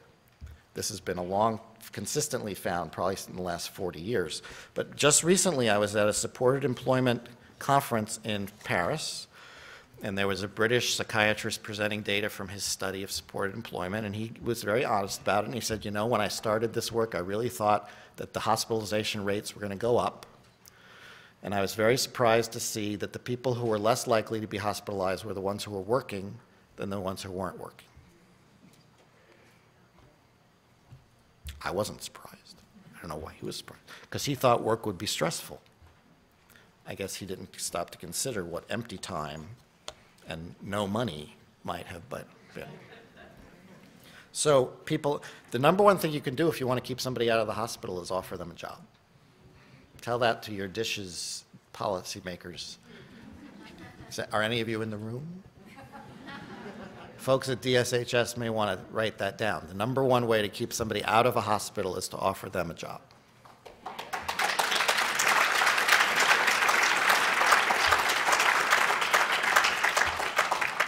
And a final example before I move on to other things is risk. We hear this a lot. The number one concern practitioners have about adopting a recovery orientation is it will increase risk, because you're promoting self-determination, and if you promote self-determination, people will make their own choices, and if people make their own choices, they'll make bad choices, and therefore my risk and liability will go up. There was just a movie out recently with Meryl Streep. Did you see this? I only saw the trailer, where she says people cannot make their own choices because when they do, they make the wrong choices. This was one of these science fiction movies. Well, that's been a concern in psychiatry as well. But what the evidence shows is that most people with most mental illnesses, like most people in general, pose no risks most of the time. There's a very important study just came out of the University of North Carolina in Chapel Hill by Jeff Swanson, I think. I'm sure he was one of the co-authors, which looked at risk. This was following the Newtown tragedy and the other shootings and people trying to put mental illness and risk together. And he showed, again, that most people with most mental illnesses pose no risks most of the time and also make no worse decisions than anyone else. Think about that for a minute. So our assumption was if you don't have a mental illness, you make really good decisions. And if you do have a mental illness, you're likely to make really bad decisions. And we found out that people with mental illnesses don't make such bad decisions. We also found out that most people without mental illnesses don't make such good decisions. When it comes to decision making, we're all culpable of really stupid things. But we live in a country where we have the right to make our own mistakes. And that right to make your own mistakes has been extended to people in recovery. Pat talked about this also. You talked about everything. She talked about the dignity of risk and the right to fail. You can't recover without having the dignity to take risks and the right to make your own mistakes and to learn from those mistakes. So what are the implications of this for practice? Persons with serious mental illnesses have the same right to evidence-based medicine as anyone else. I believe in evidence-based medicine. I see a physician and a psychiatrist. I want them to inform me about what the evidence says about my conditions and my treatments. I believe in that. But I'll talk about that more in a minute.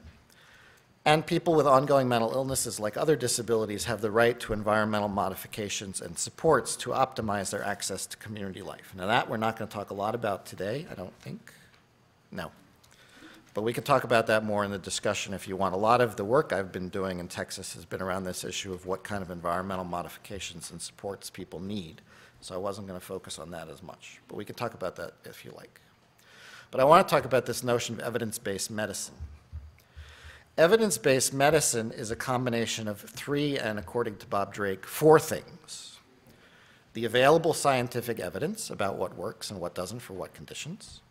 the practitioner's clinical experience and judgment. So I have been treating people for years and I've learned certain things from my own practice. But the third cornerstone of this stool or leg on this chair, which people seem to miss, is patient's choice. In evidence-based medicine, it's the patient who makes his or her own choices based on the clinician's judgment and the existing evidence. Bob Drake adds available resources in the community, which will also dictate what choices a person has. But at its most basic level, the recovery movement argues that people with serious mental illnesses should have the same right to be offered evidence-based medicine just like everyone else, because they should be treated the same way as other people are treated and have the freedom to choose and the right to consent or decline any given intervention because of the civil rights argument. There's been a confusion, however, between evidence-based medicine, which again is based on patient and family preference and choice, and evidence-based practices. These are not the same. Evidence-based medicine, which was coined in 1992, and I'll say it one more time, is the integration of at least three elements: the best research evidence with clinical expertise and patient values or patient choice. In the Institute of Medicine report on this, 2001, I think it was the Quality Chasm report, talked about patient choice. Somewhere along the way, evidence-based practice, which is what doctors do, became confused with evidence-based practices, which are those interventions that have been shown to be effective. And these are not the same. Policy-wise, this has led to some people to suggest a broad-scale and indiscriminate adoption of evidence-based practices for everyone with a select condition, regardless of the other evidence and regardless of the patient's choice. And I've seen this in Texas. You are proud of your evidence-based practices initiative, and I'm not saying you don't have a right to be proud of that, but if all you do is fund evidence-based practices, then you're not paying any attention to patient choice. Patients in evidence-based medicine, according to one of its creators, is not cookbook medicine because it requires a bottom-up approach that integrates the best external evidence with individual clinical expertise and patient's choice, so it cannot result in slavish cookbook approaches. Policymakers have been more prone to these slavish cookbook approaches, which say we only want to provide those things that are evidence-based, and have not considered how the person-centered care movement and evidence-based practices come together. So evidence-based practices are those things from which people should have choices of what they will do or not do on their own behalf. Does this make sense? You understand the confusion? So you take that back to the folks at the state and you explain to them, evidence-based practices are not the same as person-centered care. You need both. And I'll just read you from Bob. Bob says, evidence-based medicine assumes that scientific evidence is only one important component of decision-making. A second involves the patient's values, goals, preferences, and participation in shared decision-making. A third is the sum of local circumstances. All of these must be considered to make optimal decisions. So I'm going to clarify one last time some of the principles of recovery-oriented practice before moving on to the evidence. Recovery is the responsibility of the individual with the illness, not something we can do to or for him or her. We can offer recovery-oriented care, and that's what the Recovery to Practice Initiative has been trying to develop. Recovery-oriented care is care that assists the person to live the best and fullest life he or she can, given his or her illness and life circumstances. People in recovery will be key partners in developing the new knowledge and practices to promote this kind of care, and this is now being called, at least in some European countries, expertise by experience, or experts by experience. So let me just pause for a second to explain something that you may not like, but it's true, so I just do my best. A gentleman just before this asked about where the Recovery to Practice name came from and what it meant. recovery came out of the service user consumer survivor movement, and for the first 20 or so years was largely focused on what people can do to help themselves, self-care, and the rights that people have to pursue their recovery and all of that stuff. So for about 20 years, recovery belonged to consumer survivors. And it was peer support and self-help and all of these all of these very important advances were being made within the consumer survivor community. Clinicians practiced unaffected. Some of them paid attention and said, that's interesting what they're doing over there.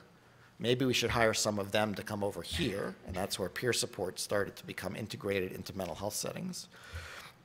But most practitioners went ahead and did what they did as if this wasn't happening. And maybe they didn't even know about it. Who knows? But Recovery to Practice was the brainchild of Ken Thompson, who was a psychiatrist, part of the American Association of Community Psychiatrists, who was at the time the medical director at the Center for Mental Health Services, who said, gee, maybe it's time that recovery, what we know about recovery now, was put into practice among the professions.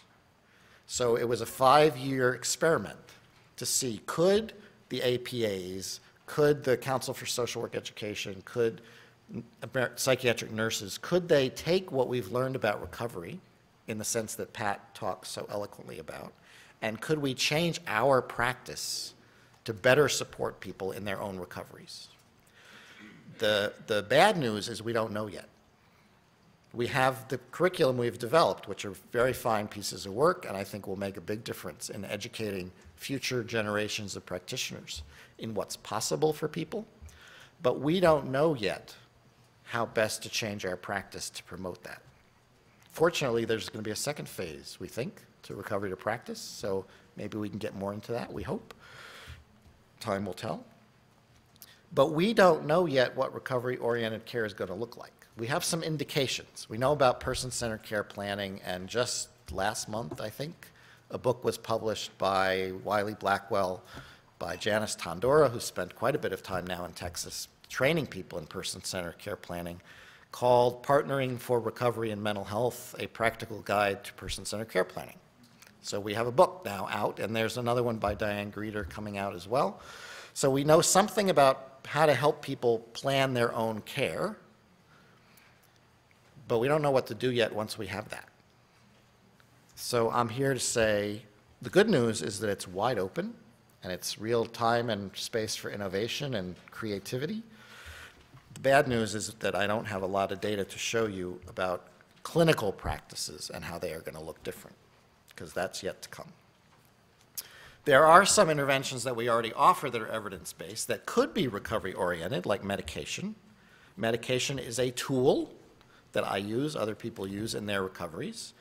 Medication could be offered in a recovery-oriented way. In the past, it's been not so much, but that's possible. And there's been a work group in the RTP project to develop a manual or guidance, I guess you'd call it, practice guidance on person-centered psychopharmacology and promoting self-care.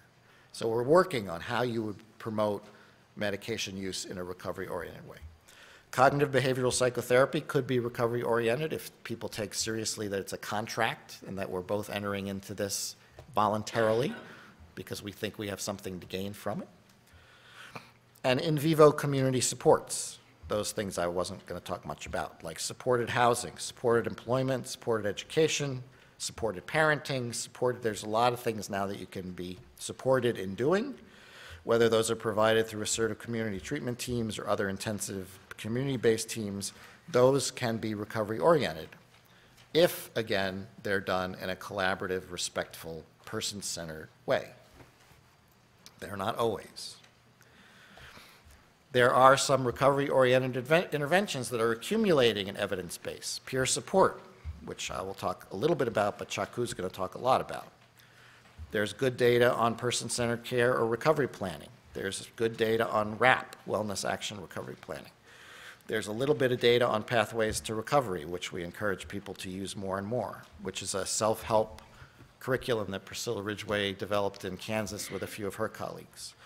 And most recently, there's Whole Health Action Management, WHAM, which is the first curriculum to address whole health, to address the integration of physical health and mental health, and there's some data that shows that that is effective as well.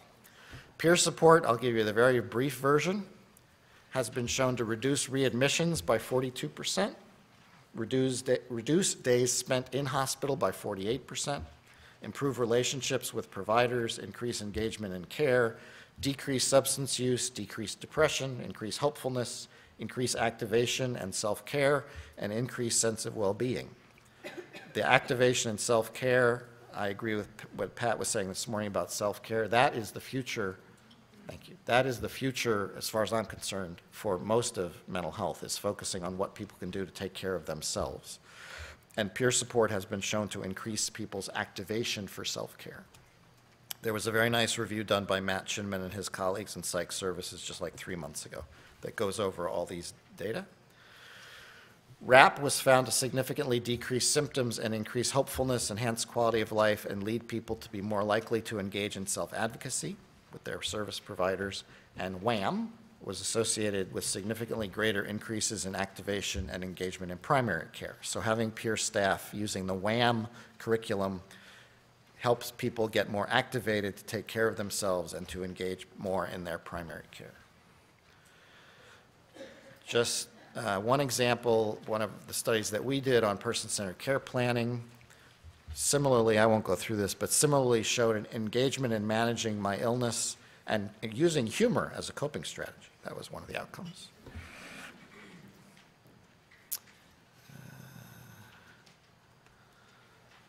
The central shift that makes something recovery-oriented as opposed to not is the shift from treatment, service, or care planning of what I'm going to do as a practitioner to culturally responsive, person-centered, individualized recovery planning that's primarily for what you're going to do as a person in your own recovery.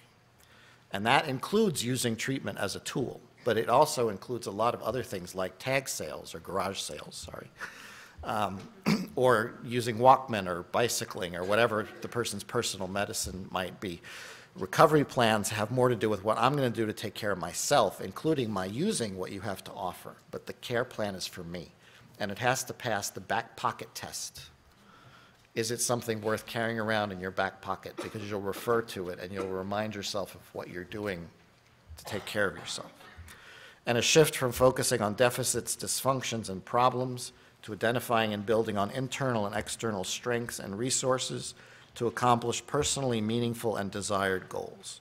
So CBT, if it's only done to reduce hallucinations, is not very recovery-oriented. CBT, if it's done to reduce hallucinations so you can work at Pizza Hut, is more likely to be recovery-oriented. Why should I bother? The why question. And finally, research. How can research be made recovery-oriented?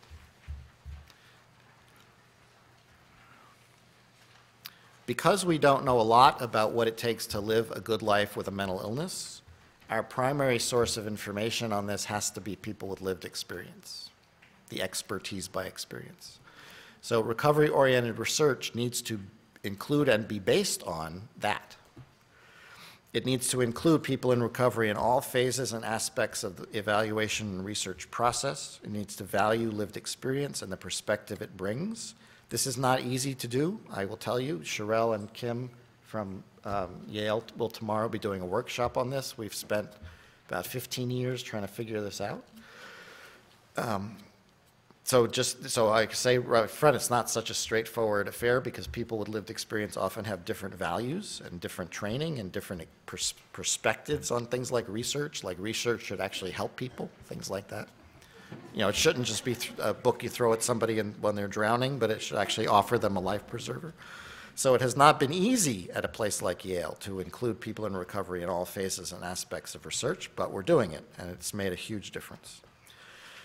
It needs to consider recovery to refer to both a clinical outcome and an ongoing process. This is confusing and difficult, and it needs to be clear when you're doing research which meaning of recovery you're talking about, because they're not the same. You need to use measures, questions, and tools that have been informed by the lived experience of people in recovery. focus on strengths and social roles as well as impairments and needs, and considers the person in environment. Person-environment fit. Keep thinking of that flower in the desert. And assess services and supports in terms of the degree to which they support people living the lives of their choice. There's a big push now federally around outcomes, and how can outcomes be patient-centered? There's even an institute, new research institute called the Patient-Centered Outcomes Research Institute. We've been fortunate to have 4 now of their first, I think we just got our 4th PCORI grant. So we need to focus on the outcomes that matter most to people, like working at Pizza Hut or going to garage sales, or those things that give people's life meaning, reason to get out of bed in the morning. Not just in terms of symptoms or functioning, but can I live the kind of life I want to live? And this is not just in mental health. PCORI is across all branches of medicine. This is just as true for someone with cancer, someone with hypertension, someone with a respiratory disease. How do I live the life I want to live given the condition I have? And my suggestion of what you might, future research and development directions would be focusing on supported decision making, not so much on the process itself as how to support someone in being a partner in supported decision making, so decision supports. How can I be not only empowered but also educated to make my own choices? Supported parenting is a particular fetish of mine because being a parent is the most important thing I do. And for about 100 years, we've overlooked the fact that many people with mental illnesses have children, and being a parent is probably the most important thing they will do as well. So supporting people in parenting as well as other pursuits, including spirituality. It's one of Priscilla's ideas, supported spirituality.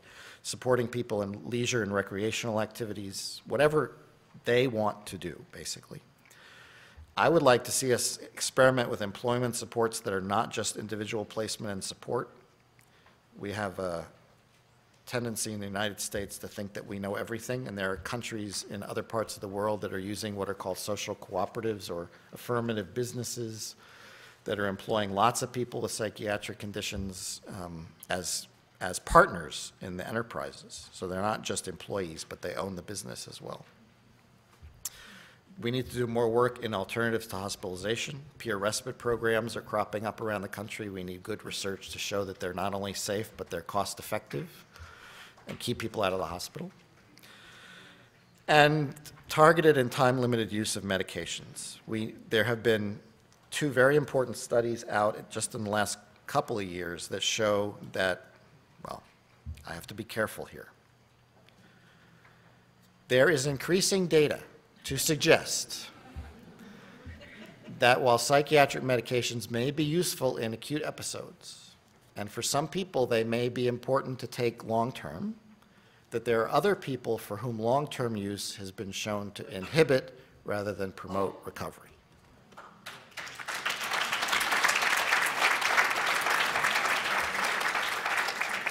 So we need to take that research seriously, and we need to rethink that you don't necessarily stay on medications for the rest of your life. It's not like diabetes and we don't have an insulin equivalent.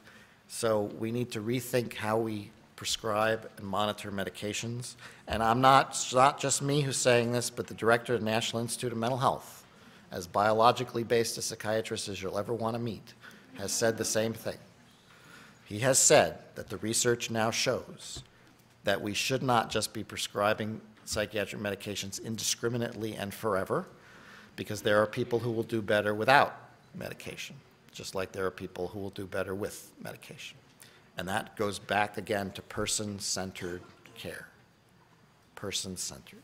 So if the medications work for you, great, but if the medications keep you from being able to work at Pizza Hut, not so great. And it needs to be an individual decision that you make with your family and your loved ones, given the information that I have to offer and that you can get off the internet, as we know. So I think I will stop there and see what questions you do have.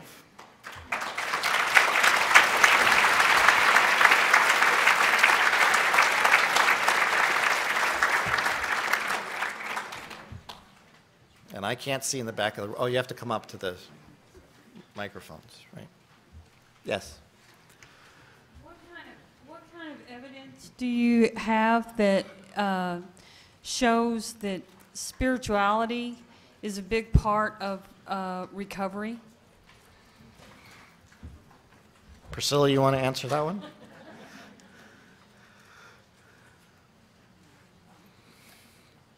I defer to my esteemed colleague, Priscilla Ridgway.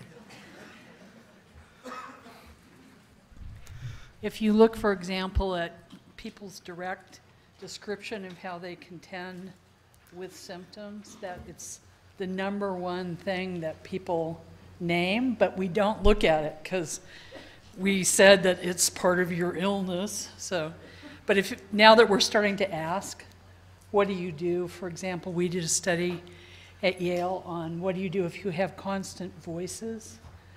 The most common coping mechanism was a religion or spirituality-based coping mechanisms, like continuous prayer and affirmations and so forth.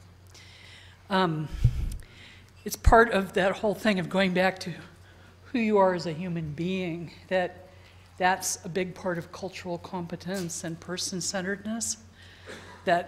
And when people are asked about their recovery, people name spirituality in sort of the top 6 of the things that matter to them in their recovery. So we know from lived experience how important it is, but we still are sort of constipated about being able to contend with that information. Remember, we're in Texas, so we're not as constipated here, I think. Yeah, so it's part of developing true cultural competence and also true understanding of how people contend with unremitting symptoms. You're welcome. I will say, thank you, Priscilla. I will say there is good survey data that about 80% of people will say spirituality is what kept them going. I will say that I heard a story,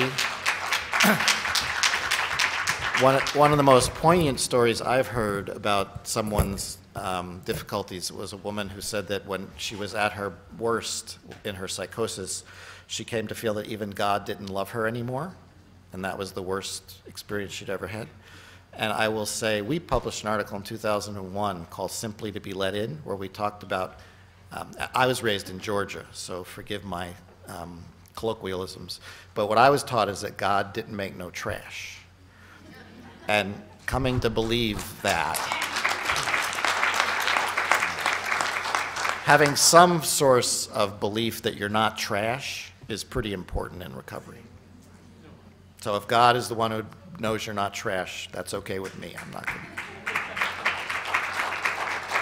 Yes? Hi, I really enjoyed the talk. I had a question. I like what you said about employment supports that are not individual-based, the social cooperative. I know, like, there's legislation that was passed, like, to help, like, for instance, like felons, like companies that hire felons that give tax breaks. Do you see that? I mean, I'm not sure it could be happening now, but do you see, like, legislation in the future assisting with helping companies, like, to help hire people with mental health conditions and find them? Great idea.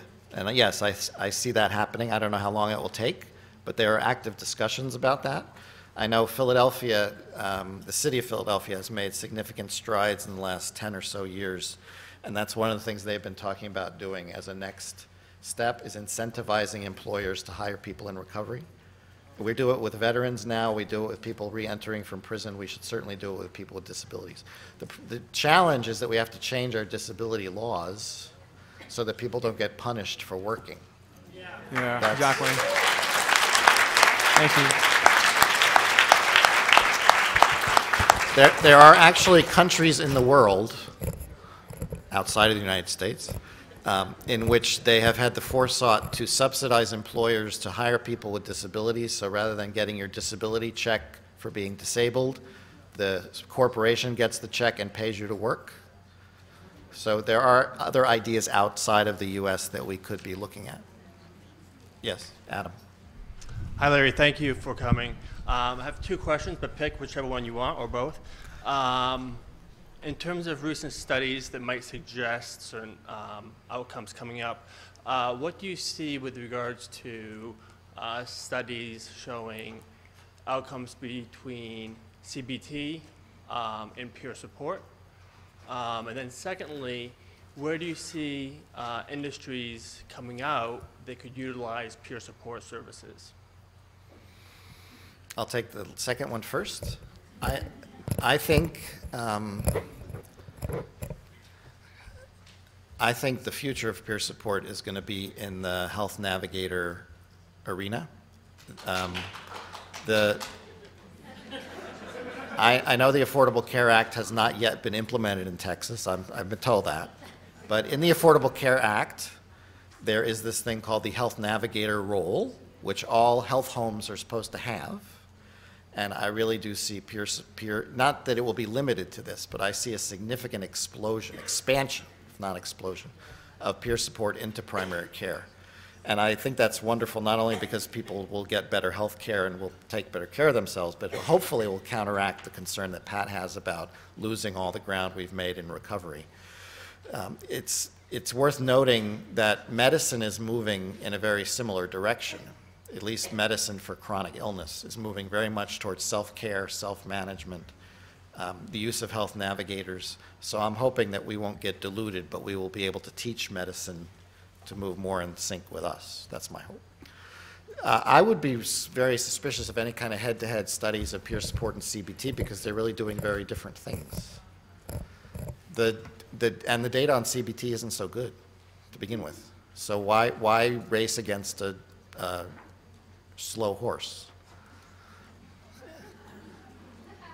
Peer support, the data is pretty solid on peer support. I think we know what works and we know what it's able to do. I don't know that we need to be proving ourselves relative to any other thing like CBT. I wouldn't get into that. No more questions.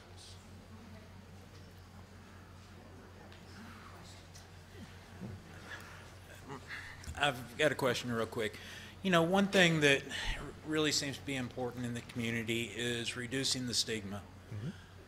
If we took the approach of 100% of the people in the society work on their mental health every day, can't we reduce the stigma that way and reach out to the people that need to get help?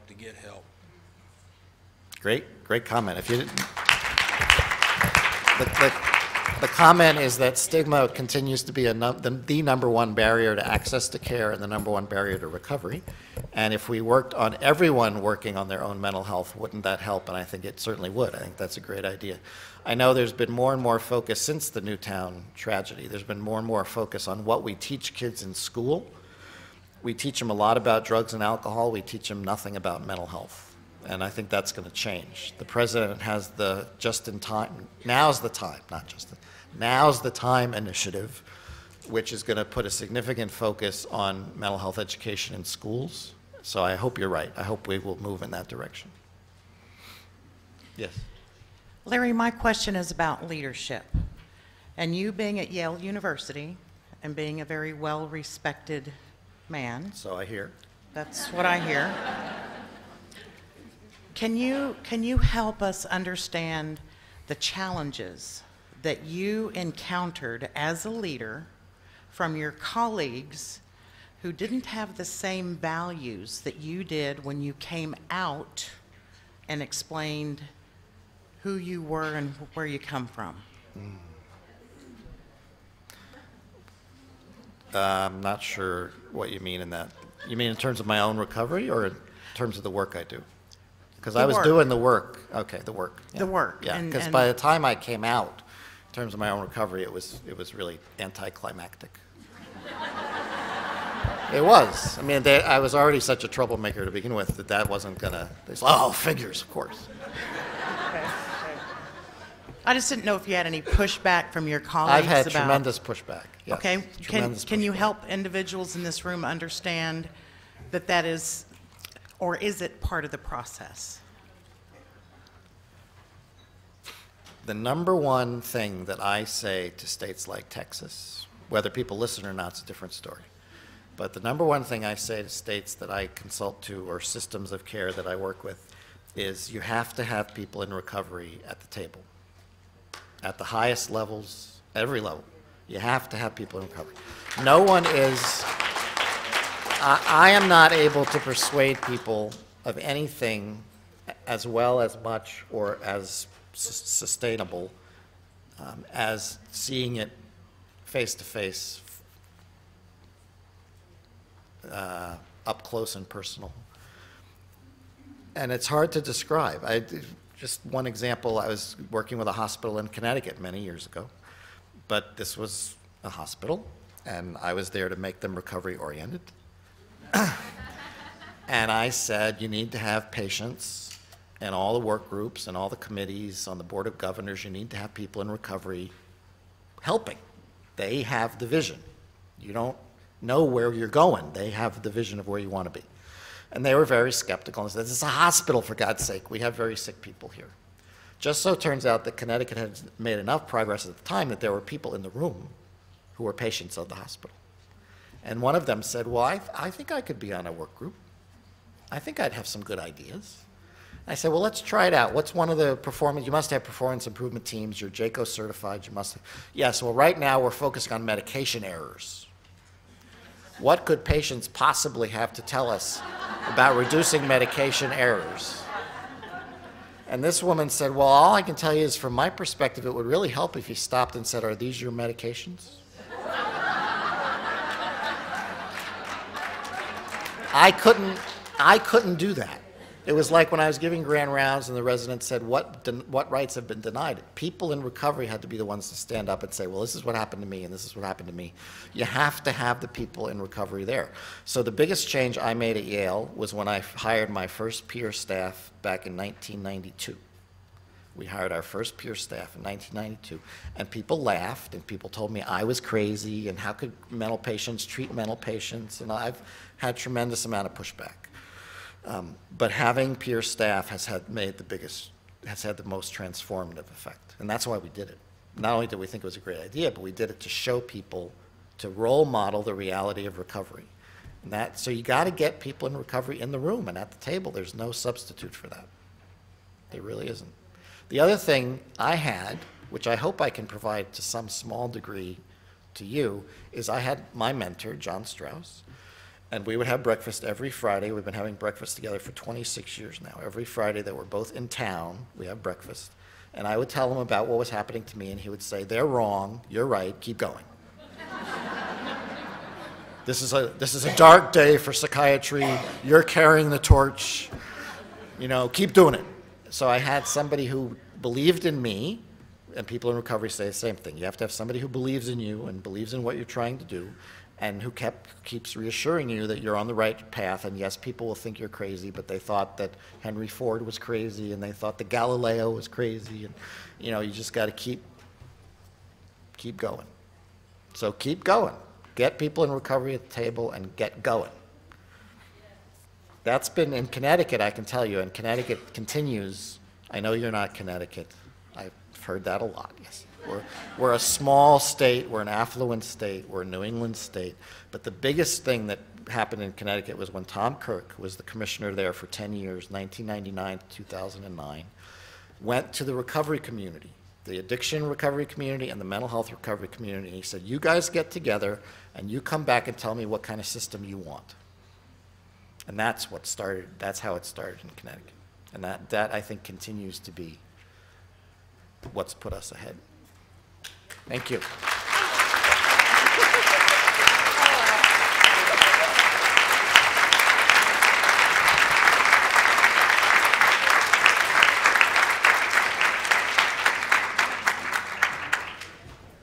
Okay, we have another break with some snacks and stretch your legs. Be back at 3 o'clock to enjoy our closer, Chaku Mat.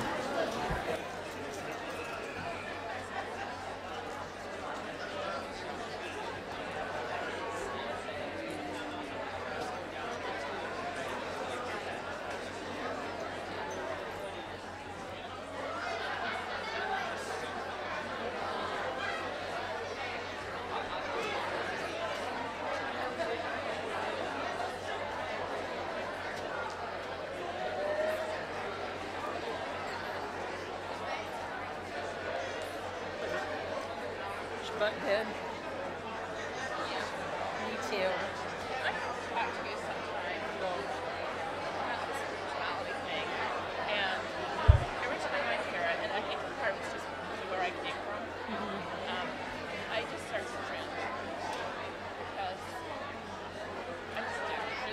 months or I don't know much right now, but we got to Yeah, I mean, it is the source of significant trauma for a lot of people too. Yeah. But for many people,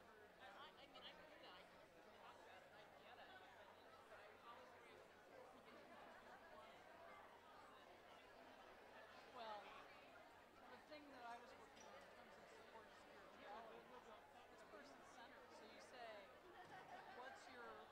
what do you have beyond yourself that you, so it's not necessarily religious or institutionally focused, but if they say, don't talk to me about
working? That's working? Okay, what about, do we need to And I ask have about this. this? I have this. Oh, okay, you got it all working. I was just about to call for So now it's. It works all right. There's no mute. Yeah, I know. I was trying to mute.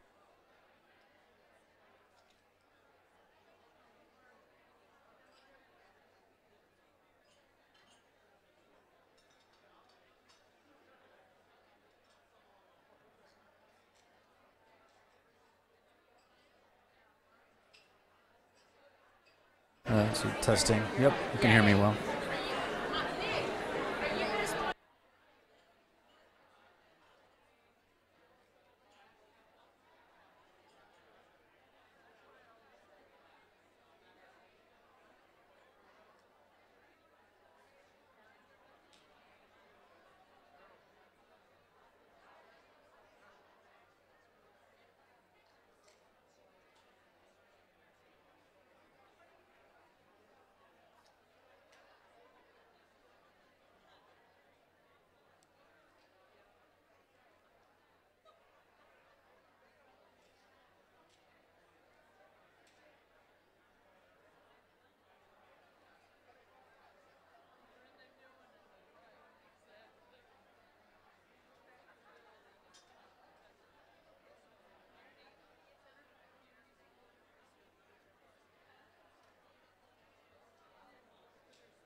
Okay. We're on. We're on. Behave, Stephanie. Okay, just kidding. All right, we're going to be getting started again. Hope everyone got some snacks. Stephanie's here behind me doing the bunny faces or whatever. Okay. Great, come on back in. So we are excited about wrapping up our day with our last speaker, who Stephanie's going to announce for us. We'll get better. Okay, if I can get everyone to come on in. If anyone can hear me out there in the pre-function space, come on in. We're going to get started. Great, awesome.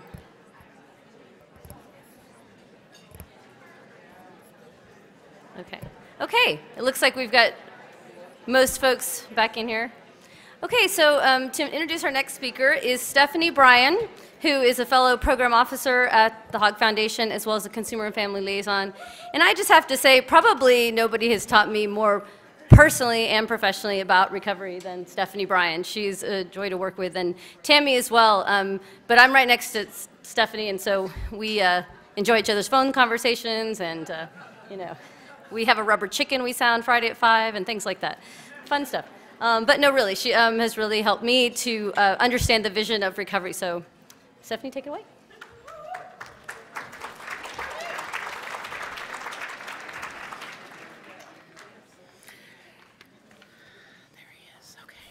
Good afternoon.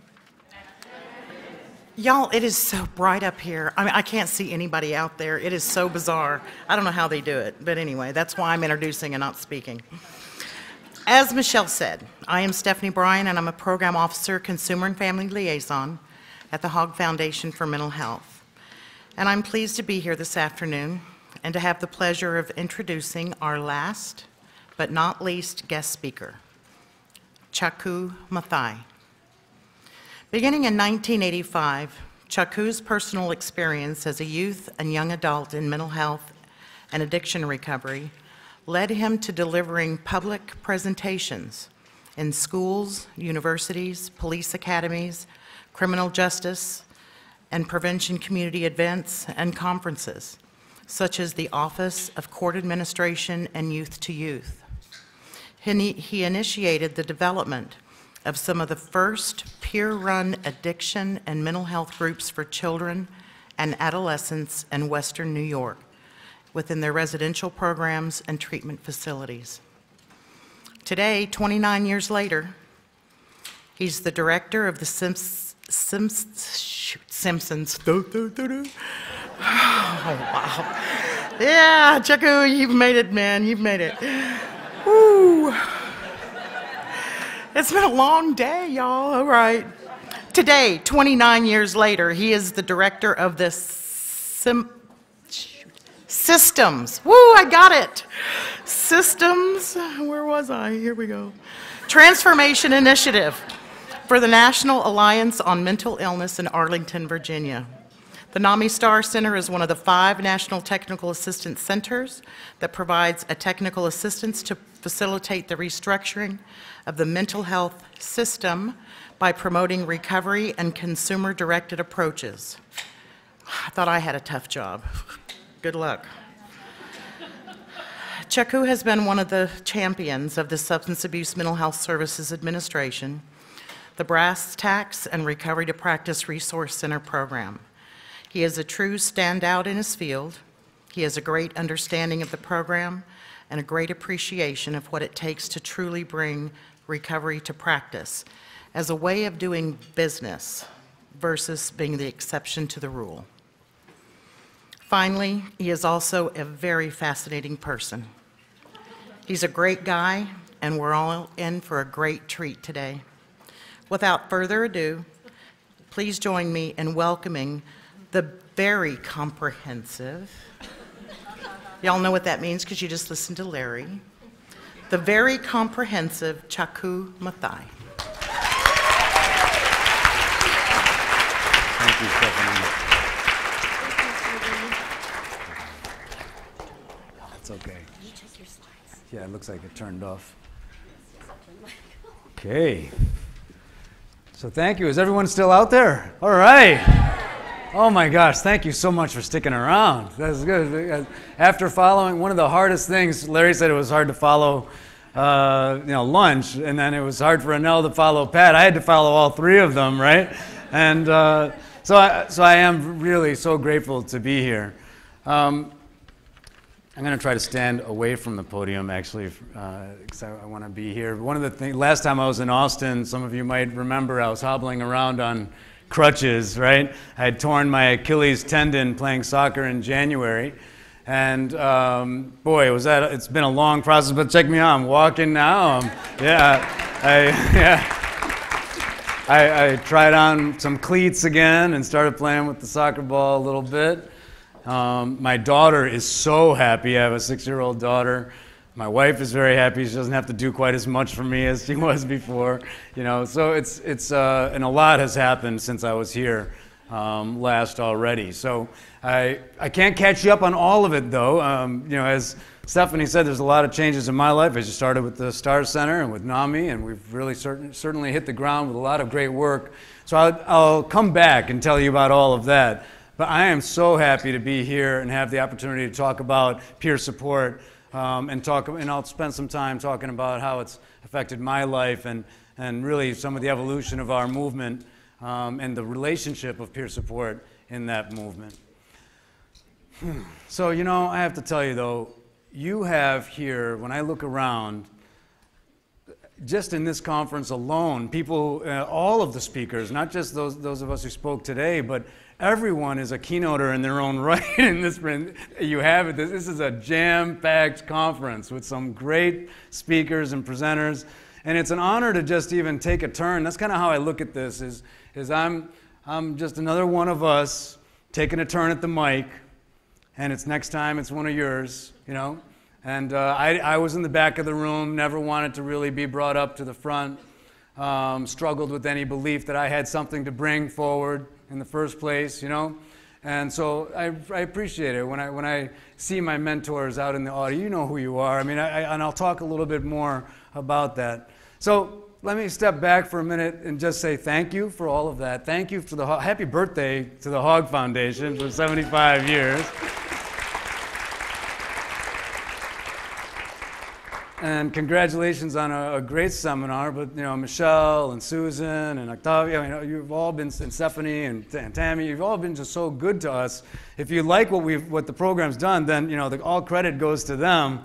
If you don't like it, you can blame them too. That's fine with me. But I think where I want to start with is tell you a little bit about where we want to go. So. These were 4 objectives that I wrote at the beginning, I think, several months in, but I think we're going to be able to really cover 2 of them, number 1 and number 4. So we'll get into the evolution of peer support, not as far back as Larry got into, all right, so that would take a while, all right? So I'm going to go back to maybe the 70s, all right? And then a little bit later when I started to show up. And then this last objective of being able to talk about the opportunities and the challenges that we face. All right? The other 2 will probably hit.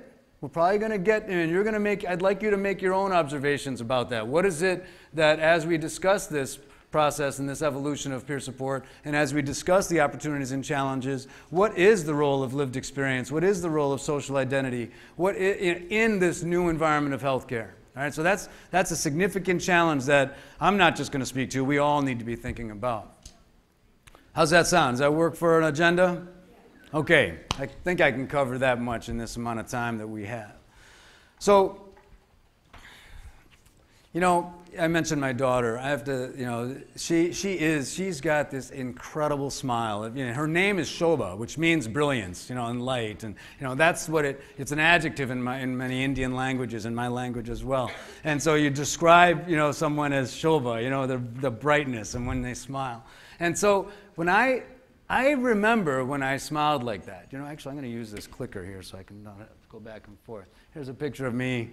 Some of you have seen it already. I've presented on this in the past, but there's me on an elephant in India on one of my visits back. I'm Indian. I'm born in Kuwait, and then I became a United States citizen, in the 2nd grade or so.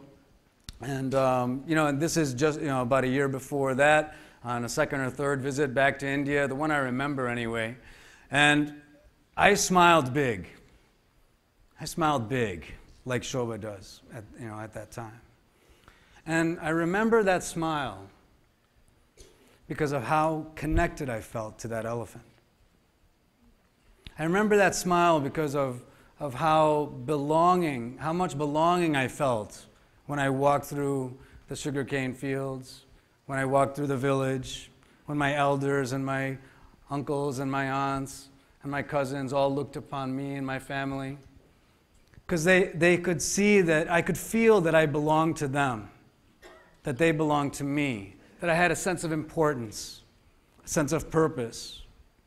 That elephant, there were water buffaloes, there was a river that I swam in. I swam big when I was in this Pamba River that was near our village. And I wasn't supposed to swim in there because there's snakes in there and stuff like that, right? And I'm swimming in that river and I'm hiding from my uncle. And there was laughter in my smile, you know? I mean, this was my place.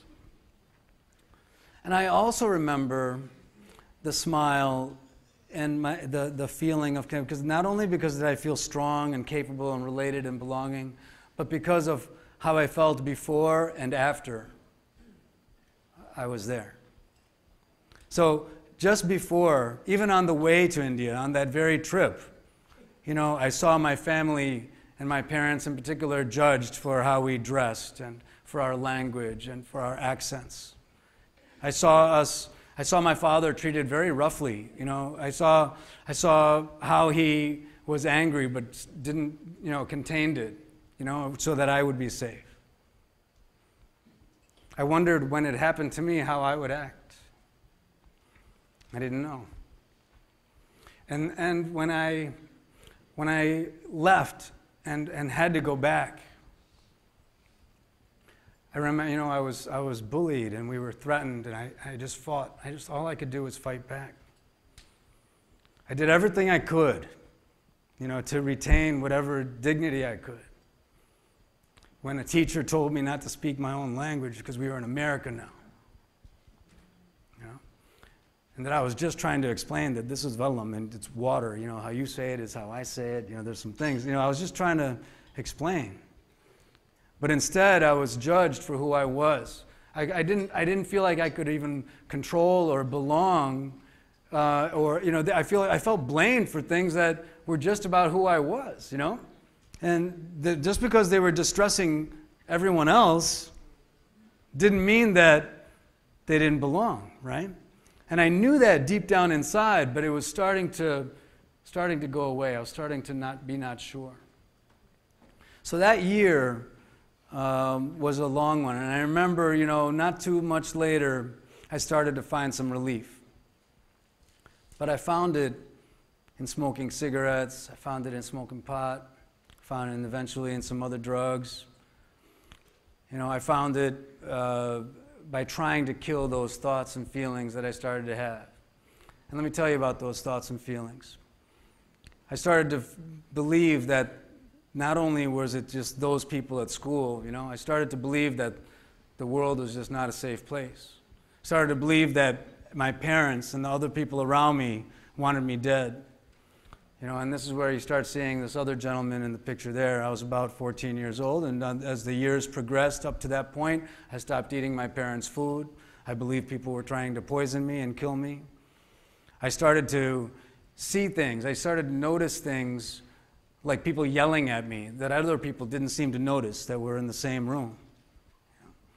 And I started to have this shadowy presence in my bedroom that seemed to just jump around all night, and I would have to keep an eye on it because it would try to jump into me, whenever I wasn't paying attention. And the only way to get rid of it was to scream at the top of my lungs, and it would just go back to the corners of the room.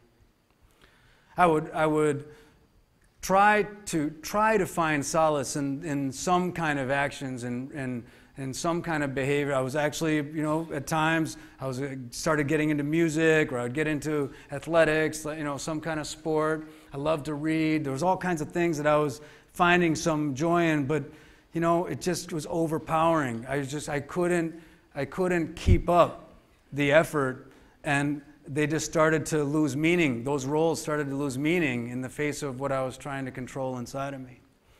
And so I silently, contemplated suicide for about a year until, about a year later after this picture was taken, attempted suicide with a drug overdose and ended up in the hospital.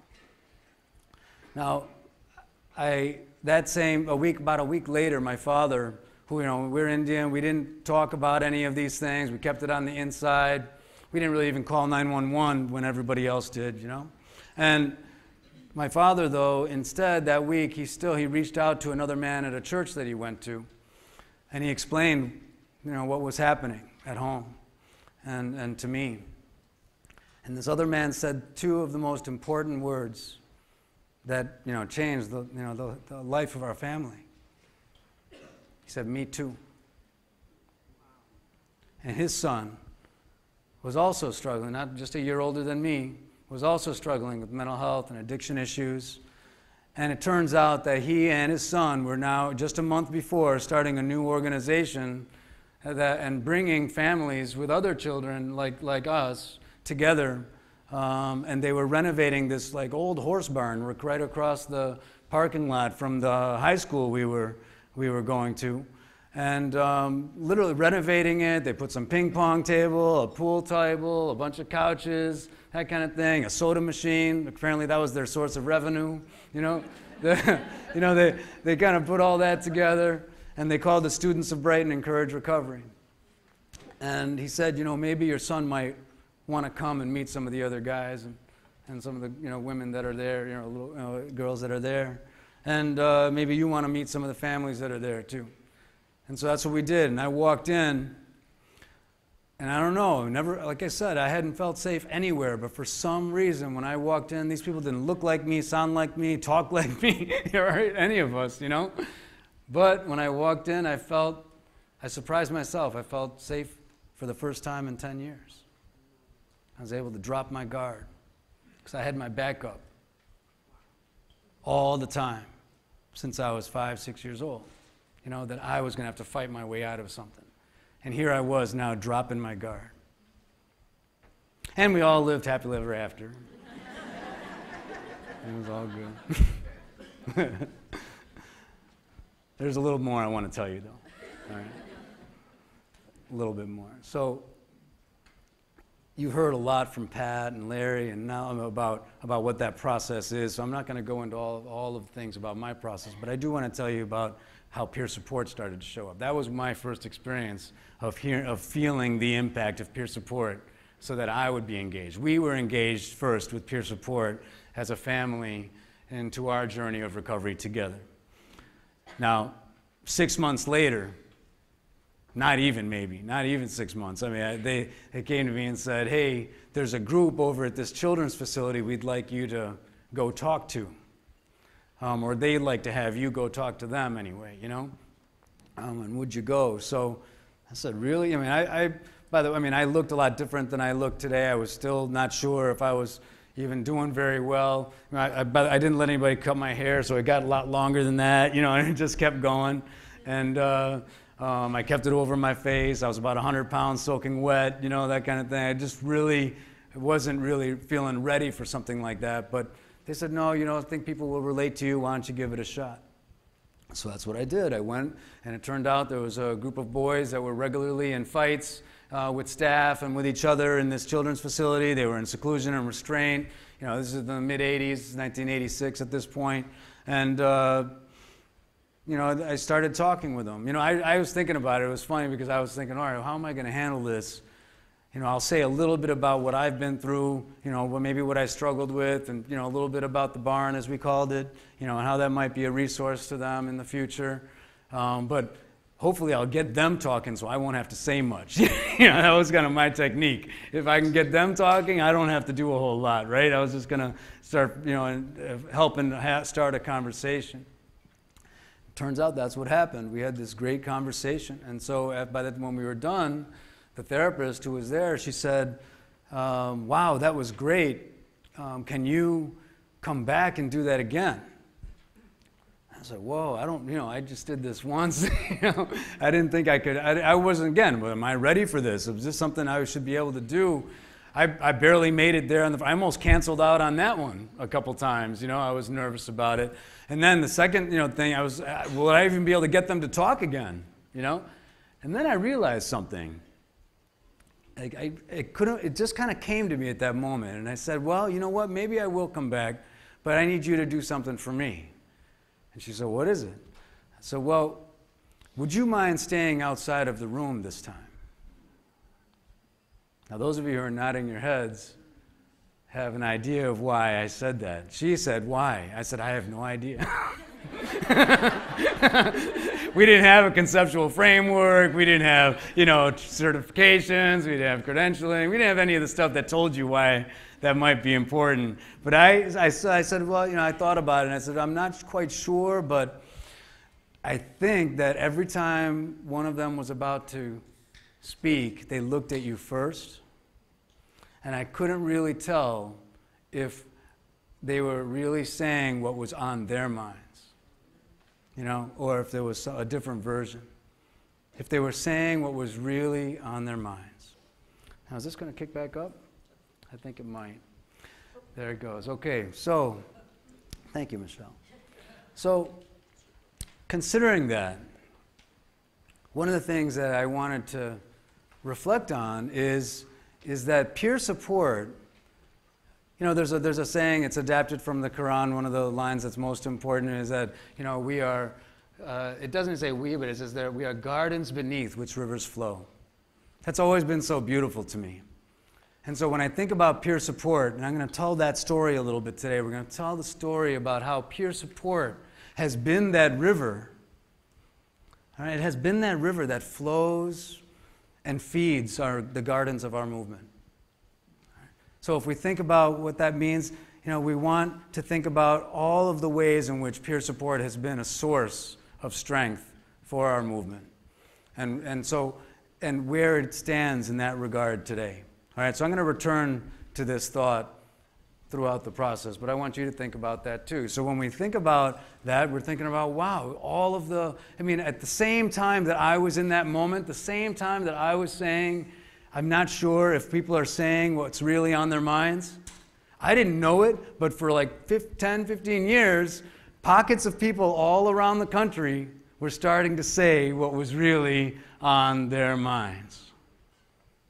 All right, and that's what we're going to discover, what was really happening in those pockets. So if you look at this, really we're talking about a transition period from the 70s to the 80s to the 90s and into the 21st century. I was saying, Larry, welcome back. I was saying that I'm not going to go back to the 18th, 19th century like you did on peer support. You covered that very well. Thank you for that. I can say very confidently that I have been raised by this movement. And with the literature that came from Sally Zinman, Ray Unzicker, Judy Chamberlain, Pat Deegan, David Oakes, there's all kinds of people, Larry Frank, there's all kinds of people that I learned about those pockets. And in the 70s, just to give a brief point around here, the pockets of effort, remember, that was the era of deinstitutionalization. So, the funding for hospitals was being pulled back, all right? And people were now being let out of the hospital into the community. Now, not only was it the era of deinstitutionalization, but it was an era of frustration and outrage about the harm, the rights violations, and the trauma that was happening in the hospitals and in the system at that time. So the people that were coming together on college campuses, on campgrounds, wherever they could in the 70s to actually talk about and validate each other's pain, validate each other's feelings, and to raise consciousness around the fact that what we heard earlier was that, yes, despite the trash or despite the way in which you were actually treated, the fact that you might have had an instinct that you deserved better or that you were different is actually true. You are somebody that is whole. You are not broken. You are somebody that deserves to have the dignity of risk. You have the right to have your civil rights honored, right? Those were the messages of our consciousness-raising peer support effort at that time. Yes, it was also about the movement. So, I mean, I know I'm taking a slice of our movement's work here. And by the way, some of this, if you want to get really into some of that movement literature, there's a presentation, a great one that was done on a webinar by Sally Zinman and Gail Bluebird. A lot of this content is referenced there.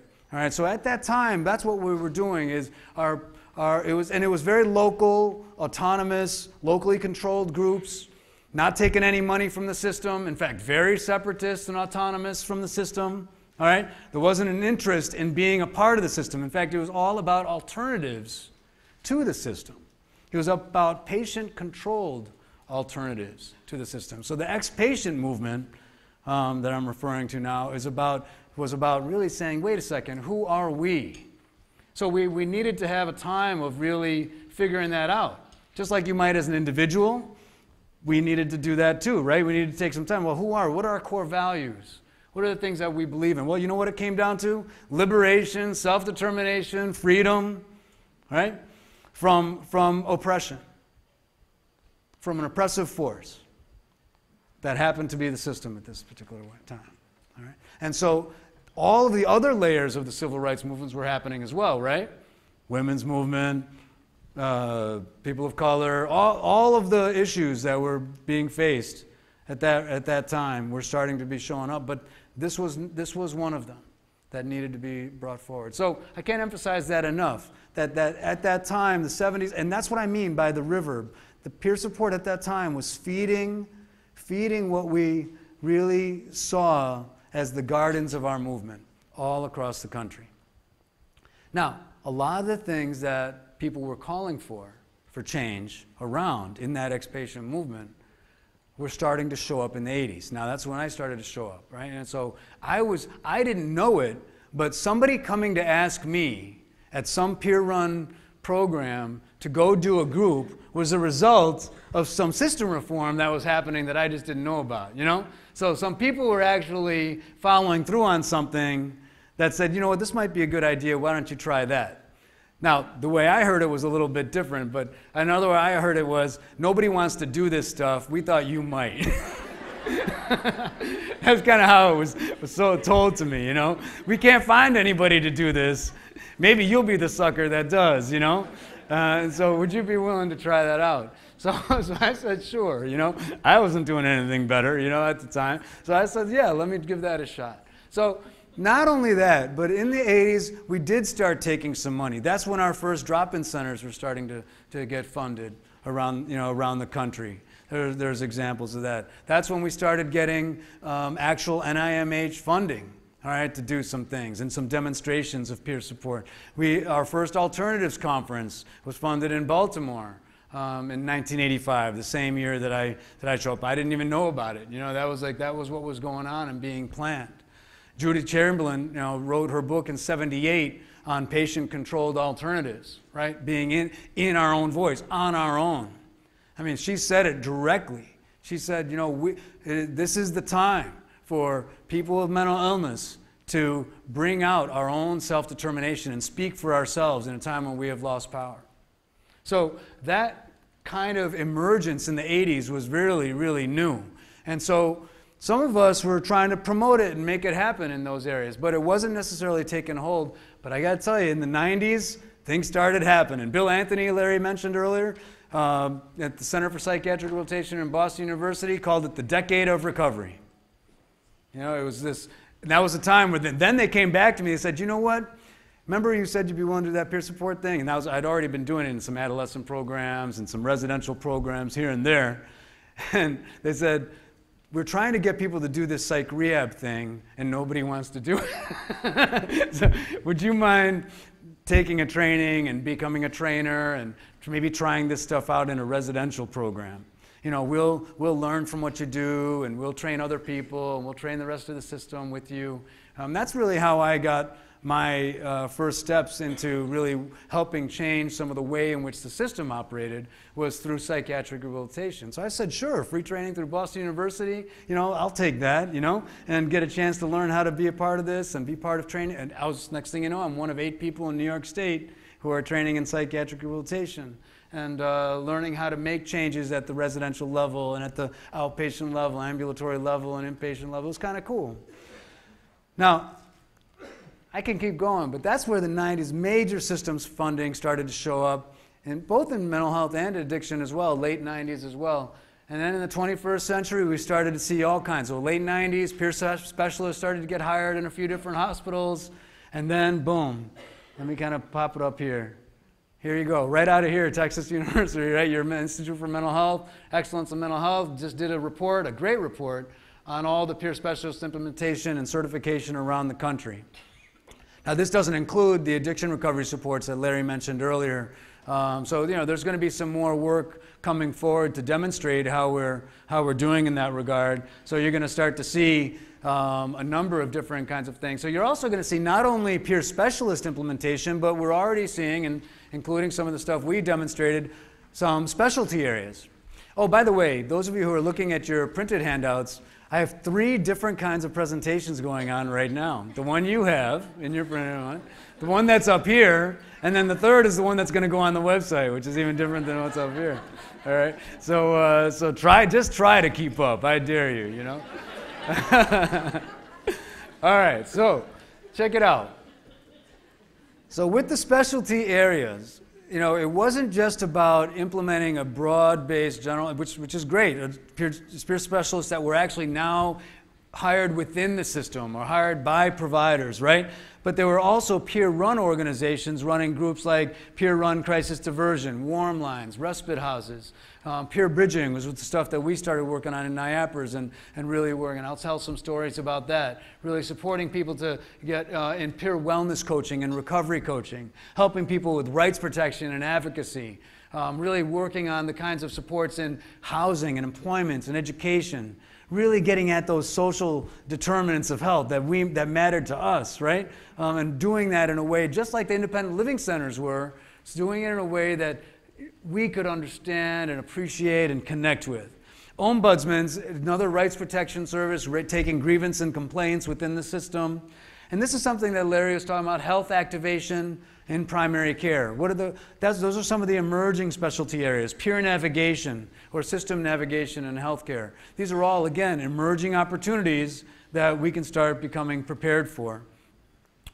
So when you do that, I want you to consider there's going to be some national reports coming that you can start to expect. Brass tacks is one of them. That's the Bringing Recovery Supports to Scale Technical Assistance Center Strategy. That's one of the corrections I made. The website there is at the bottom of this one. You'll get that before. So there's some great reports. That report on the overview of peer recovery coaching and the involvement of certification implementation, that's going to come out of brass tacks. There's a report that Steve Harrington and INAPS started the development of, and in concert with Faces and Voices is working on the national standards for peer support, and really great work, Steve and INAPS, and let's give Steve and INAPS a round of applause for that work. That's really important because we put him through hell. We really did. Not just him, of course, you and Rita and others that were involved, but there's no question that has been a needed effort. It was in your situational analysis that we didn't have one, and we needed to move forward to having some sense of what does it mean to be doing peer support across the country? What does that really look like? And I'm going to talk a little bit more about that. And the same thing with core competencies. What are those core competencies across addiction and mental health peer recovery support? So expect those to be coming out soon. Participate in them and ask for them if you haven't already. So I want to think about the ideas that we're going to here with these specialty areas and these opportunities. All of these opportunities are we're on the cusp, we're right in the midst of some of them and on the cusp of some of the others. So some of you are involved in health care reform priorities in other states, right? so maybe here in the future, keep working on that. You might, that's the most I can say right now, right? But the Medicaid redesign, let's use that as an example. People were recognizing, hey, that in New York alone, for example, 75%, 80% of the Medicaid expenditure was incurred by 20% of the Medicaid population. Who were they? Those of us with co-occurring addiction, mental health, and physical health issues. All right, so there's an opportunity there to really show what peer support can do in supporting people in those situations. This triple aim, this is the idea that we want to have a system that actually improves health for the population, for all of us, for our communities, that improves the quality of our communities and also reduces cost. And that's an actual opportunity. Again, that same issue of wanting to demonstrate that costs can be reduced. Now, I'm not going to say that there isn't a challenge there. There's a couple challenge slides that we're going to go through, right? Managed care, health home networks, getting these state standards or national standards and state level standards implemented and the core competencies implemented. And then also, of course, recognizing the opportunities for understanding what kind of program design, what kind of management do we need, what kind of evaluation do we need. Those are all not only challenges, but in this case, opportunities for our peer support movement. Make sense so far? All right. Considering those, I want to step back again into what we just reflected on with the 70s, 80s, 90s, all right, and today's environment. What and how did peer support change? Okay? So what changed over the decades there? So at one time, we were about raising consciousness about liberation and freedom. Well, peer support in the 80s started to change. It became about providing some services, didn't it? All right? So we might have been still doing some advocacy and some consciousness raising in some areas, but then we started having some service responsibilities, and we started getting funding for drop-in centers and other kinds of services, and we started to take on kind of a provider role, right? Now a more significant role in the system, and as a feature of the system, actually. And that same thing is true in the 90s and now most definitely in the 21st century, right? Where our peer support face is a feature of the existing mental health system. All right? So is it a feature, as Pat Deegan would put it, a feature of disruption, of innovation? And that's what we want to make sure about, right? We want to make sure it's a feature of disruption and innovation. So let me tell you, the other thing that we want to make sure is that it's something that retains the integrity of the experience of peer support in the first place, all right, and protects the integrity. So how do we do that if we are going into and maybe even mimicking some of the same helping relationships or helping models that we were trying to change in the first place?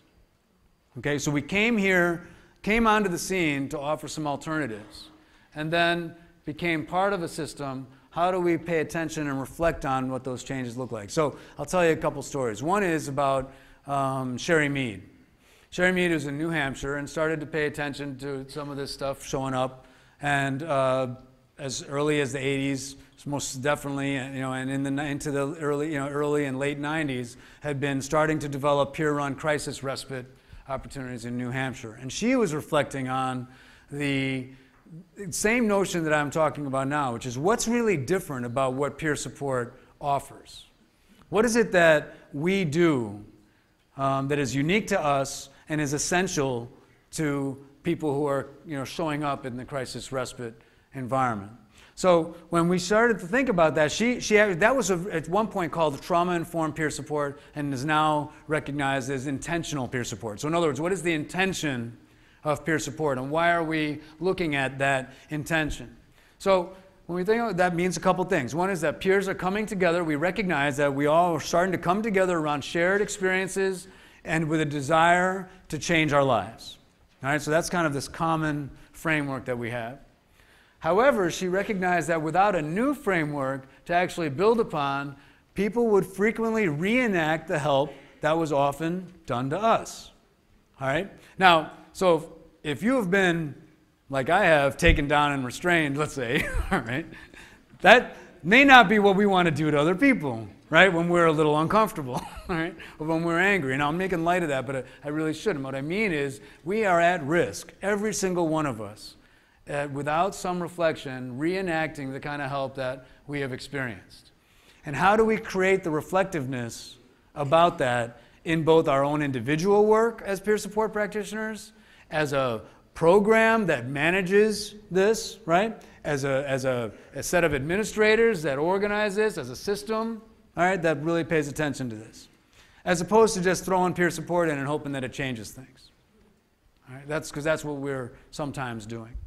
So that's what we're looking at. And that part of the answer was that we needed to look at how to offer this foundation for doing something different that included a history of our grassroots movement, that included the focus on possibilities that emerged with relationships that were mutual, explorative, and conscious of power. Wow, well, there it is.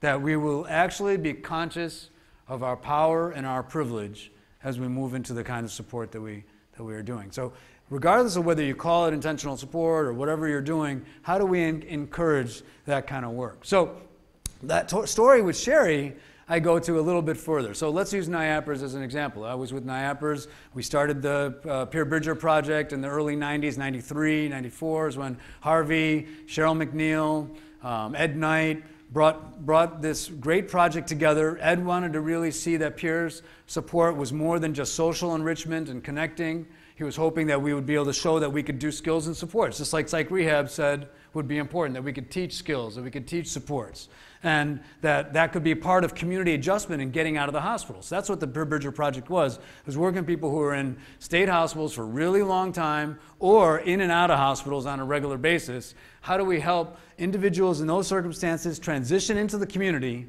learn new skills, right? Build good relationships, connect with resources that were not just the system, but natural supports, all right? And maybe like peer support meetings, and go to some peer support meetings inside the hospital and out in the community. And that's the model that they started to construct. One thing they noticed, however, when I started joining the team at NIAPRS was that, hey, we have a great structure here, but we're not sure we have that framework that actually addresses the change that people need to go through in order to stay out of the hospital. All right? So let me give you an example of what I mean by that. I started working with Sherry and Laura Prescott and Cheryl and other people about the Peer Bridger Project. And we started going around all around the Peer Bridger Project. We had 6 teams, and we were in 6 different state psychiatric centers around the state. And we would go around and ask people, you know, what worked for them, what didn't, what was going well, what wasn't. And we started to construct our core values. We went back to the beginning. Who are we? What are our core values? And we talked about self-determination. We talked about mutuality. We talked about power. And we talked about trauma. And we just kind of started building the list. And what we discovered, and I remember we doing this training with Sherry, and I think it was maybe 2003 at this point. And Sherry wrote me an email. I'll never forget it. We just finished training for a whole week, 30 peer bridgers and team leaders from around the state. And Sherry wrote me an email afterwards. I couldn't believe she was writing me already. I was still tired after the training, and she was writing this email back to me. And it said, I wonder if what we are doing as peer bridgers is not only staying out of the hospital, or not only helping each other get out of the hospital and stay out of the hospital, but I wonder if we're really helping each other get the hospital out of us. She was on to something, huh? I think by you're saying she was on to something. I said, yeah, I think she's on. So that same week, I went to Creedmoor State Psychiatric Center, which is in Queens. And we had some peer support meetings there. My job was to visit some of these peer support meetings, and I was asking people this question. So we had this peer support meeting on the grounds in this hospital, and people were in a circle, and there was also invariably a group of people who were kind of either sleeping in chairs around the room, around the circle, or who were told they had to be there, but didn't have any other, in other words, they weren't really engaged, but they were just hanging out, right? But we didn't kick anybody out for that. We just had people stay there, and of course. So I asked people in this meeting, I said, so what do you think? Someone said to me that we might not only be about getting out of the hospital and staying out of the hospital, but she said that we might actually be about getting the hospital out of us, all right? Now, as I said that to this room full of people in the State Psychiatric Center at Creedmoor, just as I finished saying that, a woman behind me jumped out of her chair, right? The chair went flying by me. She gets up and she says, yeah, now that's what I'm talking about, right? Just like that. And I said, whoa, She says, are you going to talk about that, I said, we are now. That's what I said. Would you like to join us? She picked up her chair, came to the center of the room, and started a conversation, the best conversation in peer support that I have yet to hear. about how she had been carrying around that hospital every time she got out. How she had never, ever thought that it was possible to get the hospital out of her. And that maybe we could figure out that together. And so, we came back, and I wrote back to Sherry. I said, yeah, I think you are onto something here. And we changed that to be our mission, and we started to recognize that our outcomes were not just about, as Pat said, about community tenure. We're not just about reducing hospitalizations. We're not just about symptom relief, right? But it was about getting the hospital out of us and what that meant to each individual who we were supporting in the Peer Bridger Project. And so reflecting on that experience was what we started to ask people to do. And we started to realize that at peer support programs all around the country, that every single one of us, that we, in this case, we are always at risk of recreating the same qualities of society and systems that ignited our outrage in the first place. And that unless we actually address, just like Sherry noted it for us, right?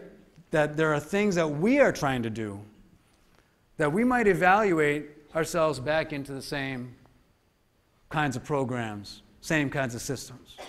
Right? So not only is the caution about having research that measures the same outcomes or program evaluation that measures the same outcomes, but that we think a little bit more about what peer support and the integrity of peer support is. So let me offer a thought. This comes from Emma Watson. I think some of you might have heard me talk about her in the past.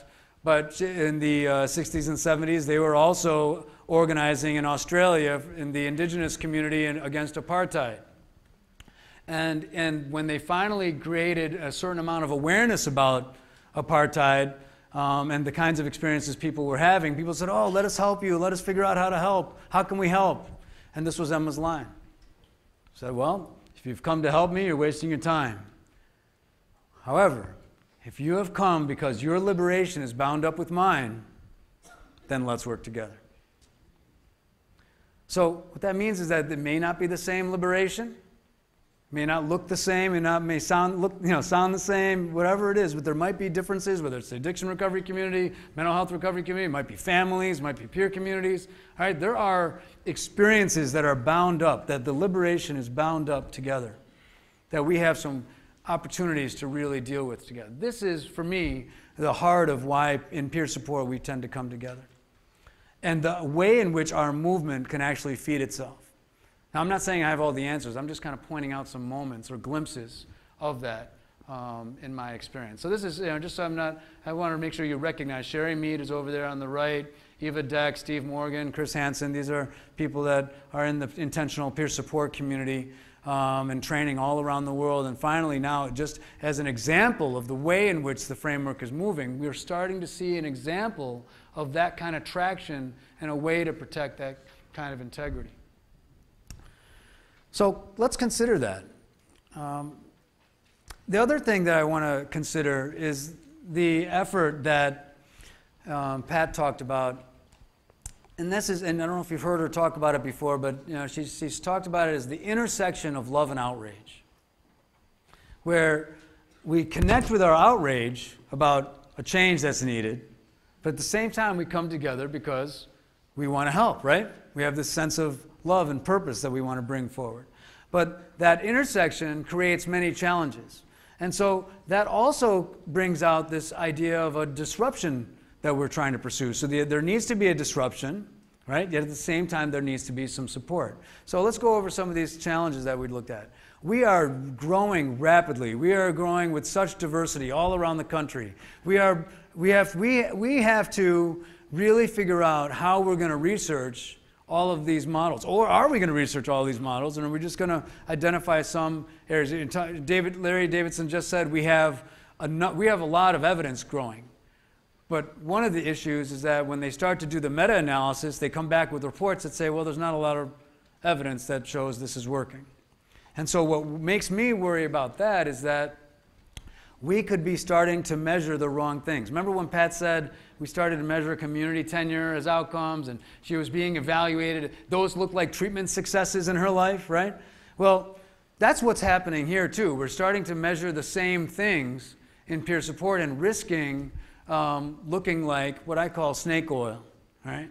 So what that means is that, snake oil at one time was a Chinese medicine that actually worked. And then there were snake oil salesmen that went around and started putting them in little bottles, and eventually there was no snake oil left in it, right?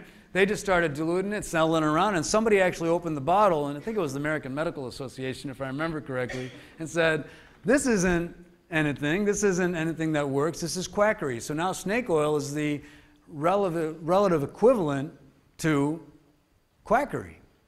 All right, so I'm not trying to be inflammatory here, but I worry about that if we don't pay attention to what we're actually evaluating in peer support and make a case to Dr. Insel and the NIMH to have research in the INMH budget that actually reflects the level of outcome that we're interested in peer support. So I'm going to give you another example of that with a story. Here's a cool story. It's by a guy named Michael Patton, back in this creative evaluation days, quality evaluation days. A traveler to a new land came across a peacock, which is a bird in India that has these great big feathers. If you haven't seen them before, right? It's also kind of an anomaly from an evolution perspective, so we won't get into that. But having never seen this kind of bird before, he took it for a genetic freak, all right? And taking pity on the poor bird, which he was sure could not survive in such deviant form, he set about to correct nature's error. He trimmed the long, colorful feathers. He cut back the beak and dyed the bird black. There now, he said, with a pride and a job well done. You look more like a standard guinea hen now. Right? So what he did is he cut it back to be something he could recognize, right? Something he was comfortable with, something he could manage and deal with easier, that could fit within the existing system, that we wouldn't have too much trouble researching, all right? That the Medicaid data is already there for that, so why don't we just use that? So I'm not talking, we could apply this to us as individuals, of course, right? But see, where I'm talking about this is where we end up doing this to our own movement of peer support. Are we evaluating ourselves to be guinea hens? Are we ready to strut like a peacock, right? Okay, thank you. And this is going to take some political will. This is going to take, we need to get to a place where we're no longer about the I story, which is the story about me and my story and my program and my, survival. And this is from Wilma Bodner from Denmark, who just said this at a meeting that Larry convened of the International Mental Health Leadership Initiative. She said, we're actually talking to people about what the we story is now. So this is going to require us to generate a will that is driven out of our we story, that moves from an I story to a we story of peer support that is exactly what we talked about earlier, that is going to be the flow and the feeding of our gardens of the movement. We need to be able to do that kind of disruption by doing a few different things. We need to create the culture of disruption in our environment. So it's not just about being innovative disruptors as individuals, but creating a culture that disruption can be expected. Right? So I just started working for NAMI, and I thought that I was just going to be an internal agitator and an innovative disruptor, and they would just kind of deal with that. Well, guess what? They're creating a culture of disruption at NAMI that makes this kind of cool.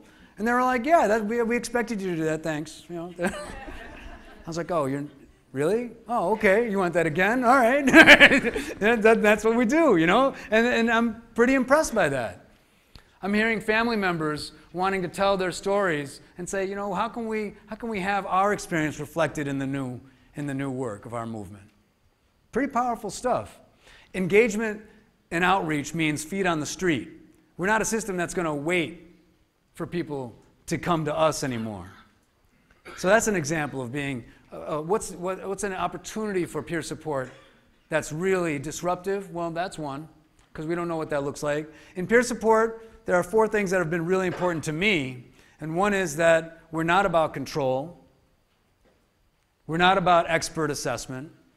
So what does that mean? So if you're going to start working in a primary care environment and you're going to be asked, hey, why don't you be our lead screening person? All right? Now, I'm not saying that isn't something primary care shouldn't ask a peer supporter to do, but I am asking us to think about what's the decision-making process we go through. Are we going to view a screening, an illness screening? Is that the kind of assessment that we do? Or are we going to do the kind of assessment peer support was made to do, or that we've discovered, just to hold up the mirror and help each other look at themselves? Right? That's what we do. We help each other become the expert assessor of ourselves. All right? And be a better partner in the assessment process. We're not about prescribing, not just medication, but even telling you what to do with your life, right? We're about helping you discover what's important to you. Maybe sharing what's worked for me and what my experience is, but it's certainly not about telling you how to do yours because I did it this way. Or about predicting who's going to recover, who can't recover, who's more likely or not likely, all right? All again, going back to the assessment model. Those are some of the things that we won't be doing if we're going to be staying close to peer support as an innovative disruption. We're going to maintain our priority that the relationship is what we're about. That we're able to maintain a relationship. That narrative change and self-disclosure is a key part of what. If people say that self-disclosure is not a part of peer support, then what's happened to it? All right? And so I've heard it already. I've heard peer specialists telling me that they're not allowed to self-disclose. All right? I mean, really? So then what are you doing? You know what I mean? And then I didn't want them to get defensive about it, but I wanted them to like say, what are you doing instead? Well, I'm doing the screening, or I'm doing this, or I'm doing that. Well, let's think about maybe self-disclosure hasn't been, maybe there's not criteria we haven't come up with or taught how we really do it. But the bottom line is we've been able to share with each other our negative experiences, validate our feelings, be able to, have stories of overcoming challenges in life for centuries now, right? We can do it again and maintain that as a priority. So those are some of the major disruptions that we can bring forward. So let me see. I guess I'm doing a number of things, but I'm pretty much out of time. So I'm going to go back to this garden here because I like that one. So we, as I mentioned, family members, individuals, those of us who have gone through the process of going through a major disruption in our own lives, the people that are supporting us, providers, government officials, we're all part of this incredible movement. Those are the gardens. Those are the opportunities. And that's the role that lived experience and our social identity has the opportunity to embrace. Every single one of us has a lived experience and a social identity that contributes to this movement. We can all touch that lived experience if we choose. We can all connect with that if we choose. We can actually become that river. And actually, instead of having that river be this kind of dammed up, trickling little stream, it can actually become this roaring, raging, powerful river that runs beneath, that feeds and flows our movement as a whole. So that's what I hope we become. I hope you help me continue that work in that regard, and I really hope to continue to help you. So thank you for your time, and we'll go into the next level.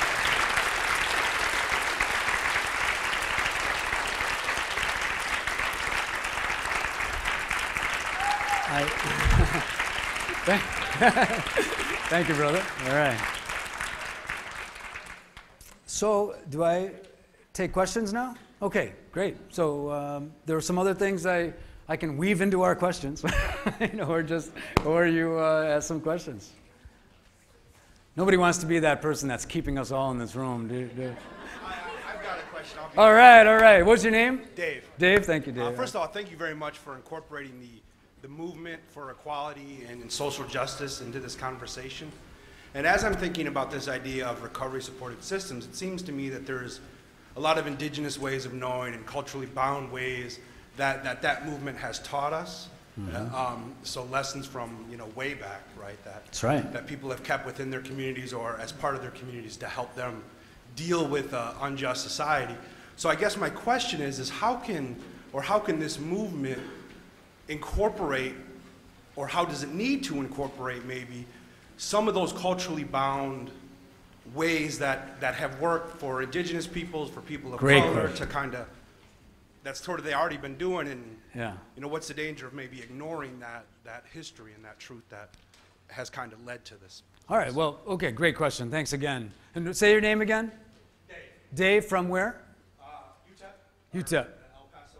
Okay, from El Paso. Okay, great. So Dave brings up this point around first the dangers. Well, the danger is that we end up, you know, ignoring great things that would have been done and important literature that's out there. There's a pedagogy of the oppressed, Paulo Freire. There's liberation theology. There's all these really great rules for radicals. There's literature there that talks about how to really raise consciousness. So here's one example of the one from the indigenous communities I was involved in, for example, personally in Chiapas, Mexico. People were getting their lives in villages kind of ripped out from under them and given to government to run coffee and have coffee ranchers and take their land, and people are living on cliffs. All right. So instead of actually saying, wow, your life sucks, let's do some advocacy about that, right? What people did was they put pictures up of a person farming, all right, and not even on a cliff, but just farming, and they said, what do you see here? So again, this is just a reflective example, right?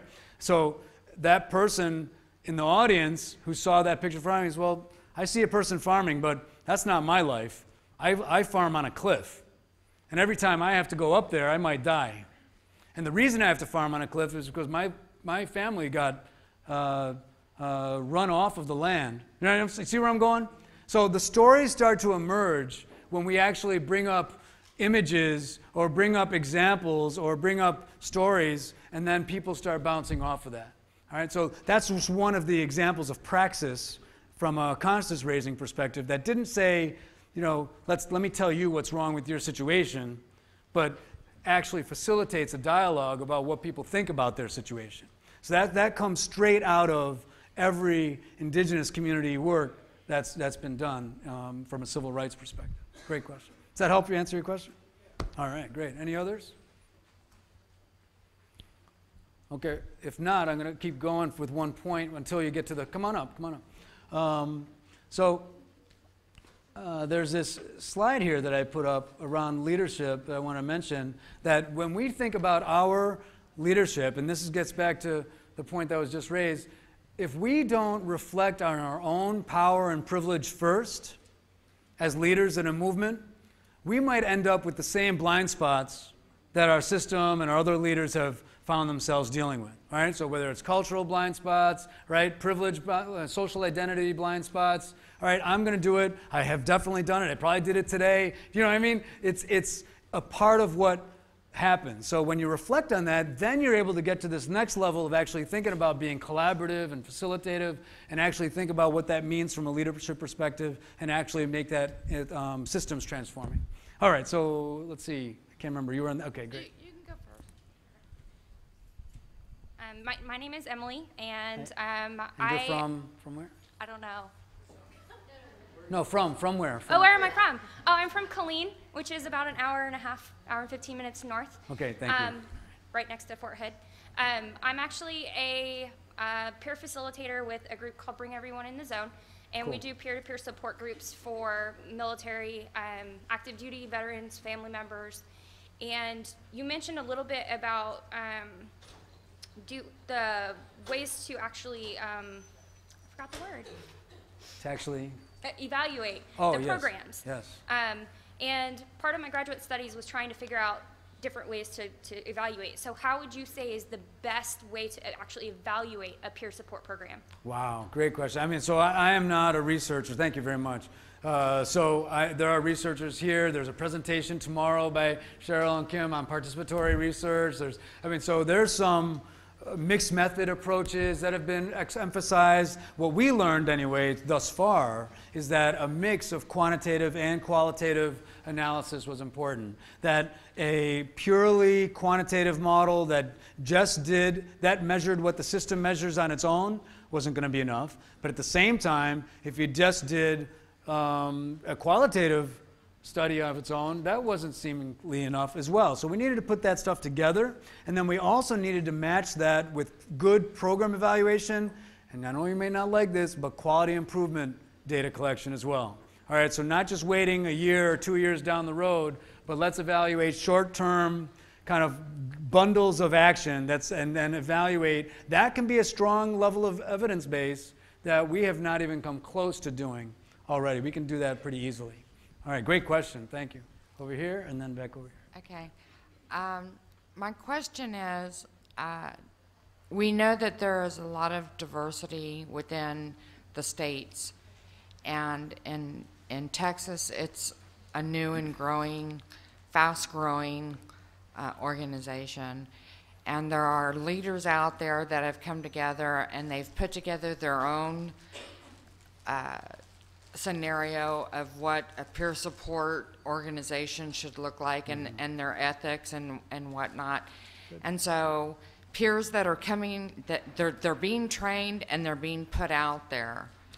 And so they're bumping heads with the clinical side of things versus what the peer side of it.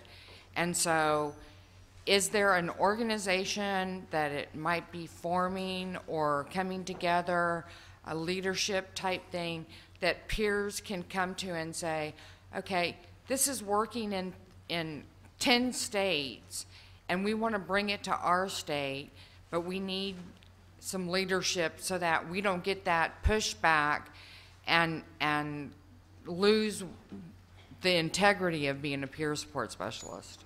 Great question. Okay, so first I'll say that, by the way, what was your name and where are you from? Cindy Trevino, and I'm from San Antonio. I am with Prosumers of San Antonio. Okay, great, thank you. Thank All you. right, so, yeah, so if there's brass tacks, okay, there's brass tacks, there's the Bringing Recovery Supports to Scale Technical Assistance Center strategy, there's Recovery to Practice, certainly has technical assistance. I know it's going to be now coming to a close in terms of me, but you can request some technical assistance that actually says what's happening in other states in this regard and how can we apply that. From a broader perspective, STAR Center is one of 5 national technical assistance centers funded by SAMHSA to do just that, to actually provide some of the information that you might need, that might say, okay, here are some things that you can actually move forward to recommend to your state or organization around systems transformation. I brought up a slide here that's really about those kinds of things that we can do. Peers can be not only grassroots community organizers, but we can be helpful and be at the table with policymakers, providers.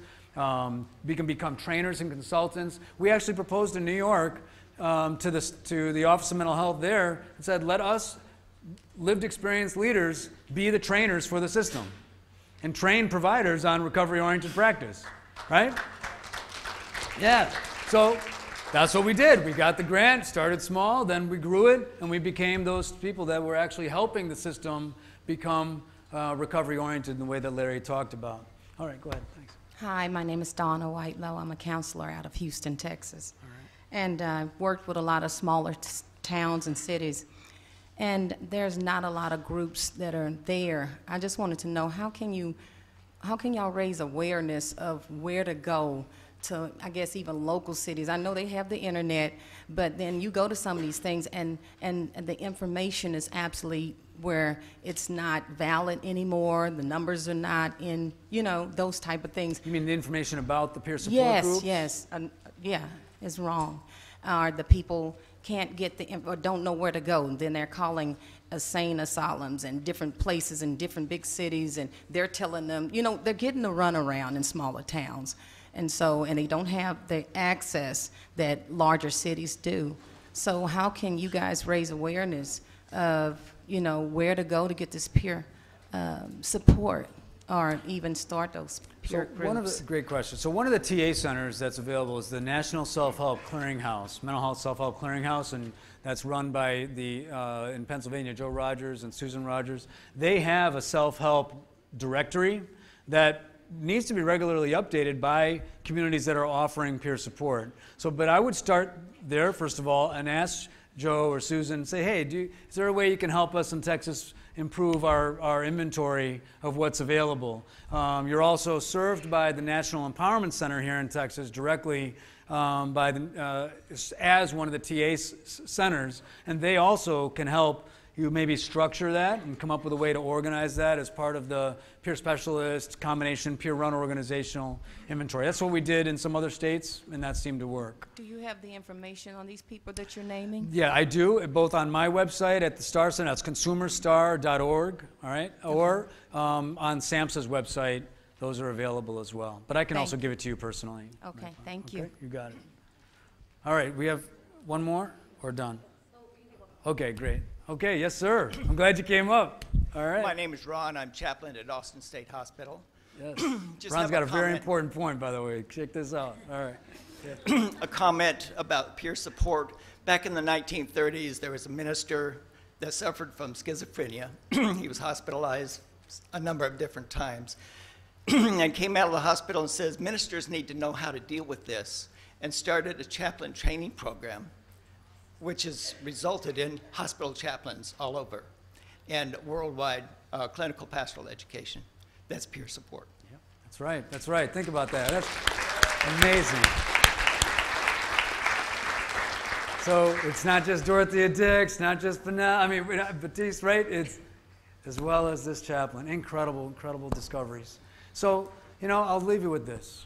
One of the things that made a profound change in my life because of these belief systems that I had, the believing that people were harming me, that the world was a dangerous place for me. Someone asked me, and it was involved in the peer support movement, and she said, how do you feel, first of all? I said, well, I feel unsafe, I'm afraid, I feel threatened, I feel angry. I was kind of in that place, right? And then she said, how do you want to feel? I said, well, I want to feel loved, I want to feel safe, I want to feel like I can contribute, right, that I belong. She said, what would you have to believe in order to feel that way? And at that very moment, a couple things happened. One is I wanted to say what I would have to believe and immediately just say, yes, I'm going to believe that the world is a safe place, that people love me, that my family wants me back, that, that I was going to list all those things. And at that very moment, almost like I was hanging on to a branch and that I didn't want to let go of, I realized that I was going to have to let go of that belief. And I didn't want to, because that belief, I thought, was keeping me safe. I felt safe with that belief. That belief was helping me feel secure. It wasn't always like, oh my gosh, what's going to happen if I let go? But it was, this is where I am,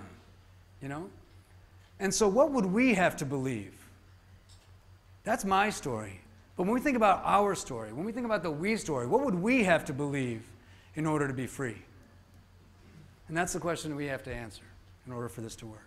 So thank you very much. I'll see you guys soon. All right?